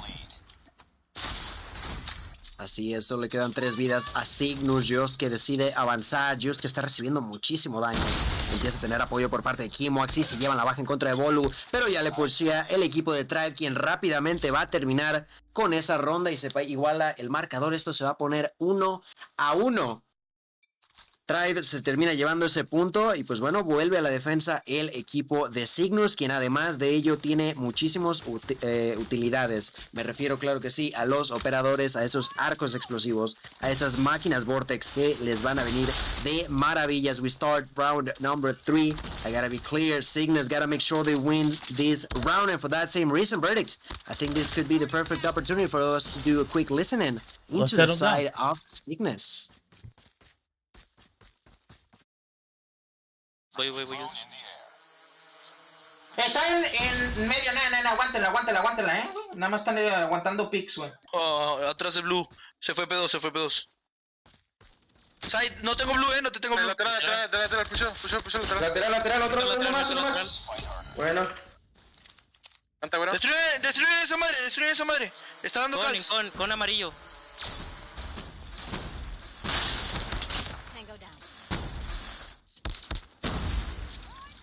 Con de ellos, con nuestro. Una bala. ¡Ey, el con, güey! ¡Se escucha! Bueno. Ven. Ahí no, P1. En blue, buena. Vidas y tiempo. Listo que me acompañe en blue para spamear mi arco. ¡Ay, no! ¡Arco! Viene arco. Hizo 3. Está bien, regalen si no. Con buena. Simón, hay que ir a... Ya regalen B. Es que tengo arco, güey, quiero pushar. Aquí al lado. Voy a jugar esquinas, Jus. Te acompaño. Ah, vale, hay uno con y uno lateral, güey. No piqué, güey. Top P1, no tiro. Un tirito, güero. Top P1. Una bala, me stunearon, güey. Lateral. Ey, no regalen las vidas. Tienen que venir. Sepárense. Ay, está en blue, güey. Eso lo cogeré. Things not looking too bright right now. You can see the life spare is clearly in favor of Tribe. This attacking round number 3 here looks like it might prove successful for them. We'll see if they can round the corners and get the kills right, as the B site is being capped. 40 seconds on the clock. Time is going to be stopped, and Vegas continuing to wreak havoc. Finally dealt with. Zygnus trying to get a little bit of control, but they've lost it all. 2 players left on the hill. Can they make something shake? It is Tectonic and Jez. They're dropped. And they may have dealt with them, but look at the timer. There's still plenty of time for Zygnus to be wiped if a complete drone or if a complete kill spree comes through for Tribe. 30 seconds that can feel like a lifetime now. Wero defending the side of me. Takes 2 kills. Goes for the 3rd one, but Tectonic says no. 3 lives left for Cygnus defending. There's Joss. Joss gotta make sure that they play lives. That's exactly what they're going for. They're waiting for enemies to commit to this objective. Only 10 seconds left. The red missile gonna be used, but he's not gonna take any kills here. Joss knows that they're pushing, but gets taken down. Bolo goes, takes the double, gets inside. Tribe is capturing once again. 3 seconds left. Wero trying to defend, but there's Jez. Jez once again with such a deadly shotgun. Takes that kill. takes that point. Tribe have done it, and they steal the defensive round off of the hands of Cygnus, securing almost instantly a dub in a way, Verdict. No, they did. I mean, this is, you know, the hit comes through early. You're looking for an early attack round. You're not waiting for round 5. And Cygnus did a poor job of managing their lives last round. As a matter of fact, they let Jez, or not Jez, but Vague streak up, and they allowed Marshy to complete his streaks from the round before. And right now, they are just not in a good position to capitalize on, right? Is Tribe trying to get the dub. They're on the defense. We're going to go ahead and queue up for a second listen in this time around. It is going to be with none other than Tribe Gaben to see if they can close this one out. Like, not back up, I'm Grace. trying. One more side blue, one more side blue, one more side blue. Street, your Grace. He's in Grace, turn around, Big, One's in that vent to your right side. I think so. Pretty sure. I'm almost on him. We're gonna have to give up B. We have to give up B. Play lives. I stun him. Yeah, come Twice. Lost Bravo. I'm calling my Goliath. I killed one. Blue low, nice. Another One's one to blue, my right. another one Someone blow up this blue. One more blue. Blue's one shot, blue's one shot. I'm trying to heal. Yeah, you're good. Heal. SS1 Goliath incoming. Could we push to me, launcher? Nah, he's not pushing you yet. Okay. Goliath is landing. No one's coming straight. Ugh. They're probably gonna One try and hit. stack Grace. Try and stack Grace. One more graves. He pushed out. He's pushing right. I need a trophy secret, guys. MP3. I'm gonna send him. I'm popping down. I need a trophy secret. Hold up. They smoked it off. Blue. Oh yeah, they pushed. That's 4. Got Nice. 2. Last one unknown. Another one, deep laundry, MP3. I'm gonna kill him. You saw that. I tell you a lot of them. Nice, yeah, no, great text. Yeah, 3 of them broken. Bricks. I need a trophy, by the way. I would love a trophy, gun. I'm desperate for a trophy now. Just get map patrol. Blue. I got him. Okay. I still got. I'm gonna just say my Goliath. I'm gonna say my Goliath. Yeah, save it. No. I'm gonna just stay in it. I'm gonna go on A with Goliath. Friendly XS1 Goliath incoming. Why do you get the trophy? Jump on. There's a trophy over here, bag. XS1 Goliath Too late. Too late. Come inside. They got 2 mid. Oh, you think Marshy needs a a trophy, Gil?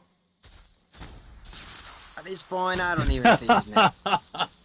Cygnus has just not been capable of getting so deep into enemy's territory. Only 20 seconds left. Just with a Sparrow gets executed. Sai then does the same thing and does get one of the Goliaths out. They take 2 of them out. They get inside of the OBJ. They only have 1 life left, and it's the Dio, probably the one to fall to the ground. Still manages to survive for a little bit longer, but dies nonetheless. Vague takes the Tribe, takes it.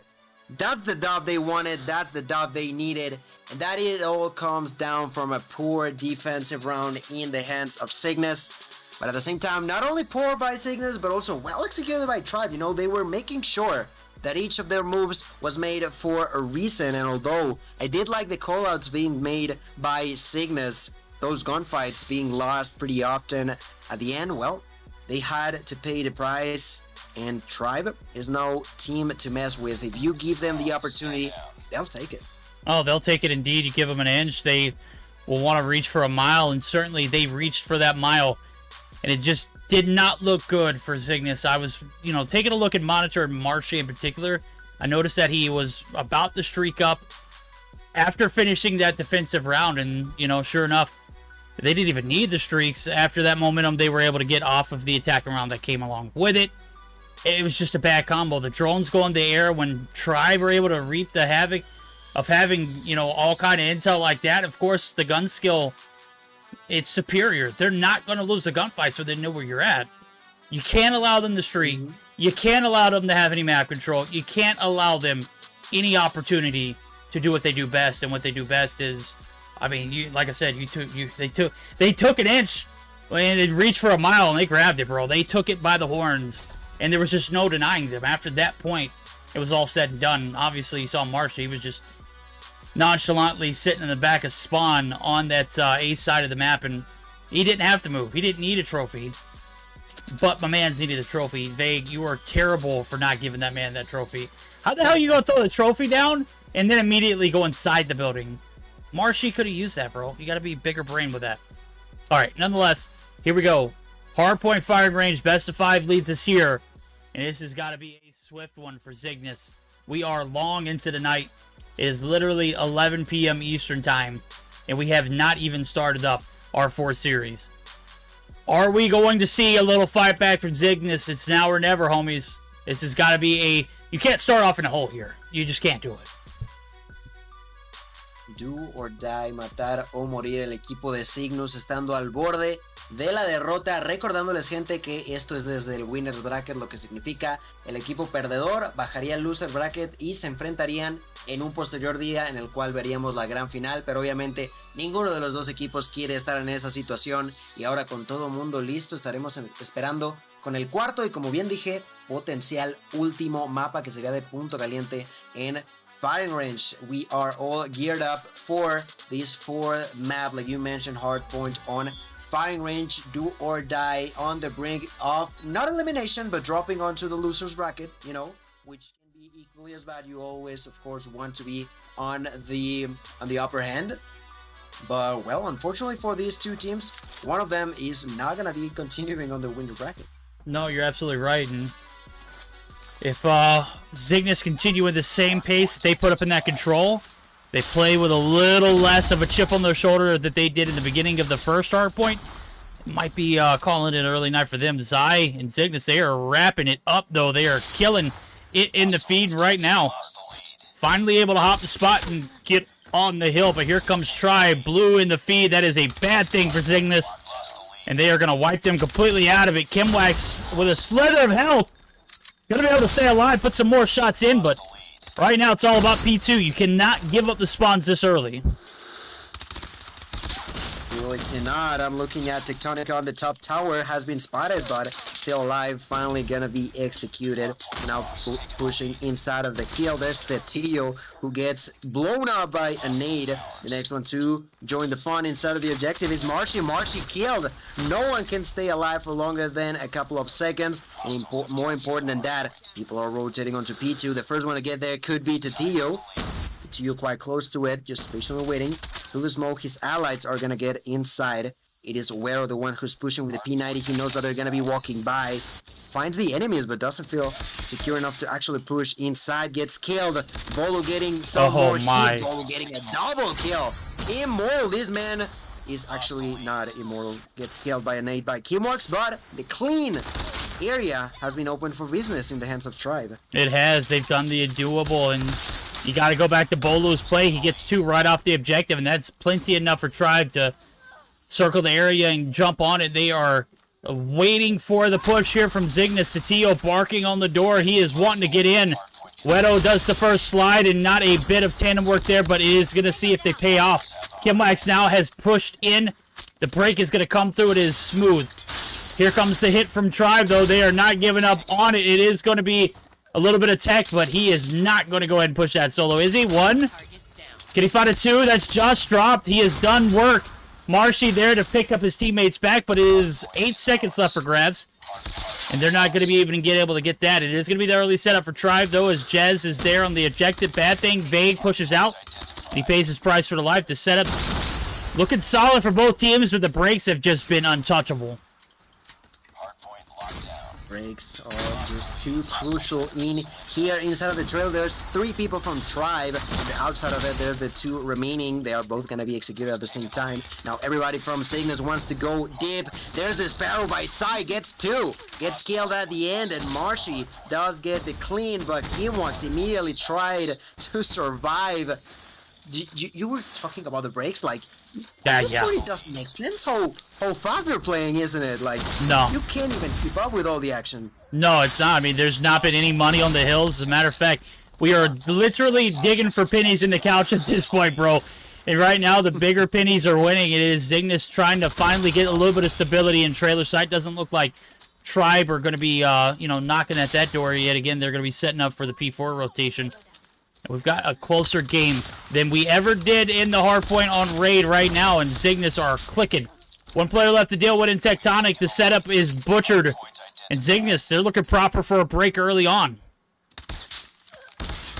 El equipo de Cygnus peleando de mejor manera en este punto caliente, pero de igual forma están aún por la zona de atrás, aún no han logrado conectar para tener la ventaja. Estoy quedándome con Tetillo que está utilizando el Sparrow. Acaba de llevarse una doble baja Tetillo que conecta a la triple y junto con Just hacen la limpia perfecta de Tribe, una baja más para Tetillo que ya cuenta con un muy buen número de puntos y está cerquita de obtener las rachas y estoy seguro de que intentará conseguirlas por lo propio. Pues bueno, Cygnus que ya defendió por alrededor de 30 segundos. Ahora sí que sí, cierra la partida, la empatan y ahora la ventaja empieza a cocinarse a su favor. The side of Cygnus for the first time will be winning a hardpoint match against Tribe tonight, and that is good news for them.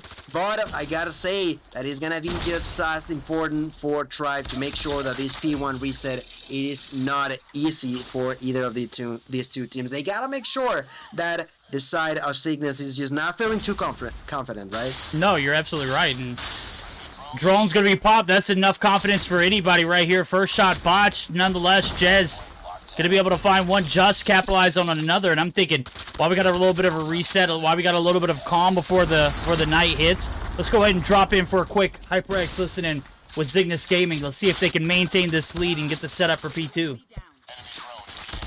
Oh, ya no sé qué rachas, fuck. ¿Cuánto abajo madera? Estamos de torre. Es uno P1. Madera, abajo madera. We've taken the lead. Abajo madera sigue. Jueguen pedos, estoy tag. En rampa. Sí. Pego un tiro. Abajo madera, sí, abajo madera. Me está haciendo pre-fire. Rampa. Hay otro en P1. Jueguen pedos. P1 2. Jueguen P2, escuchen. Ya hay uno nuevo, América. Dos en Américas. Juguemos con el dron. Otro en abajo ten.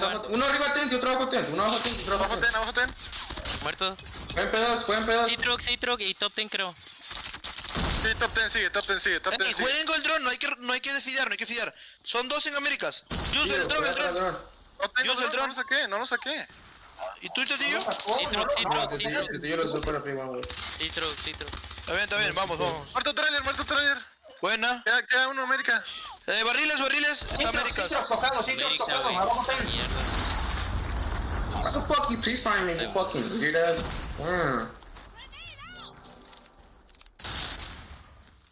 All right, momentum slowly coming to a halt. 40-point advantage now for Tribe. And Cygnus, they look pretty hot rolling into P1, but it is nothing but cold streaks for them. Now the break finally comes through. Zai putting a little bit of effort into the objective. Gets the break and a lot to come from it. One player to deal with in Marshy, but he is dealt with.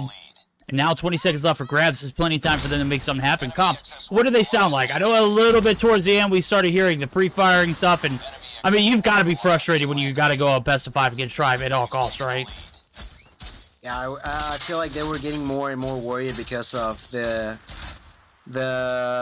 feel in the back of the neck as they were just getting too many kills at the same time. I feel like those 35 seconds that Tribe was defending was getting constantly kill after kill, and that is showing up as a Vague is inside of a Goliath. Just got a 3-piece with that Sparrow. There's plenty of score streaks of utilities to be used by Tribe.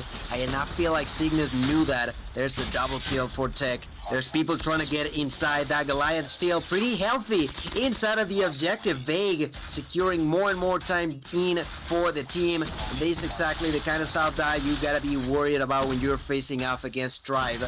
The second they get a couple of streaks, they are gonna grasp onto them, and then they gotta make you suffer as much as they humanly can here. Verdicts, 180 points are for Tribe, 128 for Cygnus. There's the 50-point lead, and potentially getting even higher than that. Yeah, you can see it now. Things start to get out of hand. Things you can't do. You can't let Tribe streak out, and you can't let them take the advantage and run their course right now. They are sitting exactly where they want to.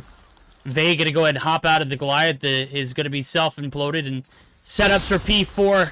Looks like Cygnus might have a little bit of an advantage. We'll see if the comms sound pretty rock solid for Tribe as Marshy is, whoa my, on a bit of a tear. That might be it. We're going to go ahead and jump in while we still can and hear this second HyperX listening with none other than Tribe Gaming. Another one American. It's fine. That's well. Alright, we don't have to force nothing on this. I also have a Goliath. Bottom wood, bottom wood, bottom wood. Headshot. Yeah, I would One use that dead. drone though. Definitely I was looking camo. That's three. Trying to heal. Yeah, I'm starting on point. One mid window, wood window. Got two. We're on that Sparrow, just that Sparrow. Sparrow's absolute. One keep the jungle, one keep the jungle. Yeah, We can go now. I'm gonna smoke your middle. Actually, I'm gonna see this one. One trailer. One trailer. Enemy Let's down. out of wood. Middle dead. Trailer push too. Trailer dead. One Probably on spawning tower. ramp. Probably spawning One mid, ramp. One tower. Oh, wait, top scene. Ramp. One in hill. But I'm saying. One bottom 10. Hostiles have the hard. He'll play one bottom 10. They got one mid. Barrel. He's pushing trailer. Dead. Barrel dead. Don't let him get time off this. I'm trying to get him off. Hardpoint lost. Hardpoint contested. They might dead, be close rail. bathroom. One on Sparrow. On point. I'm gonna get him off. Come back there. One trailer dead. I'm coming point. Dead. They're spawning bathroom, I think. I have your ramp. Yeah, One bathroom ramp. shot.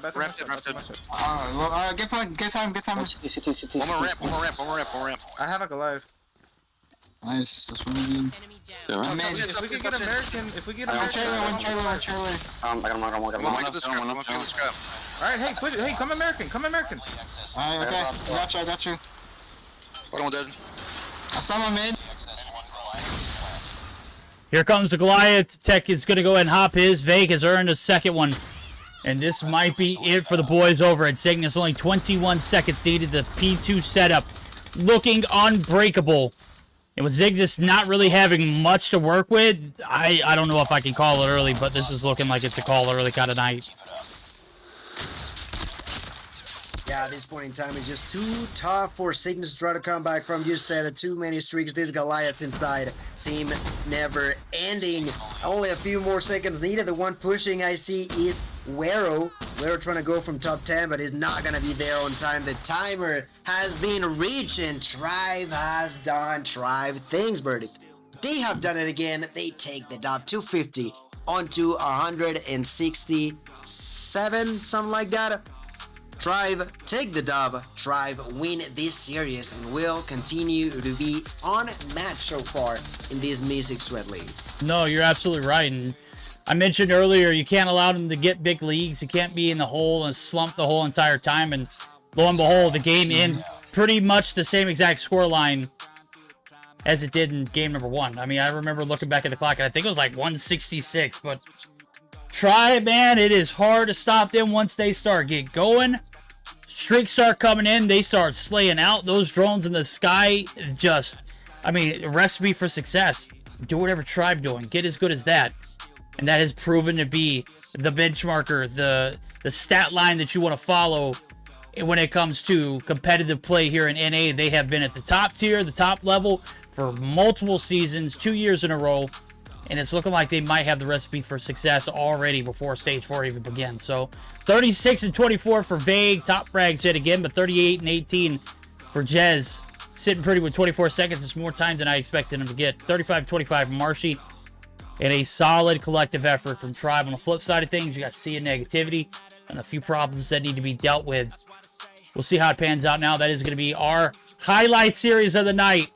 Tribe taking the bag 3-1. We don't get that game 5. Kind of felt robbed, right? A little bit. I would be lying if I'd say I wasn't expecting a game 5, but it is what it is, right? Tribe was not looking for it, and, well, they're certainly not going to be getting it for this time around. Gente, ese fue el final de este match. Termina ganando Tribe 3-1, pero recuerden que Cygnus acaba de bajar al bracket de perdedores, donde se estarán enfrentando en un siguiente día, en una siguiente ocasión, aún buscando obtener el premio de esta liga, de este torneo de Meseeks Sweat League, ¿vale? Para que lo tengan muy en cuenta. Ahí pueden ver incluso el bracket donde se puede ver todo esto, para que lo tengan muy en mente. Y ahora lo que seguirá frente a nosotros sería UD, un Dream Dysfunctional equipo de Poyolín, en contra de los New York Subliners Mayhem Verdicts. That was the end of game 3, but you've said it plenty of times. We still got one more to go, right? Still got plenty of action. One more best of 5. It is surely going to deliver some more action. So we'll see you on the other side of this break. Don't go anywhere.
see some overtime if it continues to trade out the way it is right here. Big interaction here for Jez.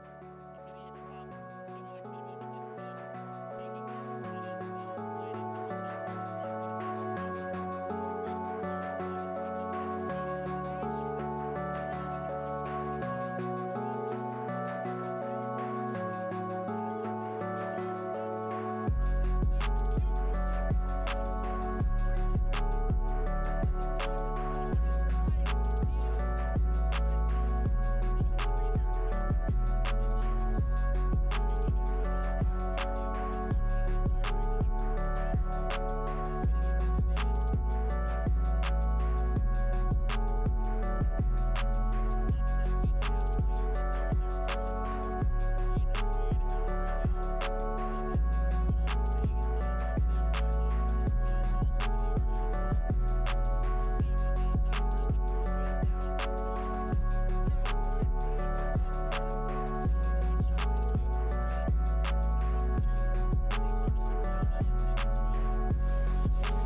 About a Hirsch. Alrighty, ladies and gentlemen, we are here for it. It is our fourth and final series of the night. We've got Undream, we've got NYSL Mayhem, and this is not only for bragging rights, this is for a bit of the chunk. This is the loser series, right? Or is this the Gulag series? This is this is the Gulag series. Yes.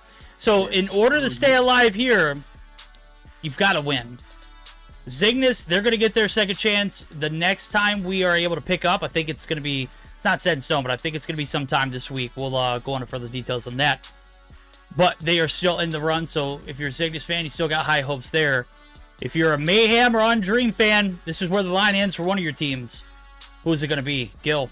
Based off what we've seen tonight, Undream looked pretty solid, but on the flip side of things, so do Mayhem. That's the thing. Both play pretty good matches against their respective opponents. And I don't know. Okay, UD ended up beating Yo Mama. Mayhem was facing off against Cold Shower, against Upper E. Ah, man. I don't want to say it too loud, but I think we might go to a game 5. That's... Well, that's all we've had tonight.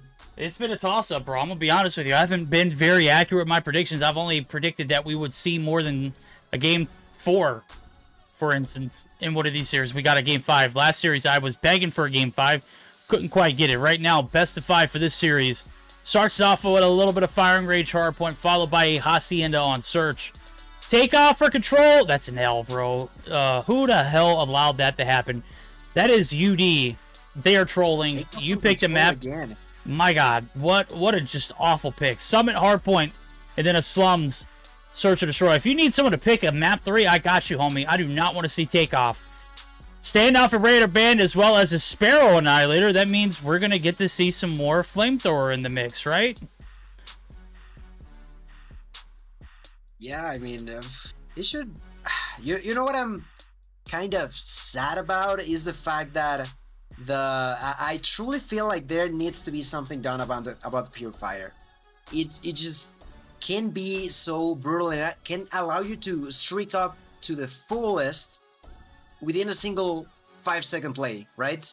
If you do it good enough, you get extra points. The kills are gonna happen super fast. Sometimes people will not be able to react fast enough. And well, there's that. I do gonna mention you are absolutely right about the control situation. You got Hacienda, you got Summit, you got Standoff, you got, I think, there's also control on Raid as well, right? Yeah, I think Raid plays very and well. They went I think, up with Takeoff. Yeah, I mean, look, Undead, they're making some pretty crap calls over there. I don't know who's making the decision. I think Image is still the coach over there. We might have to have a word, Image. I mean, you seen Takeoff and Search and Destroy, and good night, bro. You couldn't give us anything better for control itself. Well, here we go. First round of this hardpoint. First point open for business. Nero, your objective player. He is on the gunny. Looking for the shots through. And Genic, though, beaming. Catches him through the window. Now the trailer control is compromised. And YSL Mayhem might have the point. They got the feed, too. They do not have trailer control. They've got to deal with that problem. Nero looking to deal with the pass. He gets dropped. And Genic on a burner right now. There seems to be someone to blame for the map selection that you can read over on Discord. With that being said, the P1 still being contested. I'm watching Nero trying to get inside, but Awaken quickly gonna say no, but still not gonna be enough. Space seems to be willing to play with the SKS once more. And I wanted to ask you about this, Verdict. I don't know how much or how little you would agree with me in the sense that, yeah, Space is pretty good with the SKS, but Lucasin, man, this dude is unhuman with that weapon. Yeah, I mean, Space might be the pioneer behind the whole SKS movement. Might have sparked a lot of hopes for a lot of people, but I believe Lucasin is just... I mean, he has become one with the SKS right now. You're going to need to be one with everything. It is going to be Mayhem coming in form. They're going to get the break, and UD on the outskirts. One last hope. Envy, can he be the demon he needs to be? He can. Solar on the outskirts looking for the smoke. He's going to be able to win the gunfight. And that's going to be a smooth break right back into the objective. And UD going to be finding themselves out of the P2 armory site, but they are buckling up for some more action. 30 seconds left to fight for. Plenty of scrapping left to do. They get the retake.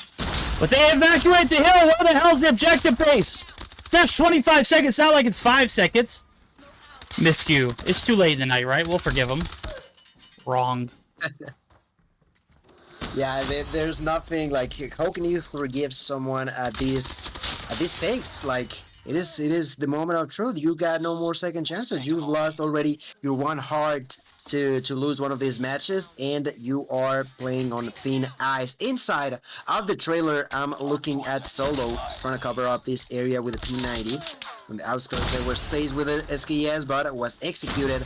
I realized that Solo is also playing with the SKS, but has been blown up since by a grenade. Fortunately enough for him, his allies are still inside. Awaken with a Purifier will not actually, yeah, he does get a kill at the end.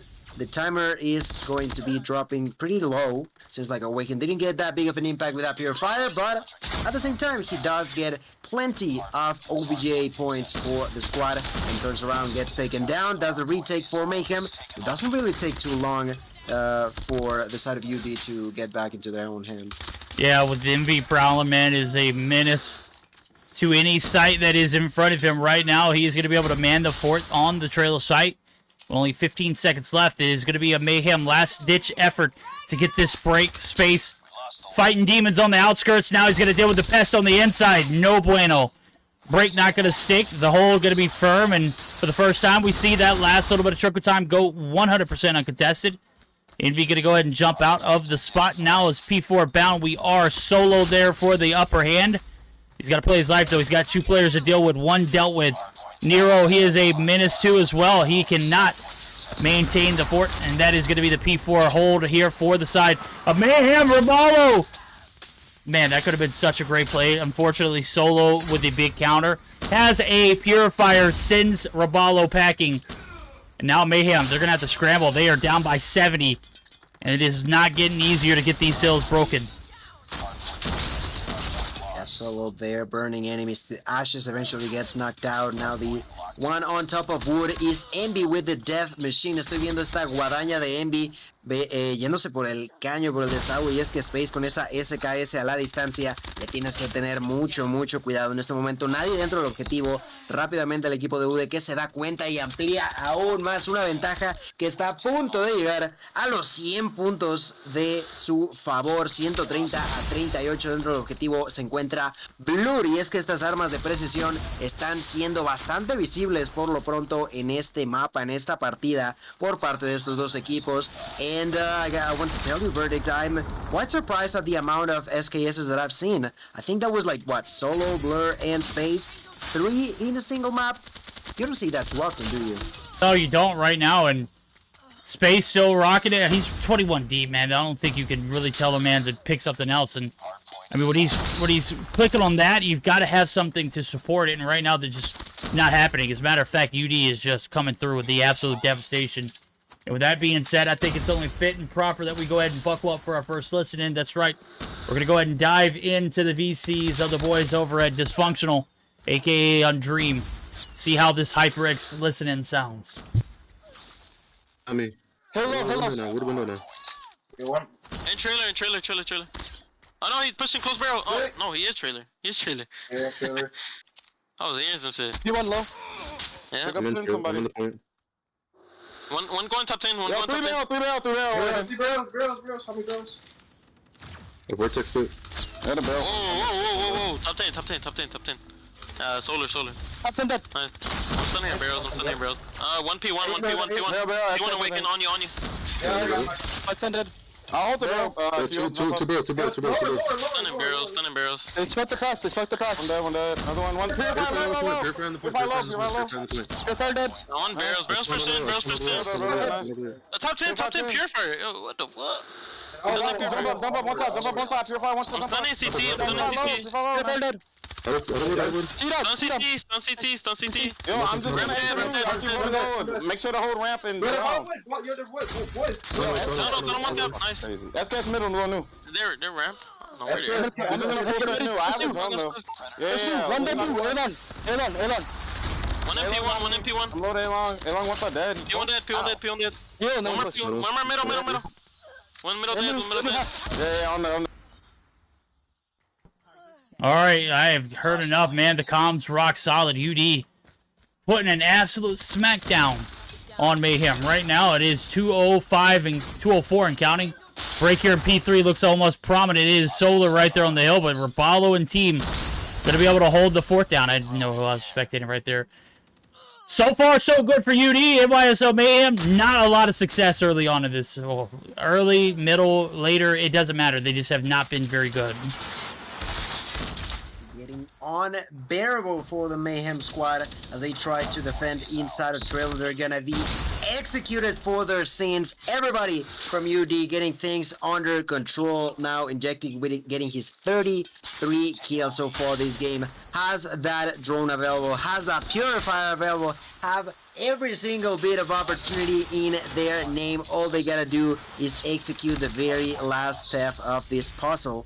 Yeah, they're gonna be losing control over at the trailer, but they've already spawned close to the side of wood. The only one inside so far is Solar, and Solar knows that he has to be aggressive. Finds kill number 1, gets for kill number 2, goes for the third one, barely misses the last shot there and gets an assistance, but still, I don't think that clear is just enough for the amount of disadvantage that Mayhem has fallen into.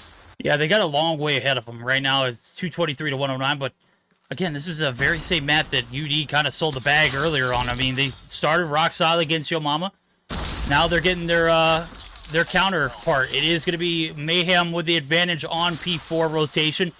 And I think now is a better time than ever when we go ahead and make something happen for a second listen in. This time around, we're going to go ahead and buckle up and join with the boys over at the NYSL Mayhem squad. Top with that, I have chicks, I have chicks. Bottom with them. Yeah, I have a joint, I have a One's gonna joint. spawn in bathroom. I have a fed. I'm close to my Goliath. Oh, ramp. Ran. Don't sit down. I'm dead. One top team. Hey, help me, Yeah, how we Charlie. doing? Top 10. One shot. Top team. One shot. He's going C-Truck. He's gonna play army. I'm joining top wood. Push me, Charlie. Hey, don't flip. Let's go. I'm dead. Top 10. Ramp again. Should have been pinned. Hey, they're up 100. We need to get on hero. Bottom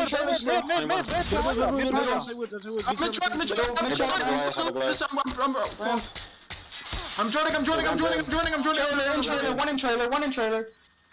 I'm a joiner. Yeah, watch my trailer. Hey, pin the ramp. Nice. Tag.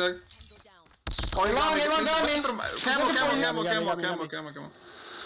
Yeah, have a Goliath. Yeah, I have a Goliath too. Hey, go now, set it up for them. Go on tunnel. Hey, go on tunnel. We gotta set it up right now. Tunnel down. We gotta set the Goliath right now. Climb my Goliath. Settle the Goliath. Play with them. Hey, help me out. Watch your tunnel. 3 bottom 10. Bottom 10 dead. 3 bottom 10. I got it. One was tunnel. He choked dead. Hold Hey, trailer. Hold choke inside trailer. Good job, guys. Play the hill. All right, comms rock solid. The boys are riled up. They've got streaks galore. Goliath is in the pocket. Oh, no, not in the pocket. Is in the possession of Solar, and we might be buckling up for another comeback. What in the hell is going on right here? UD just not able to close it out in hardpoint firing range? Question mark? Was this a hand-selected map from Mayhem? Did they might have the intel that could have absolutely given the info? No, this was UD. They made the selections. They wanted to play this map.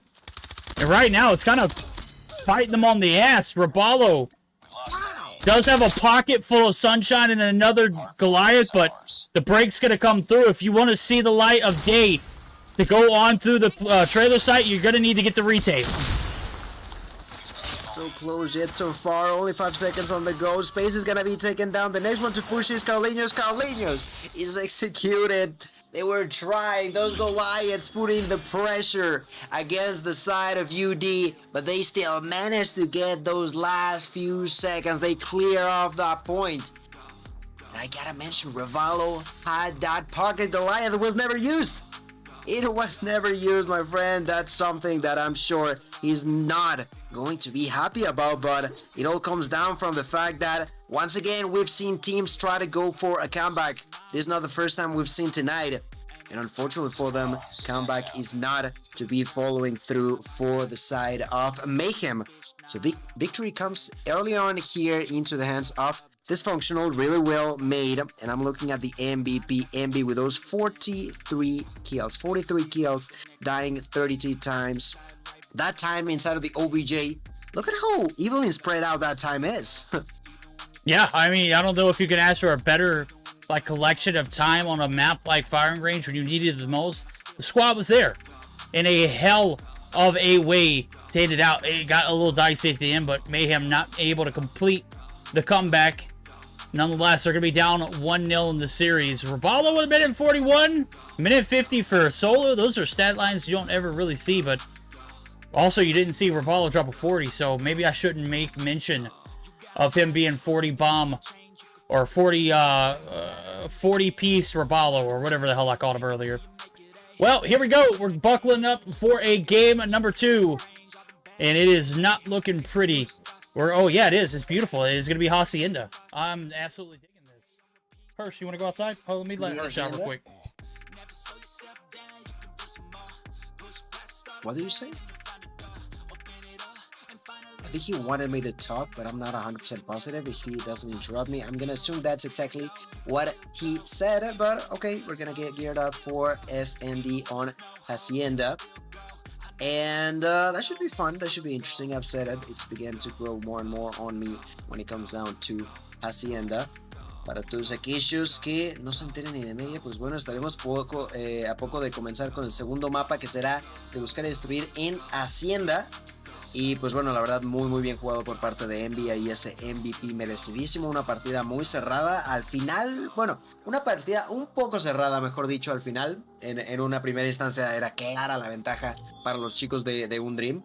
Eventualmente Mayhem empezó a darles mucha más batalla, pero pues no fue suficiente, les costó ahí esos últimos pasos para que llegara el comeback. Y pues UD empieza con el pie derecho. Verdict, this is now us starting game number 2, like you mentioned, S&D on Hacienda. And who do we go with first? What about Space? Do you want to watch Space? Yeah, we can watch Space. I was thinking the same thing. Perfect timing, too. I just let Herschel back in, and obviously we're starting it up now. Bomb going to be handed to Nero. We're going to make that transition over to the B site. The reads are not there. Blur possibly going to be getting some info. Intel is certainly in. Tags to toe. Not going to be able to bag him, though. Space going to be able to find first blood. And as soon as I switched over, nade shot comes through. Nero's drop. Bombs going to go down along with it now. 1-for-1's coming through. 30 seconds into the round. We've already got a spicy one. Right. Space taking a lot of damage, but managed to survive. Carrying the bomb there. Solar. Ooh, the push from Blur is too heavy. Eventually gets taken down by Solar. Solar there bites the dust by the hands of Injected. Plenty of people dying at the same time, and it's Solo from Yuri to clutch it at the end. 10 people started, only 2 remained, and those 2 were from the side of Undream Dysfunctional. Bringing home the first point of the night. May not be the most important one, but it's always a good step on the right path.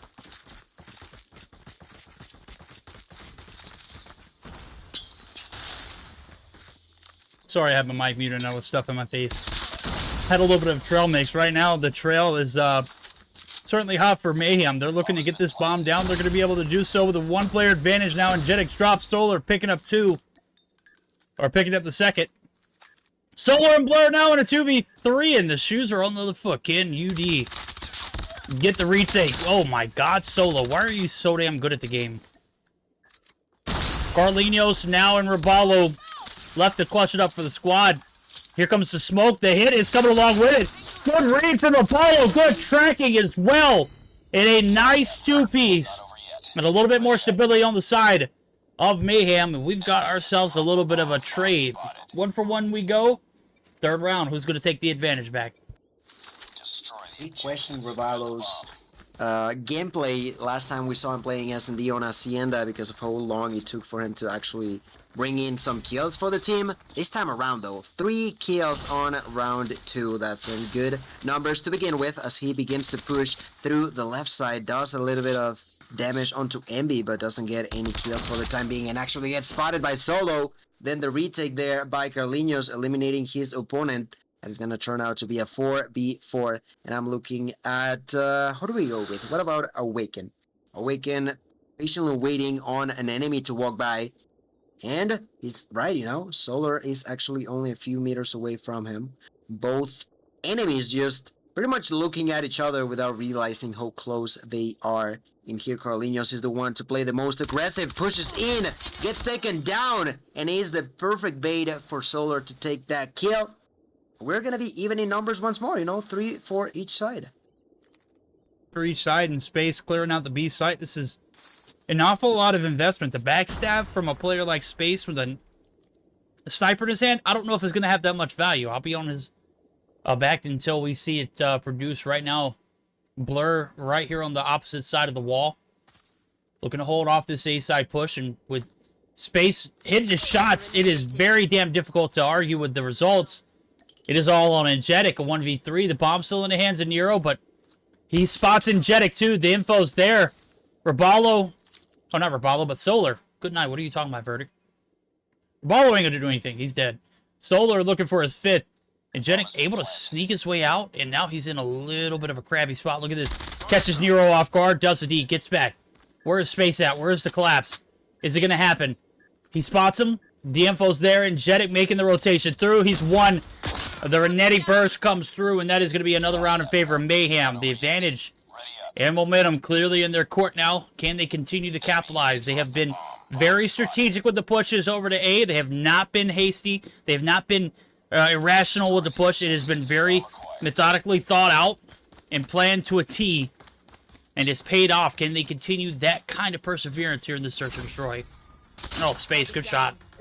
Oh, you got to hit that one, though. Space, follow-up. Good night.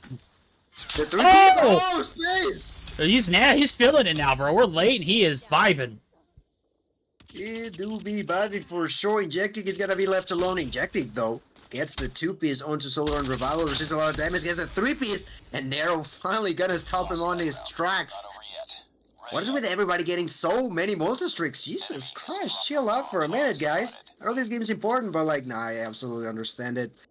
But I gotta bring it on for Space, you know? Those quick shots were pretty nasty, bro.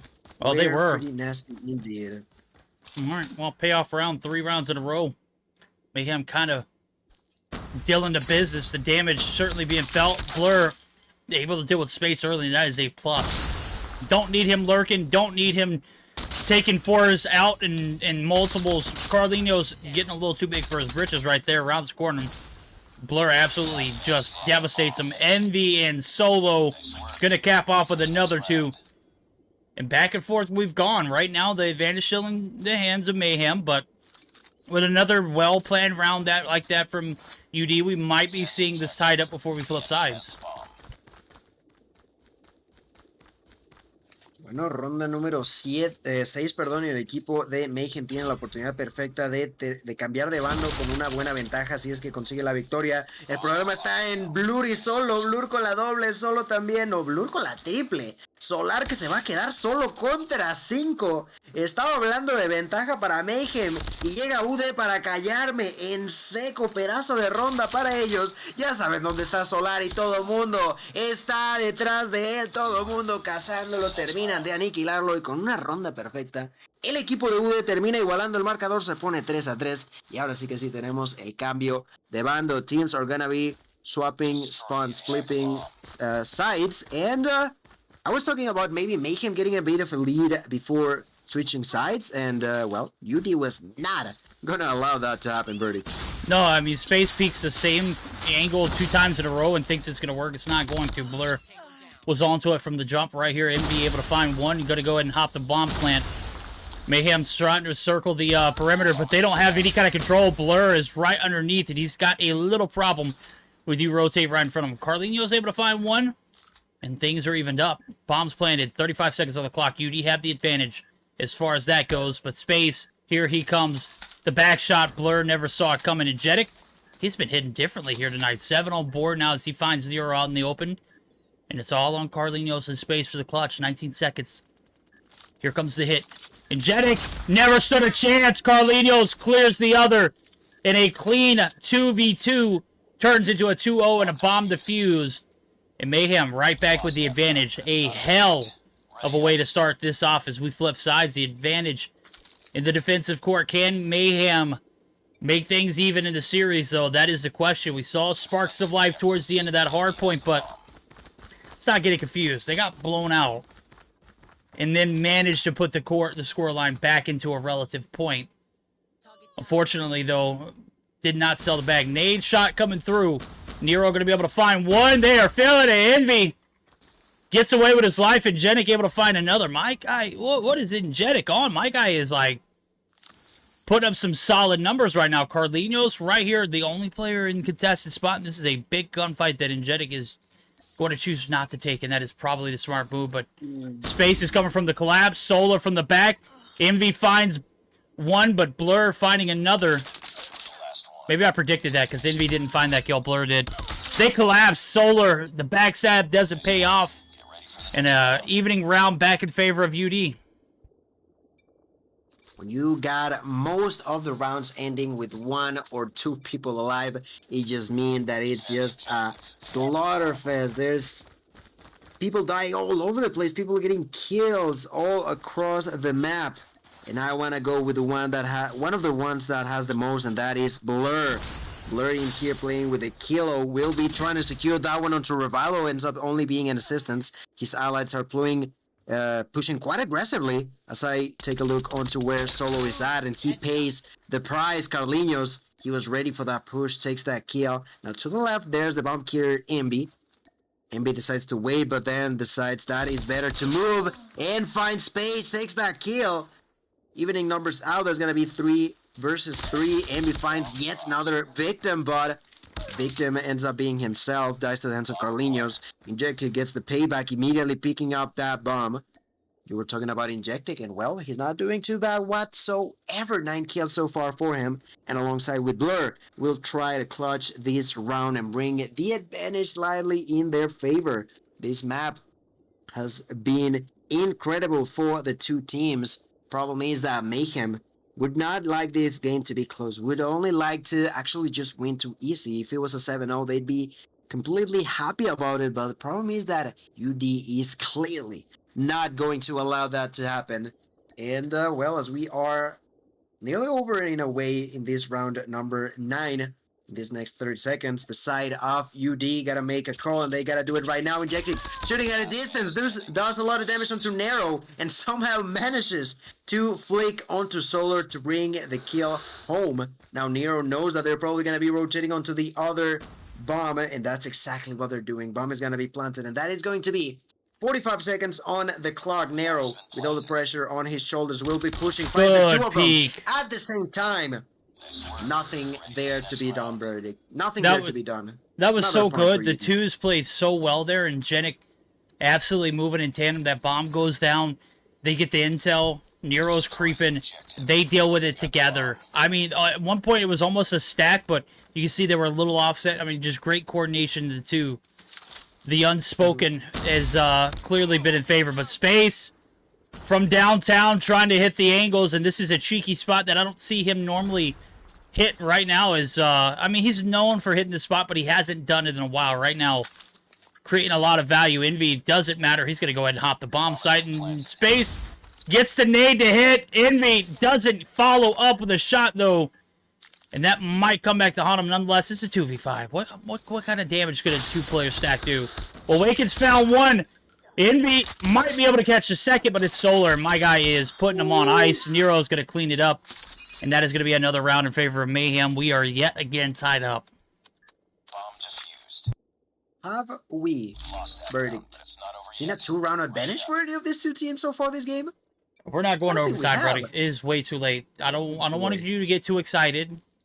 All right. Oh, no, I mean, I don't want to. I'm just saying, because, like, at this point, even though they are technically back-to-back on the same round, on the same side, we haven't had a 2 rounds advantage.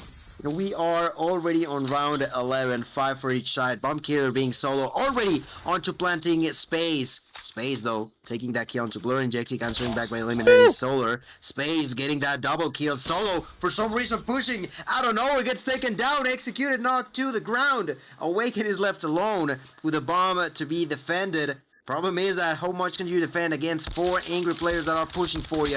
Does take kill number 1 into Space, but from behind, surprise, surprise, there's Nero. The kill comes through. The defusal will as well. And that's the point that brings advantage home. Now into the hands of Mayhem, who are actively trying to come back into this game. Yeah, they are actively indeed now taking the lead. Can they put UD out of their misery and once again be tied us back up in the series? The Hardpoint was a well-fought one, not enough to make the comeback now. This is their time to strike. This is their time to get on board. They've got UD by the throat. Can they clinch the neck hard enough? Space, he is hitting the shots. Finally drops Solo and Blur. They combine for 3 in the feed. It's 3 for 2s coming through as a 3v2 will ensue. Nero and Solo, the last hope for this 7-5 win for Mayhem. However, the bomb in the hands of Envy, making the read. The rotations are crispy. They are clearing it out for the plant. And that should certainly put a lot of pressure. Oh, that is big info. The trophy system? I don't even know who it was. It may have been Nero's. It definitely is Nero's. And that's going to give the info and all the intel that they need. The bomb's going to go down. That is certainly going to confirm it. Solar able to find the first. Strike is swift. Awaken now playing in the waters. This is not a beach day, homie. You can't be just chilling out by the pool. Oh, don't tell me you get turned on Awaken. Awaken almost got turned on. Nonetheless, he wins that one, and it is all on Solar. Enemy down. Solar gets one. Solar looking for two, but Awaken is going to say no verdict. It's happened. It's a happened. pool We day. reached Yeah, it. yeah. Once again, Fudge. we're going to see some overtime, fellas. Good night, verdict. We are yet again onto some overtime. Tiempo extra, gente. Empezamos con este tiempo extra. Como ya sabrán, para ser vencedores necesitarán obtener una ventaja de 2, es decir, ganar 2 rondas de manera consecutiva. En este momento, iniciando en esta ronda, me quiero ir con Solo. Solo que ya acumula 9 bajas a su nombre y en este momento está buscando defender de manera bastante agresiva. Carliños llevándose esa baja en contra de Envy. As we move more into this round, I feel like this defensiveness aggression coming down from UD didn't work out as intended, as Carliños took that kill onto Envy. Right now, looking to find some more, but Blur bites the dust. And I said it. I think this aggressiveness while defending is just not working for UD. No, not a map like this. It's huge, right? You push right into your hands of your opponent, but Ingenic, he is playing it cool, calm, and collected. A little bit of patience goes a long way, and there it goes. Solo going to be able to clear the head right there off of Carliños. The trades are in. Now it's time for the deed. Nero trying to get over to a site, but Ingenic continuing to add value. He is sitting on 14 gil. With 45 seconds left, it's a 2v3. Yet again, Nero and Solar trying to make something happen on the back end. They are looking for the read. They don't have plenty of time to do it in. It's 30 seconds now. The scramble.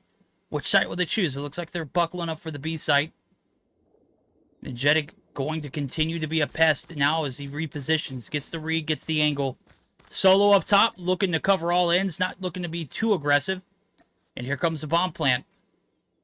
Yep, the shots are going to come in, and Ingenic going to get the first one. Solo, can he finish it off? He was not in position.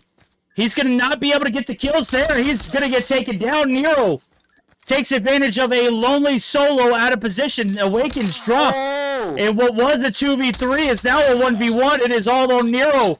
28 seconds.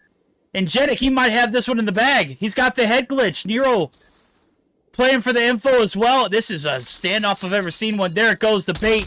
It's not going to work, and Nero. My guy is just made of ice, bro. How many 1v-somethings has he clutched tonight?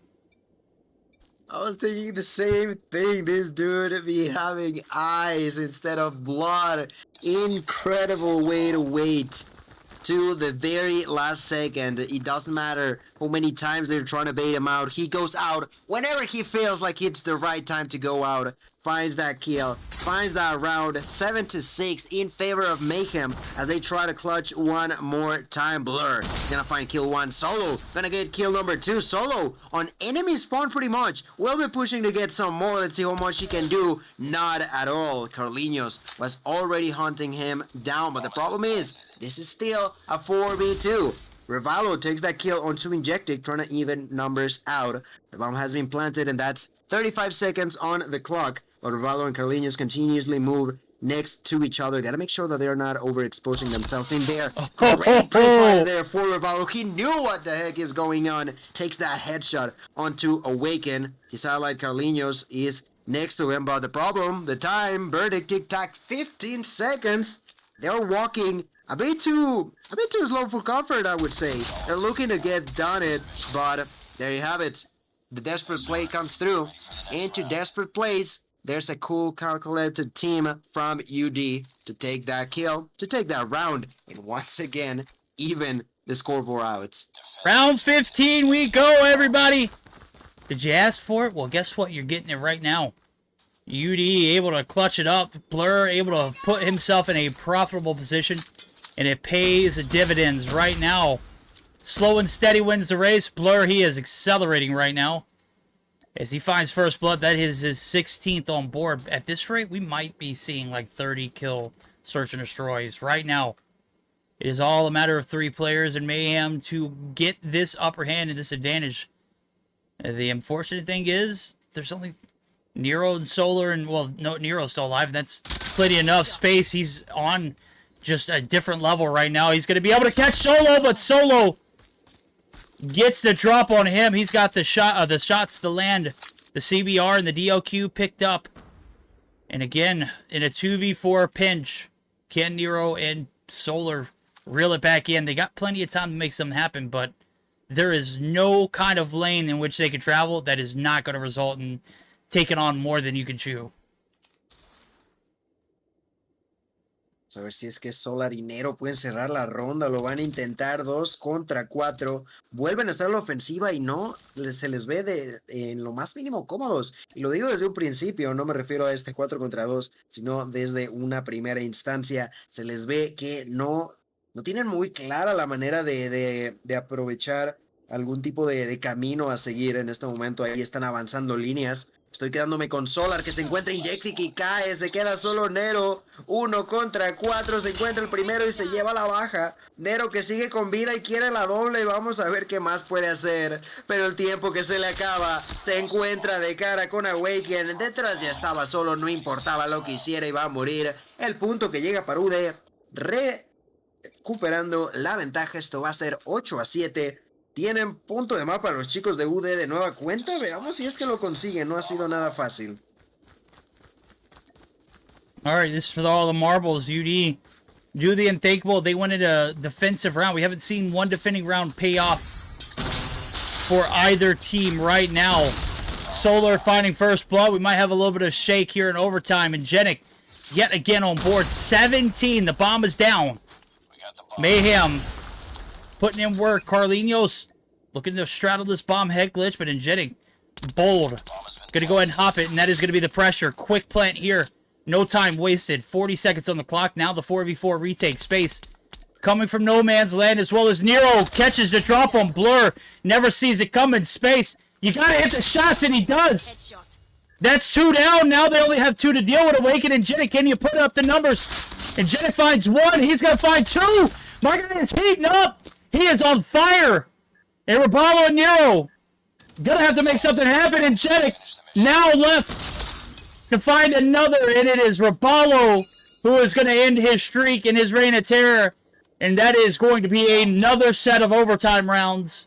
How much longer can we keep this up? Hot damn, this is... Woo! I did not prepare for a 16-round search and destroy. We're going to go to at least 18 now. How much longer can we hold on? That's a great question because I certainly cannot. Verdict, my phone ran out of battery, so you go, buddy. Oh, boy. Oh, boy. We are here for it, though. Waking right now. Looking for shots. Nero, he is not even trying to hide it. My guy is pushing up through. Didn't even get ahead. Rabalo able to get the trade. Solar able to find one, but Blur right there in return is going to be able to find another. And Genic finally taken down early in this round, and Solo and Blur. Can they clutch the 2v2? Space couldn't round the corner. Carlinhos left to do the deed. No bomb in hand. Minute 20 on the clock. He ain't even going to make it around the corner. Solo. He's going to be able to find the upper hand. And the advantage now in the hands of UD. Can they close it out? What the hell are we watching, bro? And Genic almost clutched that 1v4 by himself. He is going off. Hammer time. Take a look at it. Does he have a drone? Oh, he doesn't have a drone. Why does it say he has a hunter-killer drone? That would have been so funny. Nero on the oh, he's on the run. Nero's going to be able to get away. Solo taking shots from each and every angle. Space going to be able to end his terror. Or Rabalo does, actually. Bomb's going to be hot nonetheless. It's all Envy trying to hold off the forces. He finds one. Blur finds another. This might be it. It's a 3v3. Solar from downtown. The backstab is red. And Space and Rabalo. Now with 30 seconds, they got 3 players to deal with. Blur right around the corner. Rabalo right here. I know he had to hear the shot. Oh, this is an L, Rabalo. Don't you do this to me, bro. Don't you sell the bag, Blur. You heard Blur, man. You had to have heard Blur. 15 seconds now. Space. Is he going to be able to clutch it? It is Blur from up top. Envy from the side.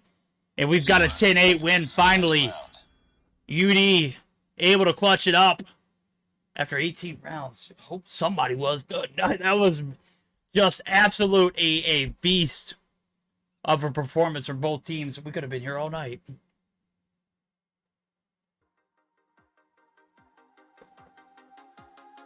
Wait, who won?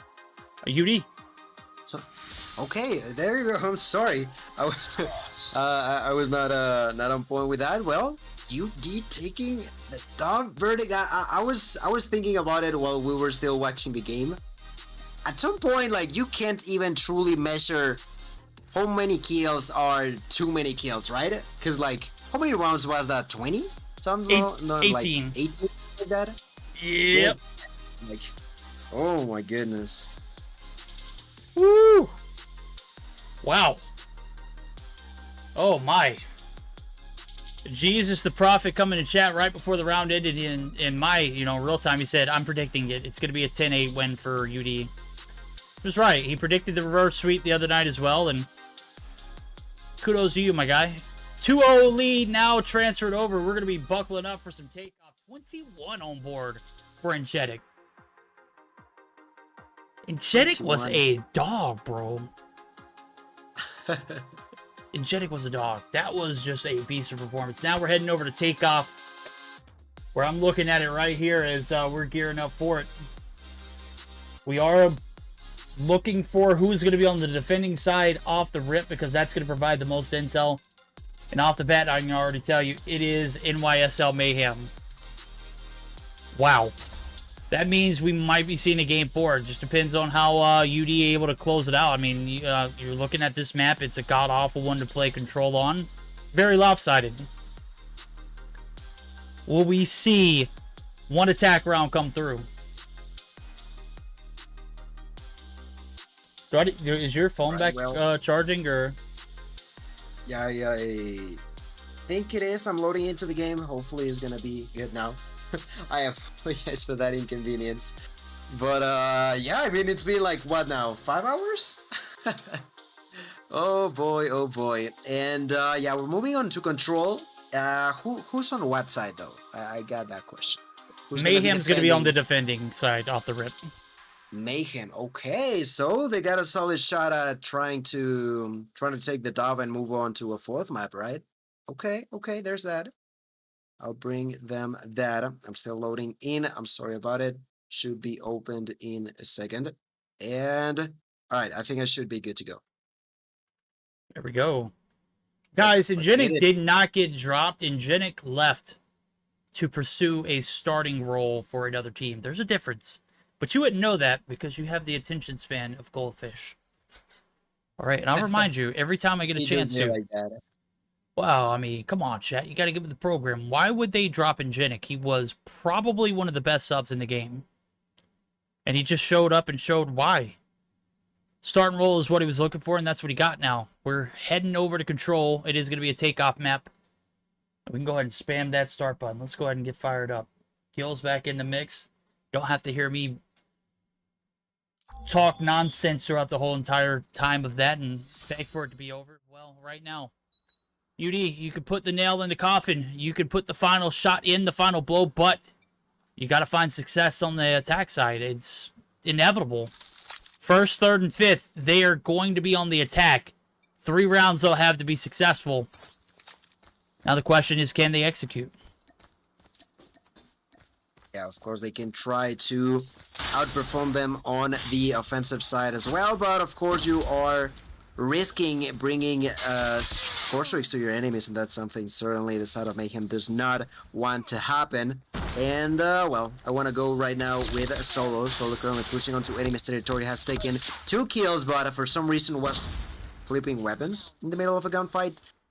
Got taken out. Those lives are really close to one another, but the problem that is usually always out there for the offensive side, time. Less than a minute left. I'm looking at Ambi finding that kill into Revival, but then dropping dead to the hands of Solar. Both teams fighting really good next to one another, but we all know it. For defense, even if the lives are close, at some point, if they capture the objective, you only have a single area to defend, a single area to watch out for. That always brings more difficult situations for the offensive side. Oh man, it is. 1 tick in. And Engetic, man, he is just, I mean, with the kilo, just very nimble. Right now, the 1 tick in is going to give a little bit of life here for the side of UD. They're looking for the full ticks. It is a lot of progress going through. The time is going to be halted. Raballo deals with one, but they're solo right back in it. And Genic now hopping the hill. And this might be it. This might be the first round win. The attack round proving a little success. We didn't see this much in 5 rounds of it earlier. I think in that 5th we finally started to see, you know, something happen. But hard part's over. Now it's a little bit more difficult. You got a 7-6 life advantage in favor of NYSL. And they are not giving it away for easy. Here is the push. Envy looking for the backside rotation. Raballo in space. They are on his tracks. And certainly, this is a smart move. Back down. Don't want to give your life away for free. Raballo! He wins those. That is a massive one. 6-3 lead. 3 life advantage in favor of Mayhem. With a minute on the clock, the Hills hopped. And Genic not afraid to play this mode on this hill. Unfortunately, Solar's there, and there's only one. Carlenio's going to drop the last. Brown for the defense. That's right. First point, as expected, the defensive side of Mayhem takes the dove with only 3 lives remaining, but 1, 3, or 1,000. Doesn't matter. You took the dove. That's what's important as they begin their offensive round. I want to go with Raballo. Awaken took that double kill. Awaken looking to go for the surprise plate, for the surprise roll, and is working to perfection. Somehow still alive now with a purifier. Awaken gonna take the life away of Space. Looking to get the next one. That's Solar down. Awaken just ramming over enemy's territory from behind. You're now just patiently waiting for the next victim who dares to walk by his path. For those lives, just dropping down to the ground as if they were flies getting knocked out by someone. Yep, there it goes. 5 life counting lead in favor of the boys in blue. That is NYSL Mayhem. They are looking for the progress on B. They are not going to be denied, question mark. No, it is going to be Genic right there. Johnny on the spot looking for the push. Reads it like a book. Looking to make some more things happen, but insert Raballo. Clutch shots, Blur. Oh, you got dumpster blur. God dang. Nade shot comes through. Solo doesn't miss. The name of the game here for Mayhem is try to play as much as you can of the objective. Just do not feed this UD team any kind of streaks. And there it goes. Awaken, that was probably a premature Predator that you could have used maybe on the attack, but what do I know? Probably just trying to secure that objective not to be taken by the opponents who are constantly trying to do it. The second tick is going to follow through, and it seems like the timer may be prolonged a little bit longer in favor of Mayhem as the side of UD constantly trying to defend. They're going to be doing it once again. They're going to clear the path. Only 2 more seconds to go. Solar knows that tries to go in, but gets spotted by Ambi. Perfect timing for Ambi to be shooting at the opponent. Takes the life away because may only be a tick left, but that tick also means another extra minute if you're not careful enough, and that's exactly what UD was on the hunt for as they even numbers out on game number 3, trying to clutch it up at the end. Let me tell you, Mayhem are hungry for more verdicts. Yeah, they are, and I don't know if they're going to get it. We're going to go ahead and buckle up for a listen in this control. We're going to be diving into the VCs of the players on the attack. HyperX listen in with UD and see if they can find any success here on the attacking control. I'm just going to keep watching top red. I'm going to keep watching top red. Why be stadium? I got a supply, top red, gonna be top red. Oh, you went by red. He's probably gonna go there, so. Enemy There was down. one top two, is it? He's going now. Yeah, top two got me. How though? How is that even possible? Drop that team, Okay. drop that team. Space is one tap already. Wait, Space let's is do one that tap next already. one. Follow my drone. Easy. Top two. Top two, drop on me, ATM, pushing it, pushing ATM, man. Is this peaches? Doubles. He's secret. Space is secret. We gotta hop on, bro. We gotta hop on. Stadium. Toppy two. Two stadium. Stop getting fucked up in the spawn trap. Push up. Toppy two. ATM. Yeah, we gotta push him. Alright, yeah, let's just push probably secret. Two ATM. The finger is fucking shitter. What the fuck? Yeah, let's get stadium. Yo, just let him have it. Play your life. Stop pushing. Let him have it. Stop, play your life. Let him. comes a bit, you know, hey, how the hell did that happen? I'll tell you what, space is magical when it comes to using that SKS. And I've got to say, we've got a little bit of a battle here in the control, but yet again, 3 rounds in, no attack success. Is that pattern going to get changed here? Are Mayhem going to be able to reel it back in and close it out, takes that at game 4? Or are we going to see that game 5 kill? Well, we're about to find out. I am looking at such an aggressive Mayhem roster. Carlinhos nearly already inside of the VOVJ. Thinking about it, we'll do it as I speak. Envy gets taken down by Carlinhos. Carlinhos looking to be doing some more, but then I don't know where 4 players from UD are gonna take 4 enemies from the side of Mayhem, clearing any sort of aggression from the opposing side and completely denying their momentum, completely denying such an aggressive push that they did pretty early on. I mean, en esta ronda número 4, la realidad es que el equipo de Mayhem está siendo muchísimo más proactivo a la hora de intentar que algo pase a su favor, a la hora de intentar de buscar ser ellos los que lleven la batuta en este enfrentamiento. Mientras vemos que solo quedan 30 segundos, se le acaba el tiempo al equipo de Mayhem, que de igual manera se van a sentir seguros, se van a sentir cómodos, pues no solo tienen la ventaja, sino que estarán defendiendo en caso de irnos a una quinta ronda. Solo, they're gonna jump inside of enemy's territory, takes that double kill. Solo looking to do some more, going deep, takes another one and almost goes for the quad, but it seems like Rivaldo gonna survive with a sliver of health there, but Yep, indeed. Now here comes 12 to 13. Close life count now, but no progress on either side.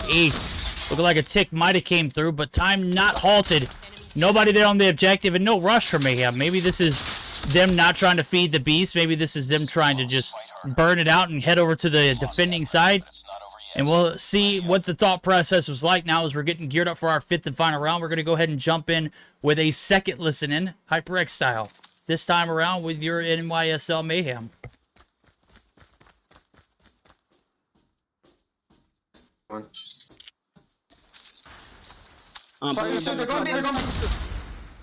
top B2. I do one more ticket. Hey, inside the ticket. He's back health. He's health. Go health as a group. He's in our spawn. Health. Playing blue. Health. Yeah, health. Hey, dude, he went back B. He went back B. You gotta get him. Nice. Yeah, there's 2 top B2. On B is half. What side is he on? I don't know. He was on the box. I'm B. I'm lit. Hey, top health our side. B is low. Top health our side. Hey, he's on health. On top of health. Nice. He's on top of health. He's still up there on top of health. Clean. He jumped out. Hey, one pushing hey, 2 It's his fucking body, dude. Fuck that guy. 35. Missed this. Push it, Missed. Might go away. They might go away. Dome outside the B. Hey, there's 20. Don't. On the left side. Two yellow. There's 3 on A. 4 on A. Bottom yellow absolute. They're just gonna throw him every time. Jin. He's on Someone go secret. I got him on face. One more A. Genway. Oh, I got him on face. Miss, there's one back behind you, Solar. Clear. One of y'all. Rebello, get outside. I've been on it. One more titties, deep. T2 side. Top yellow. Top yellow. Dude, y'all gotta help Rebello. I'm point. Hey, 2 more side. I'm held dead. Hey, 2 steps. Blue. P2, wait. Hey, dude, we can play TDM now. 200, come back. Give it all. This one ticket. We'll push that ticket. Ticket stairs. Take a stairs, one shot. Bottom blue. Hey, slow down. What are y'all doing? I'm playing though. Play medical. Just come back. We could give him what you call it.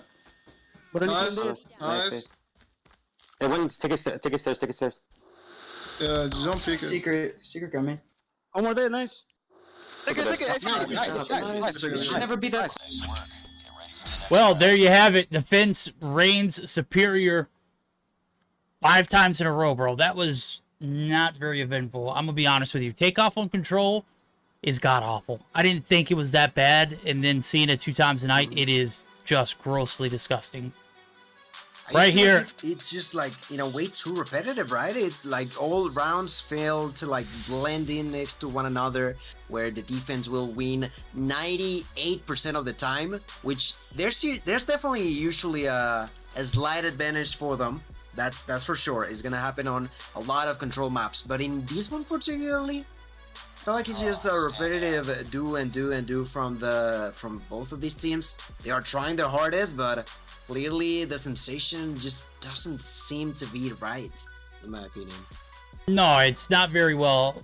I don't know if it's because A is out in the open, just like P1, and it's a very small perimeter, but it just feels not very competitive.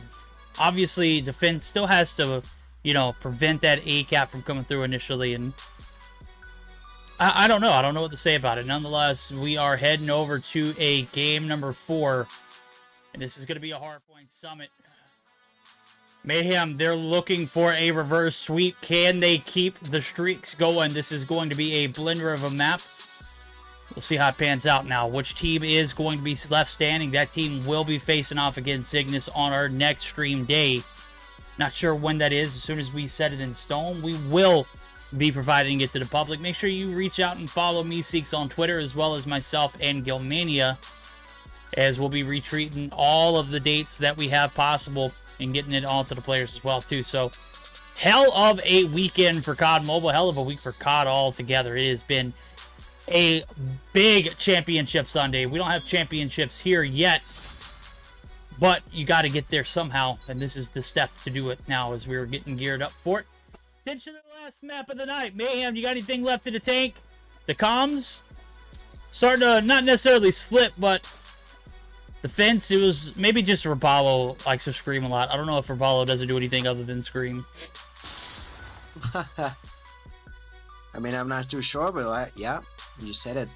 Do they have something else in the tank? They're certainly gonna be in the need to show off, or else be... Wait, where's it taking so long? Okay. For a second, I thought that someone was not gonna connect into the game, but we are clear. We're on the go. Only a few more seconds for what could be, once again, the last game of the night. The last chance, you said it, for Mayhem.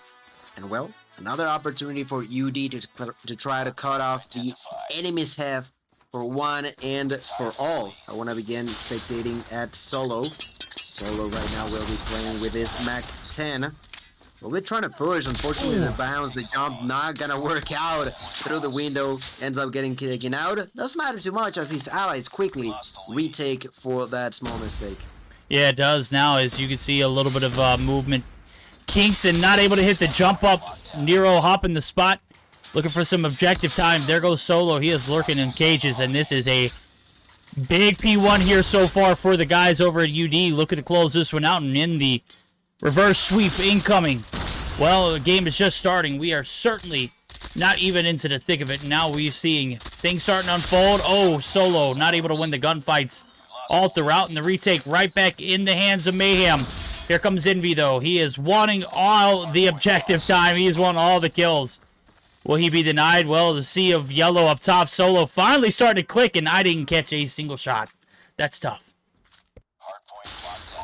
It is tough indeed. 30-13. Advantage slightly in favor of UD, but nothing too noticeable, at least for the time being. Trying to get inside, there's Ravalo. Ravalo pushing with his own measurements. Unfortunately, not gonna work out. Immediately going for the defense. The next one to push is Nero. Nero follows through the same path, gets taken down. The side of Mayhem back to back. Doesn't matter how many people they die in the process, they eventually break through. Problem is that that breakthrough may not take as long as they'd like to be.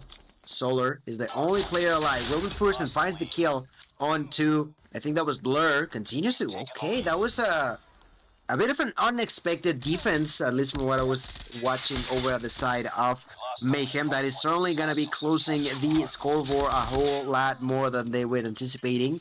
And now, I see that Space is trying to get the spawns for the squad. Problem is that Blur has some other plans in mind, and as such, the spawns will be in favor of UD as everybody is rolling over the side of P3. Yeah, it is. There's going to be a massive influx of UD players. They have the lead. They have the advantage. They are looking for more. Looking to take this map up and close this series out. Push from Mayhem, unsuccessful. Rabalo, the last one there, trying to play his life. Wait for their cavalry. Nope. I'm just going to go ahead and ego shot. Does get 50 on one. But here comes the grab. Vortex is Blur. Just Johnny on the spot there. The Hunter Killer drone from Solo. Going to be up in the sky, just floating away. Nobody on the hill. Mayhem said, hell, I'll take it if you guys are giving it to us. 30 seconds left. Plenty of time to cover the ground and as well as taking the lead. There comes the sly peek and the advantage right back on the hill for the side of UD. And back and forth we've gone. The clear lead now still in the hands of UD. They're looking for more now as the P4 rotations are coming through. But Mayhem, they are right there on it.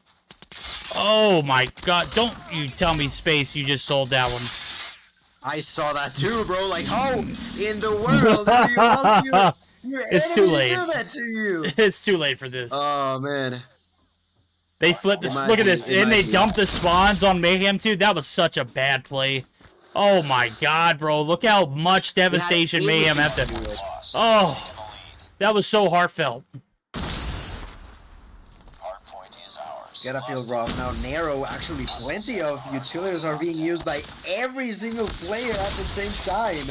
I feel like there was like, what, maybe 5 to 6 Purifiers being burnt pretty much at the same time.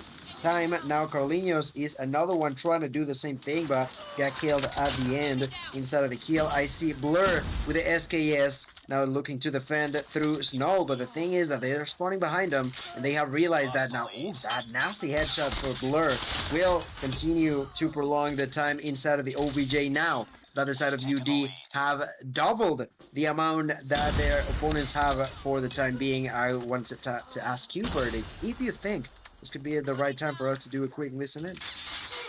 Yeah, which side do you want to roll with? I think because of the advantage that we've seen so far coming down from UD, that should be the time for us to go first. Let's do it. Oh, he got me. I'm going neither. One side dead. Yeah. Top. Yo, beat on top. One top. Beat him dead. I'm watching stairs. Go bottom. One stairs and down. Stairs in. I'm playing Back control. He pushed in. He's one shot, bro. I got a ghost touch. Yeah, another one bottom. No, I'm back. It's one back. There's two bottom. I'm going to dead. One computers bottom. Computers bottom. Corner, one corner. Fucking around corner. I'm stunning con. He's like I said, pick up top. Hold it. Con. Get con. I'll pick up bottom. One more bottom. Get. Nice. They're con. Beat him, con. 2. 2 on beat him. Still in the corner. One top and beat him. He jumped down. One top cage. Cage again. Yeah, beat him top. Hold that. Stairs top. Holding cross. Stairs. Yeah, stairs top. Pushing tree. Two top. Yeah. Con pushed up. One push green. Con dead. I don't even just. Heroes one tap. Nice. Level con. Where was he box? Fan. Mid lane. They're gonna have green spawns. Flip. Oh, there's two on the point. Like, All right, HyperX, listen in. Done. 10 seconds into P2. 150 to 86 now. UD, do they have what it takes to close this one out, or are we going to get a game number 5? It has been the story of the night, except for the Tribe and Cygnus matchup. Awaken with the Purifier. He is looking for shots, but he is going to get dropped almost instantly after finding one. And that is it. P2, 28 seconds now. It's about it for spawns. Everyone's thinking about it. It's pressing. Mayhem definitely need any advantage they can get, but again, you don't want to get it too early, and you don't want to have it too late. Right now, Solar wins a big gunfight. Space coming through for the anchor. And now we're going to see. Go ahead and jump right back into it. We're going to go ahead and dive into the comms. And our second listen-in this time around is going to be with the New York Subliners of Mayhem. Snow, don't fuck that. Pushing shit. They're pushing snow. Green barrel. Get out of green. Go snow. Get out of green. Go snow.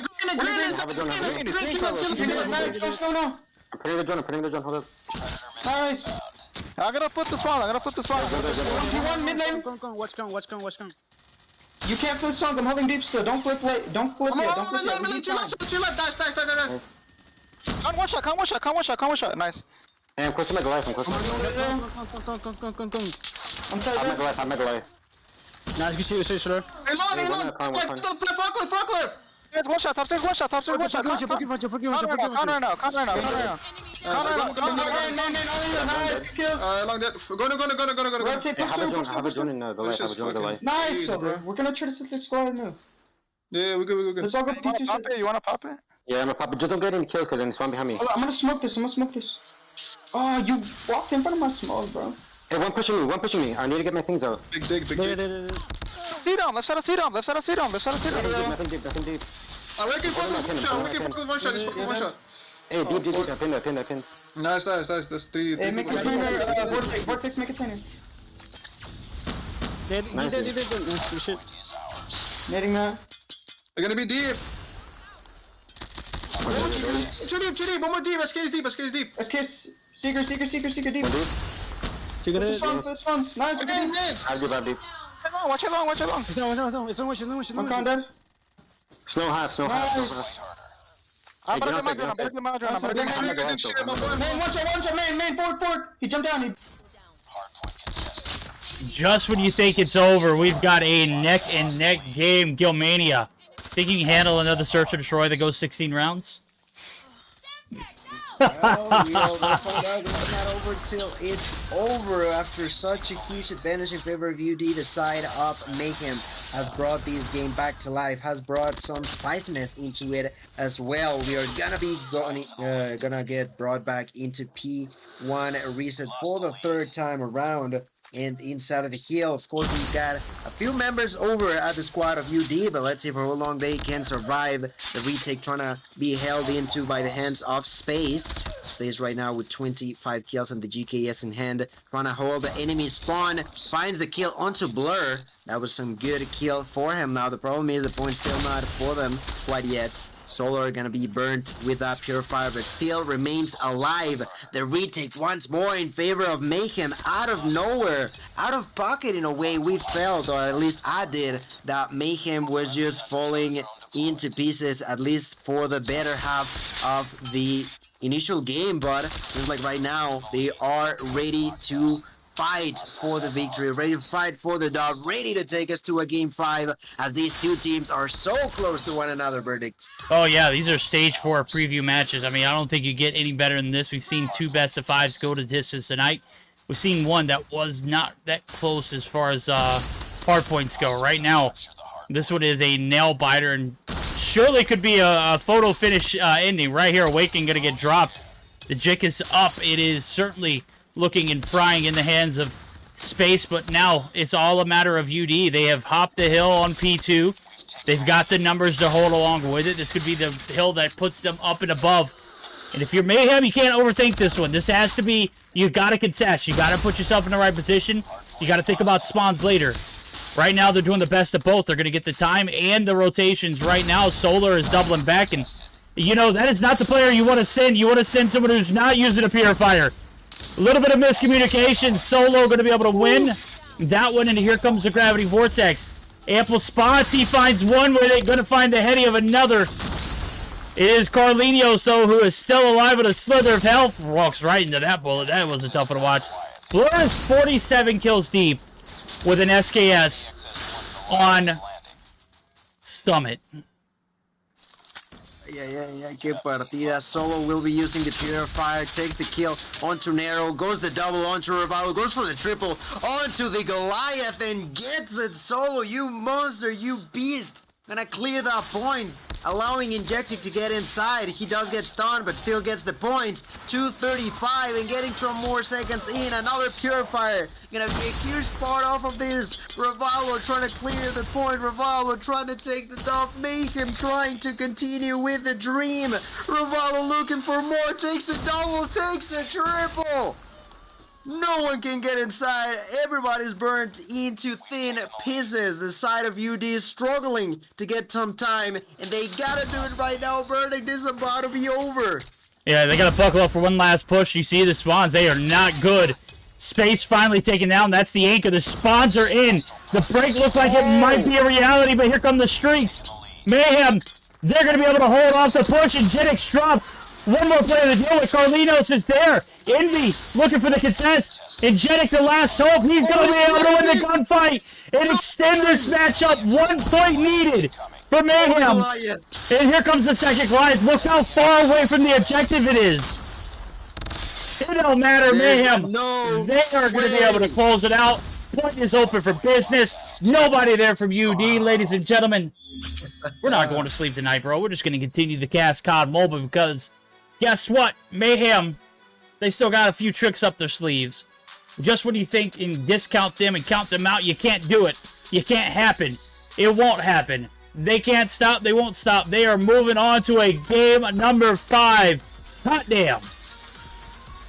Sir, yes, sir. Another game number 5, but for this one, MVP gonna be taken by a player that, if I'm being honest, Revival, you did an outstanding job. But Blur, man, you were talking about it earlier. 52 kills for this man alone. What in the world even is that? The control, yeah, was lost at the end, but we still gotta bring some applause for this man. That's not easy to do whatsoever. And then on the other hand, of course, Mayhem struggling like crazy for the first half, but then after that, were capable to recollect themselves, come up with a new strategy, a new plan, and followed it to the dot. I truly felt that Goliath was not gonna be used at the end, and they could lost even prior to that happening. But, like, they used it on the perfect opportunities they had and took literally the most value they could have asked for those. Yo, you're looking at a Mayhem team that primarily went negative. You got Space who went +5 and then +1 for Solar. That was it, but you had so much time distributed between Solar, Nero, and Rabalo. They combined for a total of damn near 5 minutes, and this game only allows for you to pick up 250 seconds. That's well over 3 minutes, right? Wrong. Here we go. This is it right here. We are heading over to the beautiful slums of Panama in our 5th and final match of the night. It is only right we see 3 out of the 4 best of 5s go the distance. And what a better way to close it out in a search or destroy that might have potential for overtime. Will UD be able to close it out? Or will Mayhem be able to complete the reverse sweep? My good night. It is up for anybody to grab. Literally anybody to grab. On the offensive side, we got UD. Injectic finally got double kill into Revival and Carlinos. Solar and Space are going to be left alone. Solar is going to find 2 enemies at once and gets executed immediately. While on the opposite end, well, it seems like Space found an enemy, and that was none other than Injectic. I made a mistake. It's late. Oh no, what happened? Yeah, well, I didn't switch the scenes. Oh, okay. First round blunders. You maybe left the game or something. I was like, oh boy. That would have been bad, but okay. Small mistake. It's all good. It's all late. We've seen players do mistakes. We do mistakes as well. We're all human at the end of the day. But Verdict, this is round 2 now. It is round 2. No casualties for the side of UD. 2 rounds in a row. It looks like it's not going to change. Carlinos and Solar. Well, Solar says he has something to say about that. So does Carlinos. He's the last hope. The dream's still alive. The man's got a Jickus and a agenda. Unfortunately, he doesn't have an Injetic, and that, my guy, is the difference. Verdict sleeper right now? Chat, you can literally kiss my buns, okay? Look. Come on. And we've been live for like 5.5 hours. You can, I mean, I don't know. Just put your money where your mouth is. And put that money on my buns, which is where your mouth will be. Oh, man. Okay, Lurch takes a kill with that nade. And I gotta tell you about the the camouflage, the skin that Solo is using right now for the DLQ. This skin always makes me think that they're using an SVD because of the feed. Yeah, I'm really hoping. Look at that kill. Look at that. Yeah. It looks like there's an SVD on the kill feed. It does. It does certainly. Is that a thing? But no. It's only the DLQ. God damn it, verdict. All right. That's another round in favor of this one. fellas. Yeah, there we go. 3 rounds in a row. They have slapped Mayhem to the curb. But, when you think about that Hacienda, this is kind of where things started to turn around for Mayhem. Granted, they still lost. This could be the turning point. 3 rounds in, the adaptation has not been in full effect.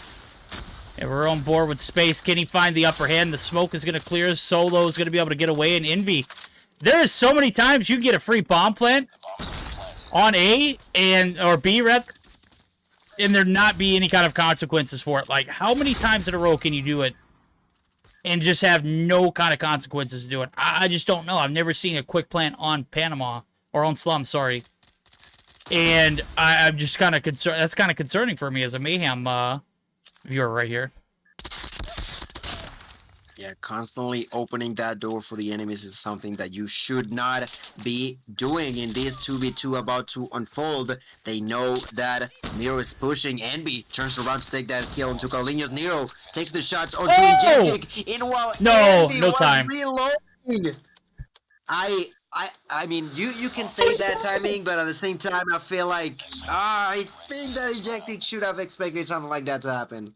I really do. He just clutched that. Injectic? There was 4. No, Nero just clutched that. There was 4 seconds. He didn't have any time to defuse that bomb, and he literally got the last kill. 4 seconds? I was not paying attention to that. Wow. I'm sorry. I mean, I was obviously complaining about Injecting, but I didn't realize how good of a play it was by Nero. My apologies, my man. Oh my, Nero, what a freaking animal. The clutches on clutches on clutches. My guy is going to prom with all those clutches, bro. That was absolutely terrible. I don't even know where... Look, guys, it's late. Just frick off, okay? And Genic now adding a lot of value. He may have got absolutely turned on last round, but is not having the same rotation there. It is going to be Robalo. And now Nero, can you clutch it up? Is the ice in your veins as cold as your shots? And Genic finally taken down, but Envy there for the collapse. And that is plenty enough. There it goes. A big round clutched from Nero around back. Not going to happen this time around. I'm looking at the replay on stream. Like, I gotta apologize to the chat as well. I'm sorry about not hyping up that slightly more. I just didn't realize the timer was so low. But, well, UD is back on track. UD gonna take another round. And, wow, I just saw a concussion nade hit, I think 5. I think the entire NYSL team was concussed at once there. Doesn't matter too much as Space is able to retake onto that and takes a double kill. Carlinhos also getting a double kill. Blur completely out of his position purely because he was not expecting all of his allies to die all at once. He's going to be left alone in a 1 versus 3. Bomb on the ground. He's going to see everybody at once, all of them looking for blood. Takes that kill onto Carlinhos, but Space is quick to annihilate the last thread alive and bring home another point in favor of Mayhem as we are now going to be flipping spawns. You would have liked to seen that adjustment previous to 6 rounds in. It took Mayhem so long to adapt to that quick A plant. They're down 4-2. This is a hole that is very deep to get out of it against a UD team who are, I mean, frying and clicking on all cylinders. Space is the first blood, but it's quickly returned. Mayhem have stability. They're going to go ahead and hop the bomb. This is, I mean, you got to commit to this, Nero. Solo going to go ahead and do the deed, and now it is all on Solo. The dark glow in his hands, the diamond is certainly in the rough. Can he make something happen? Can we see a little bit of ice in the veins of UD right here? Can he at least find one? We'll see. There it goes. Carlinhos picking his boogers in the corner. Never stood a chance. Solo is too quick with it. And right now he is making a rotation where he could spot one in the corner. Oh, he does, but the movement. Oh, you saw it. You saw the moment where he. That was almost decent. If he had rounded the corner smoothly enough, that could have been Solar just clipped in 4K right there. Oh, the base of the slide. We've all been there. You either knock in a corner or just crouch instead of sliding. Unfortunate for Solo, gets taken down. He's now trying to make the enemies pay. Gets a hit marker, but gets executed by Nero. Nero then dies to the hands of Ambi. Everybody's dying at the same time. And out of nowhere, we're going to be having a 1v4 with Space being completely alone. without the bomb, while the opponents know clearly where the bomb is at. Space is slowly but surely moving, trying to reposition himself in the best way possible. Envy, with the gloves, is spotted by Space and somehow is going to be able to juke those shots out. But I gotta be honest, look at that. Through the wall, they can't. They don't even need to see him. Blur can smell enemies' blood through the wall to take that wallbang down and bring another point for them, Verdict. You just see how the defense just retaliates after a brutal first round on the, you know, getting shut down on 8. They take a creative approach and they make the push work. Now here is Mayhem. They're trying to go for the A site. I don't know if this is a play, homie. Well, we'll see if the adaptation in real time. Rabalo, he is in a living adapter. He's going to be able to find 2, but he drops in Jinnik. How many times is he going to be able to drop double kills and just continuing to get away with it? Now it is Space. Bombs down. And guess what? He's got 1:30. He's got 2 to find, and Jinnik can Awaken. And with Jinnik already being on 11, I mean, there ain't no way, right? 19 kills combined total. Space. Can he make it 6? And reel it back in for the boys in blue. Mayhem. Oh, God, you got to hit that one, Space. It's been a long night. Can't let the work go to use. And there it goes. The corners are going to be camped. This is a minute on the clock. And Space, he's got to be very crafty with his time. Minute there. Misses another shot. You cannot be missing those back-to-back. Space. Still in a 1v2. Has time to play with. Awaken decides to push. And Injectic just blasts an RPG to his face to eliminate him out of existence. Blow him up into thin faces. Verdict. We are on round number 10. And we got not map, but match point situation in favor of the Yon Dream dysfunctional team, trying to move on to the finals of the losers bracket, trying to face off against Cygnus. And the side of dysfunctional, the side of UD are only one step away from doing it, Verdict. Yeah, this is it. This is for all the marbles. Nero finding 1, but 3 to feed. Mayhem are fallen. Rabalos dropped Carlinios in a 1v4. He's going to round the corner solo from across the map. Going to seal the shots, ladies and gentlemen. And the reverse sweep is canceled.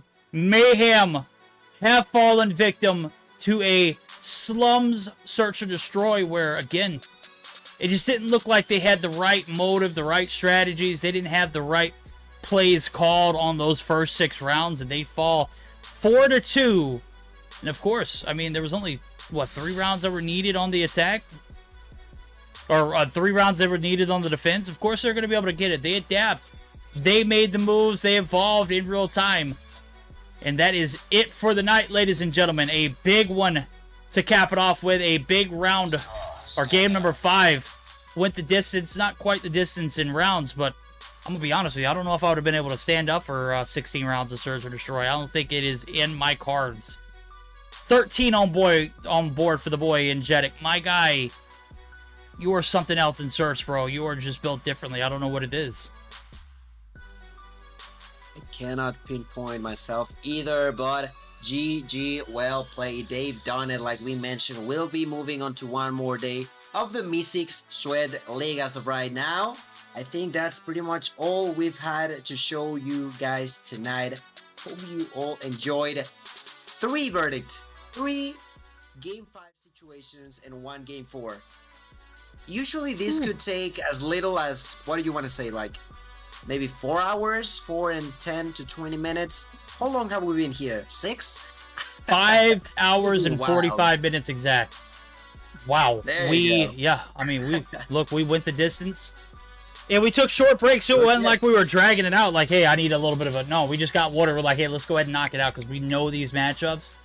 They are possibly going to go to game 5s, and we're going to be in situations like this. We budgeted for 4 hours, and we went over budget by an hour and 45 minutes. Nonetheless, it was a great night for COD Mobile, and a great glimpse into what is surely to come for Stage 4. That's right around the corner. Obviously, we still got plenty of action to come. I believe we've got a date, but we haven't confirmed it yet, so as soon as we do, it's looking like it might be Wednesday, the 20th. If it is 100%, in the stars, if it's lined up, if everything's proper, we should be back here to finish this one up. As we'll have one best of 5 and then one best of 7 that could go to a second best of 7, depending on how that series goes. So, with that being said, we're gonna call it an early night in quotations. 6 hours into the broadcast. Hope you all enjoyed the video, as the content was pretty popping. We're gonna have plenty more of it on Wednesday night, and of course, I think Gil's going to be joining with me on that one as well, too. So, well, I don't know if I can handle another series, another long day. So, we're going to be buckled up for a raid. Huge shout out to everybody that made this happen. The admins, the back end, everybody who stood here for 5.5 hours. You guys came in strong. We appreciate that. We'll catch you next time. Till then, take care of yourselves.